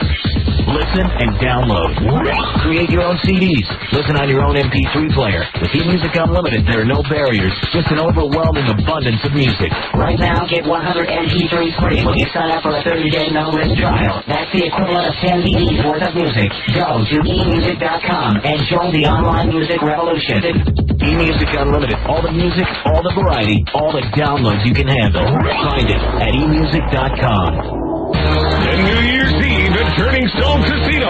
December 31st, the entertainment goes on from 9 p.m. to 1 a.m. featuring Joey and Maria's Comedy Wedding in the Conference Center at illicit classifieds in the showroom. And in the hotel lobby, Skippy and the Piston. And don't forget the best part, the balloon drop at midnight in the hotel lobby. The fun doesn't stop at midnight, it goes on all night. Get your tickets at the showroom, box office, and Ticketmaster, or call 361-SHOW. Turning Stone Casino Resort is an enterprise of the Oneida Indian Nation. Geico Auto Insurance customers are frugal people. They value $1, and they save a lot of them by switching. To prove my point, I'm joined by a real live customer, Erica Willis. Erica, will you give me $10,000?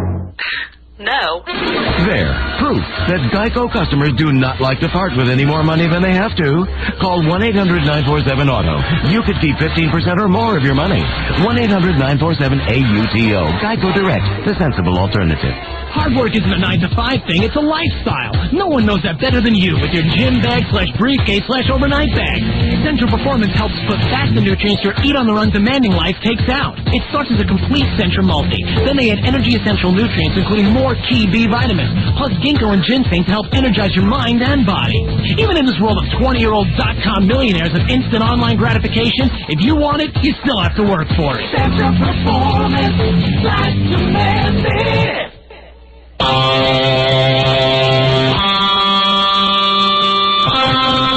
He said name your own price, and you did.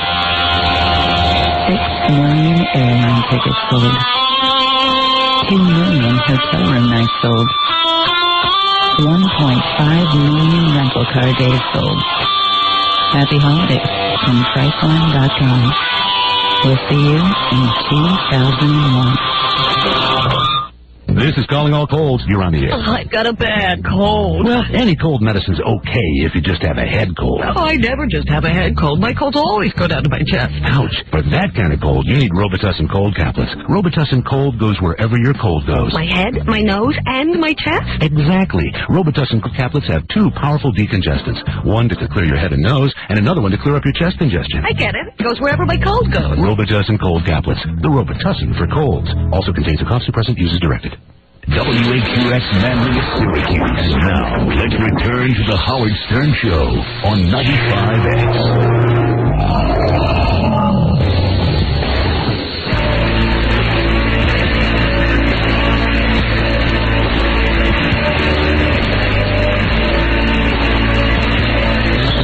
You give us 22 minutes?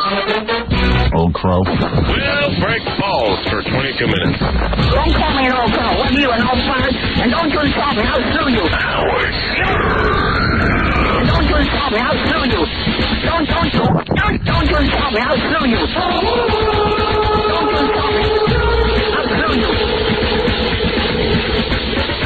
So we've got this intern, and he came to us on Friday. He was talking to one of the guys, and he came on the air and he told us about it. He's been dating the same girl for 5 years, and he hasn't had sex. Come on in, man. He's tried to have sex. It's not like he hasn't tried. Yeah, this is Sean, right? Hey, Sean. Hey, yeah. He's been trying, and this is his girlfriend on the phone. Hold on. Oh, I'm shocked. Although I don't see her on there. No, she is not on there. Hello? It's right there, it's line 12. Yeah, well, what does this say?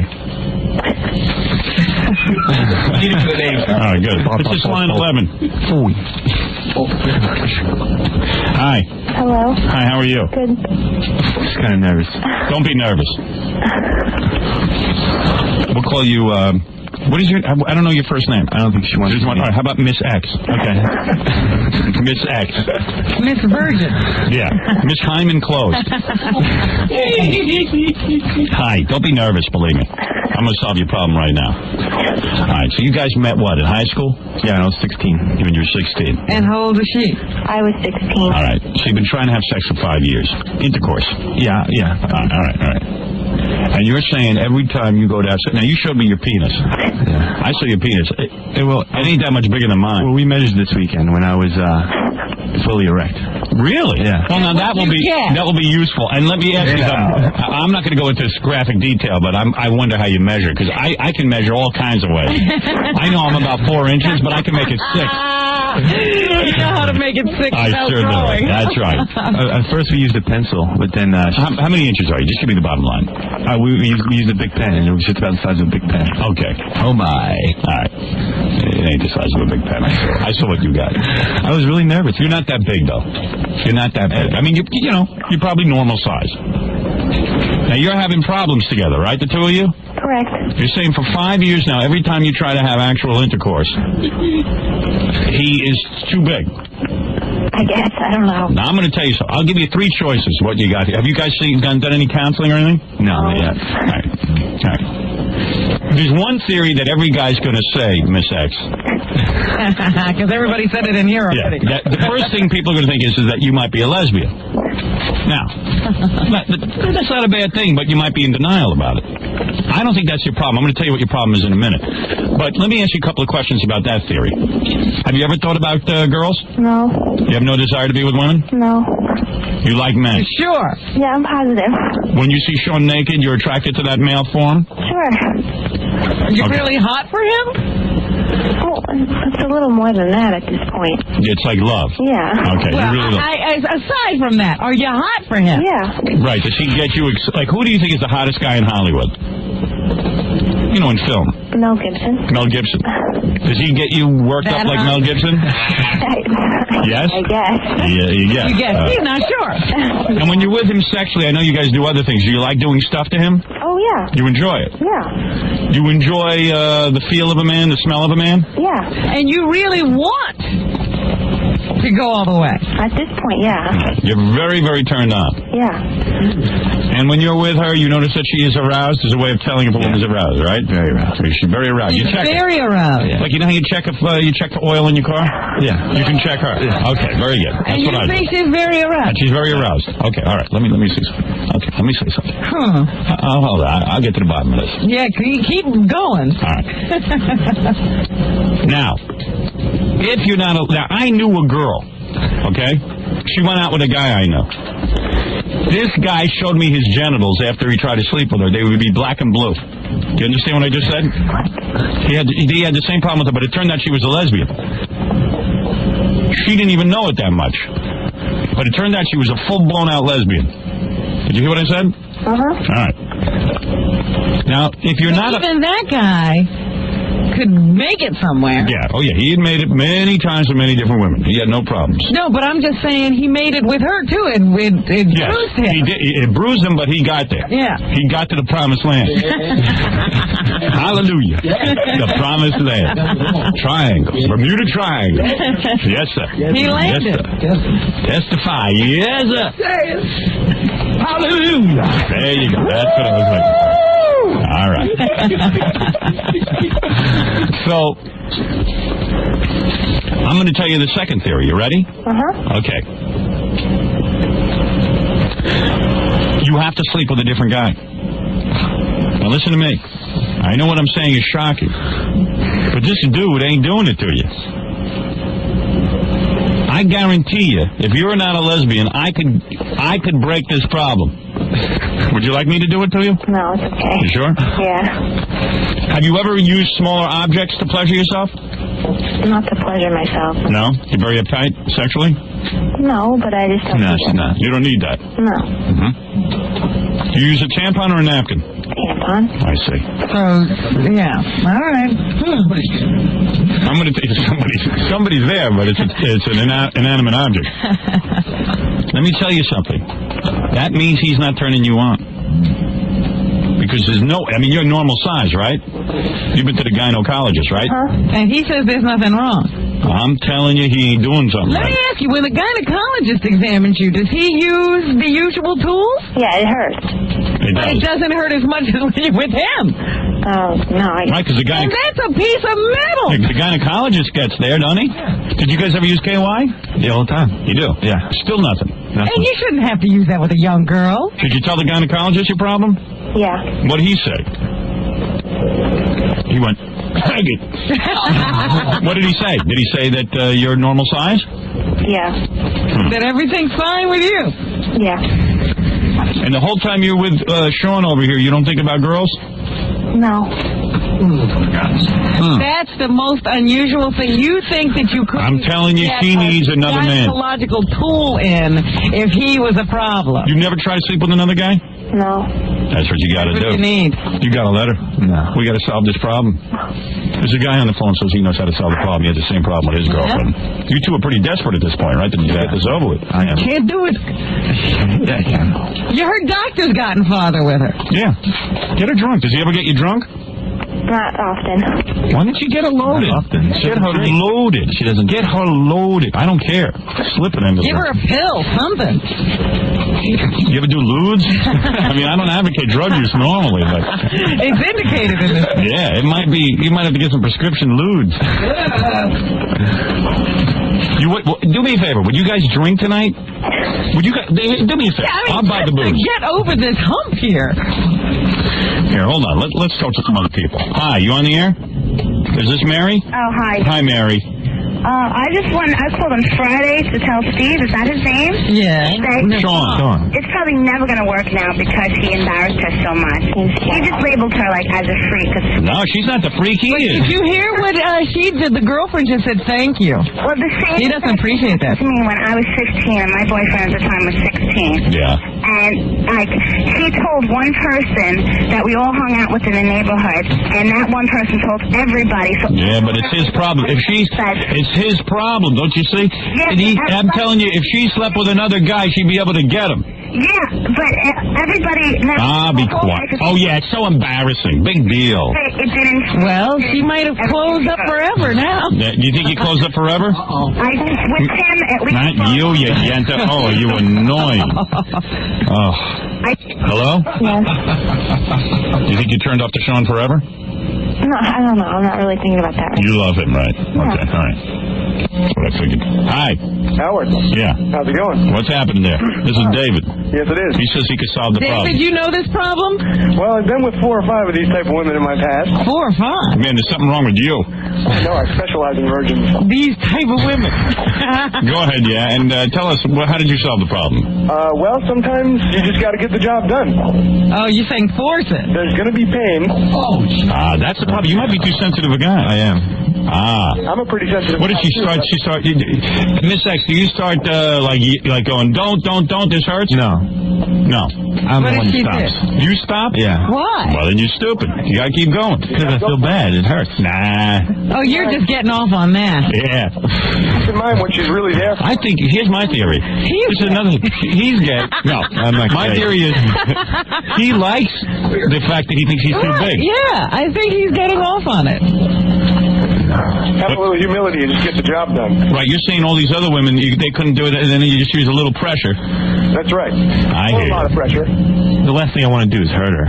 Miss X, does it really hurt? At times, yeah. Yes. Well, it's a pleasure-pain thing, and the first time is going to be the worst. I see. All right, thank you. All right. All right, here is Dr. X on the phone. Dr. X. Yeah, Miss X and We Dr. got our X. X's. We got all kinds of X's. Now, you say there's a medical term for this? Well, look, I feel badly that you're consumed with this issue of every woman being a lesbian. She's not a lesbian. No, I didn't say she was a lesbian. I said, think you're jumping to conclusions. Doctor, you're out of line. I said there could be 3 problems here. Well, one could be she's a lesbian, because I knew a girl who was a lesbian. Yeah, but the most common problem when young women who are virgins who are having trouble with intercourse is it's usually vaginismus or involuntary contraction of the vaginal muscles during arousal, and it's something that can be treated. How do you cure it? Well, she should really see her doctor. And Well, she saw a doctor, and the doctor said she was fine. Her doctor's not very supportive at all. Yeah, she's fine. She is fine, and all she needs is a little bit of counseling, and sometimes there's some, there is an approach, and the last thing that I would be concerned about is her sexual preference. I mean, this is not an uncommon problem. Yeah, we know that. We're just trying to figure it out. I feel very badly for her with this line of questioning. It's No. Excuse me, doctor.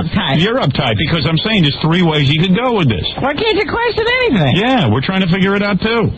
Well, I think the last. What are you being such a? And by the way, the last thing that you would pursue is, I mean, that's just the last possibility in the world, and that's just not a reason why women have trouble with intercourse. As you know, lesbians are perfectly capable of having intercourse. No, they're not. They are. Oh, come on, dude. Well, they're capable. They just don't enjoy it. Let me tell you something. I know a guy. Oh, excuse me, doctor. Now you're out of line because you're in a place you don't know about. I knew a guy. He was dating a girl. She became a full blown out lesbian afterwards. She finally finally went to it, and she could not have sex with the guy. I'm telling you, Doc. I don't know, Howard. She was not turned on. Never heard of that? You never heard of that? Where you been? I don't know. That does occur. I guess I've lived a naive life. But Let me ask you something. When these girls come to you, these virgins, do you, They don't come to me. I refer them to someone. What is the treatment? I'll tell you the treatment. You have sex with them. That's what I think the doctor's driving out here. If I was the doctor, I'd say, honey. I can tell you that your intern, I forget his name, and his girlfriend are really having a hard time, and this is not. Should they come see you together? This is not helping. What do you mean? It can't hurt. What's the matter with you? I don't know. I think because they're probably having doubts and they're having difficulty. Nah, we'll get it cured. Don't worry about it. Doctor, you know what? Promise? You're a real pain in the ass. Yeah, you're causing us more trouble. Yeah, thank you. You're welcome. I never found out what the supposed treatment is. There is no treatment, unless the doctor has sex with you. It's drugs. Right. Don't go on drugs. You can do this. You know what I might do with you two kids? Come up to my office, have sex in front of me, and I'll tell you what to do. Maybe you guys just want to do don't that? know, Sean, what the next step is. Go ahead. Do you guys mind if I watch? Yeah. You do? Yeah. I'm Howard Stern. I know, but... I'm like a doctor. Miss X, do you mind if I watch? No, I don't think it's a good idea. You don't, really? No. Let me ask you, Miss X, do you think Sean could have accomplished this already, he just won't? I don't know. Oh, come on, you do now. You think he's holding back too much? You're not telling him to stop, he's stopping, so you know whether he could have gone on or not. I'll put you two in the Four Seasons Hotel with a little tequila and Budweiser. And I won't let you out until you do it. How's that? That sounds great. You want to do that? Yeah. They could bankrupt us. I know. All right, a night I'll give you. What do you think of that, Miss X? That's great. Want to try it? I don't know. You never know. Let me see. Here's some other guy. What's your problem? What do you think's the problem? Yeah, I hate to bring this up, but was Miss X molested as a child? No. Why? You think that could have been the problem? I've heard of this. I've read about this as a conference. Listen, Robin had her father's ham hands, and it didn't slow her down for a minute. Compare me to... I'm not everyone. That's another story altogether. Let me tell you something. She loves sex. Hey, how you doing? Hi, handsome. Oh, thank you. You must be talking to me. Couldn't be me. Hi, Howard. Yes, what can we do for you? I wanted to tell you. You had this problem? No, I didn't. And I know that you're going to say that it's psychological, that I'm saying my friend, but it's not. Okay, go ahead. I have a friend that had the same problem with her boyfriend. They went out for 3 years. And she had to get her hymen cut. So she needs to go see another doctor. Oh, yeah? Yeah. And it's not I'll do it. But I don't know if it's the tough hymen problem. Your hymen's broken, right, Miss X? Yeah, from my knowledge it is. Too thick. You got a thick hymen? That's the problem. Sean, why did you say her doctor wasn't supportive? Because she went to the doctor and she told her the problem and she just blew it off like, yeah, whatever, who cares? Nah, you know what, you two guys, I'm gonna do this. I'll set you up at the Four Seasons. You think the Four Seasons first, or do they need another doctor? No, they don't need no Four Seasons. You know what they need? They need Dr. Alcohol. I'm telling you, man, that's all it takes. Am I right? Jackie, when's the last time your girlfriend got loaded? Hey, Miss X, when's the last time you got loaded? Oh, man. Probably September. September. And were you guys together when she got loaded? I don't remember when the last time. Did you have sex with her when she got drunk? I don't remember. In September. That's a long time ago. Miss X, did you guys have sex? No. You were not. No, that's what you need. You gotta get drunk when he's not around. Yeah. You got it all wrong. Listen to me. Here's what I want to do for you two kids tonight. Here's what I want to do. If you're up for it. I'm up for it. All right. Stick you up in the Four Seasons. It's like one of my favorite hotels. It's beautiful there. Beautiful. It's romantic. I'm there myself. I have sex 3 or 4 times. I do. My wife comes and ruins it. Turns you right on. Yeah, it turns me on, man. That's a nice place. Yeah. You want right down the block? Yeah, right down the block. You go over there. I'll book you in the same room I take. I think they still got the same sheets on the bed. Great. They never change. A little booze. No pressure to be anywhere. Mini bar. Mini bar. Mini bar. Big bed. Loaded a room up with KY. 60 cameras. Oh, you two guys check in there. Bubble beer. Honey, I want you to go, Miss X? Yeah. I want you to go and buy sexy lingerie today. Let me ask her, because Sean said that he was really good at foreplay. Is he good? Yeah, he is.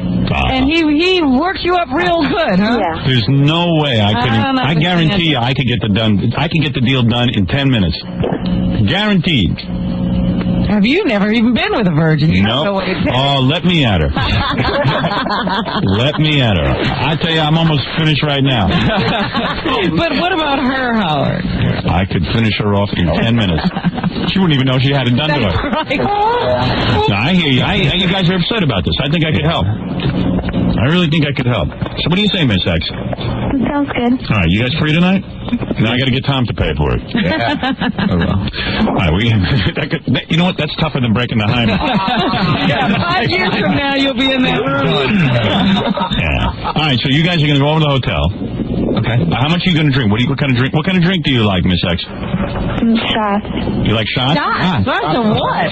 This is a guy who doesn't even know his girlfriend drinks. Jeez. What kind of shots? Tequila? Malibu? No, like I would just have vodka. All right, how many vodkas are you going to have? No, she needs more than one. Make vodka gimlets, that's the problem. Give her 3. Vodka gimlets, you think she's drinking soda pop. Yeah, she'll drink all night. Yeah, right. Sea breeze. You know what I'm going to do? Jackie, you in town tonight? No. Why don't you go over and get them high? You know, drunk.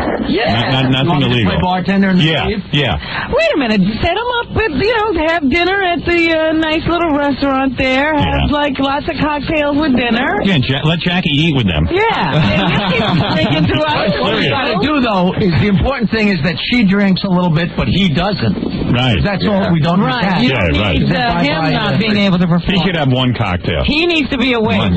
Yeah. I'm telling you. Jackie, you're the one to facilitate you this. go take care of those kids. Dr. Jackie. And if he passes out, you just step in and finish her off. He won't know that. He wouldn't know. Stay in the bed with them?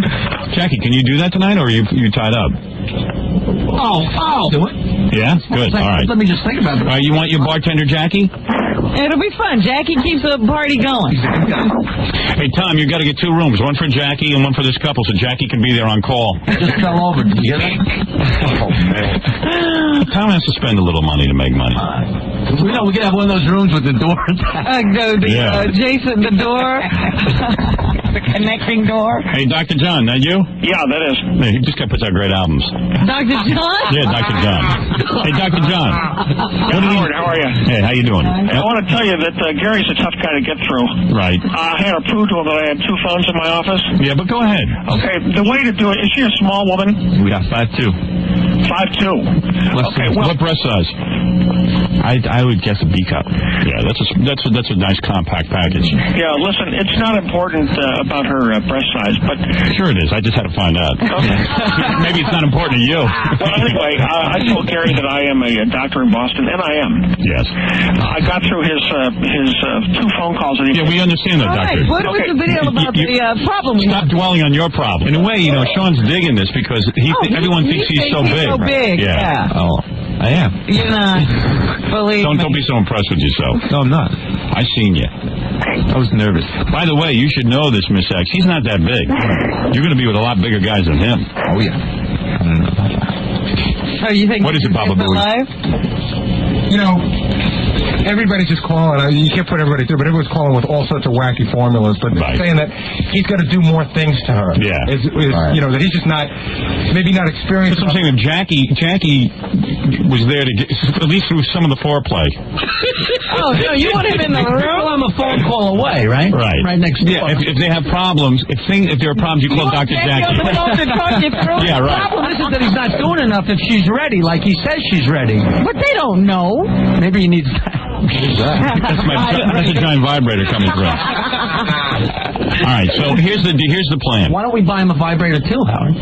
Yeah, they need a vibrator too. Yeah, why don't you practice with the vibrator though first? Oh, yes, she will. Would you go for a vibrator, Miss X? Would it be my first option? Would you allow tonight? You have to do everything with the vibrator, but just to play around and loosen you up. Yeah.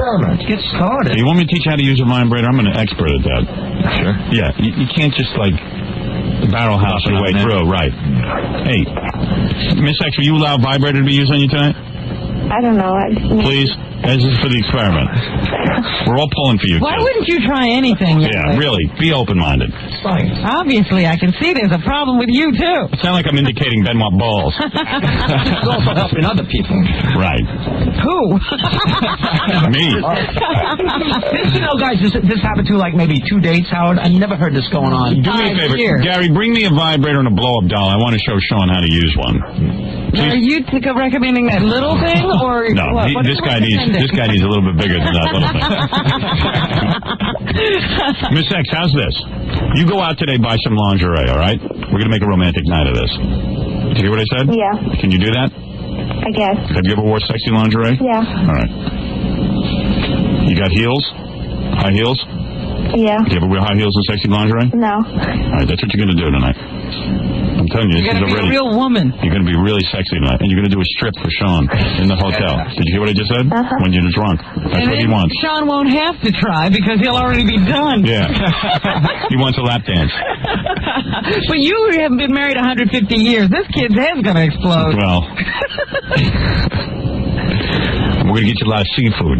Oh, yeah. Got to get you horny. Oysters. Really? Oysters? Oysters. Oysters and tuna for the man. Oh, yeah! All right, so you're going to go out and buy lingerie with a little thong?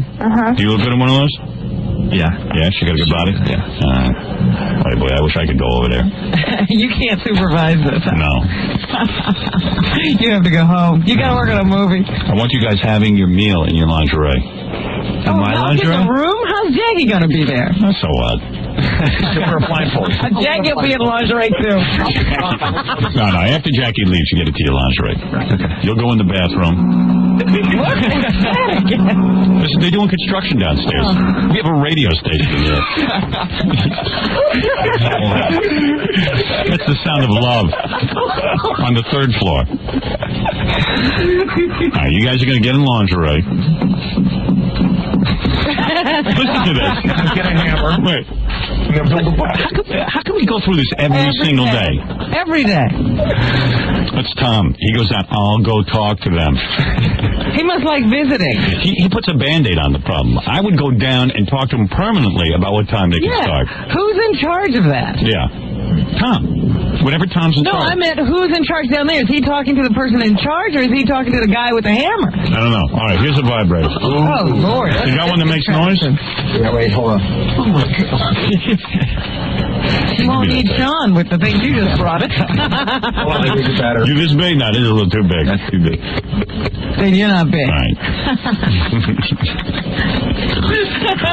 I'm going to show you how to use a vibrator on a woman, all right? You just can't you got to have some finesse with it. All right. Miss X, you getting excited about this? I have to go to work. Oh, you do? I don't think she gets excited about much of anything. No, she's just nervous. She is? Yeah. Are you still nervous? No, I just have to go.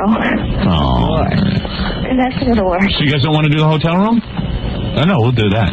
Well, she's got to want to do it, too. You can't go yourself. It's just for you and Jackie. Hey, you might get lucky. Do you want to go to the hotel room? Just not tonight. Not tonight? I have school. You have school? Yeah. How about tomorrow? Tomorrow night's good. Yeah? That's fine. Perfect. Anytime's with me. Jackie, is tomorrow night good for you? You just want to help these guys? Yeah, I actually have a family party, but I'll see if I can rearrange it. Okay, good. All right. Thanks, Jackie. Hey, this is a little more important than your family. Just the two kids are having a lot of trouble.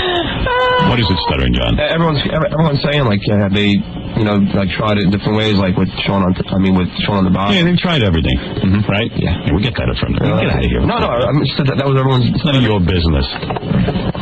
Because you don't have a problem. What is it, that vibrator? Here, let me show you how you use this. Yeah, let me show you this. See, this here's a woman. Oh, my God, what's on this thing? This is like a real woman. See, this here is a woman, see? Oh, God. All right. And what you do is, see this thing? See what you're doing. Yeah, let me show you that. All right, this here is a woman. And you see this? You got to go you got to run around here, and you right over here. You see, that's the spot. Yeah, but you don't go there first. No, you got to build up to this spot right here. And then, later on, maybe you move in over here, right? See what I'm doing? Is that what you do? A little bit, then I'm over here. Got a bit. I'm right here. See, right here? Just hold it there. You don't even have to do anything. Right there. Okay. It should go wild. Where's the G-spot? He really needs G-spot? You gotta go. Oh, yeah, I gotta. No, you don't do the G-spot with this. But you see, she'll like this. Just like this, and she'll get totally into it. I guarantee you success. You use this thing properly. See where I am? You could go to sleep while you hold it right here. Right there. Boom. That's the spot. They go wild. And then the checking. Where should he go? The what? The checking? I'll show him that up there. It's a little graphic. A little graphic for the checking? Yeah, I'll show him how to check. Go when she's ready. There it goes. Oop. Private parts just fell on the floor. Oh, that is the grossest looking thing I've ever seen. I feel dirty. All right. Tomorrow night's the night, Miss X? Yeah, that sounds good. All right. Real good. Wish you luck with it. And then will you guys call us on Wednesday? Definitely. Yeah? From the hotel. Miss X, will you call me from the hotel on Wednesday? Sure. All right. Excellent. And then let us know if there was success. And Jackie, you'll be guest bartending that night? Very good. I mean, just have a couple of cocktails. Give us a recap of the dinner. Yeah, you don't want to get sick and pass out. You want to have like maybe 3 drinks, 3 nice cocktails. Okay? Okay. All right, very good. I don't know what her tolerance is. She's very little. All right, well, Jackie, you'll gauge tolerance. You don't want her too loaded. But don't you get too high too fast, Jackie. No, I will not drink. Jackie, you can't drink. I will not drink until the mission is complete. And then you'll drink. Oh, so pretty. All right, very good. Thank you, Miss X. Thank you. All right, well, that'll be exciting. On Wednesday, we'll see if you were successful. Okay. Did you see what I did with that vibrator? Yes. Okay. I know what to do now? All right, you're welcome. Thanks. All right, no problem. I don't know why I care if he gets laid.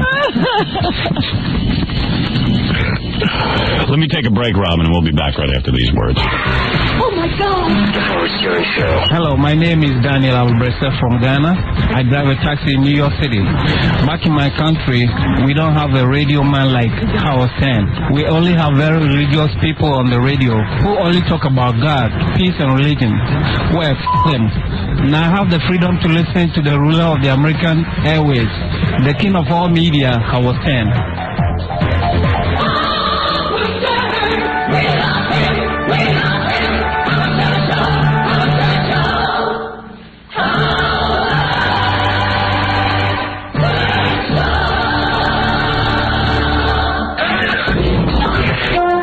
At this time, the Howard Stern Radio Network leaves the airwaves for technical adjustments.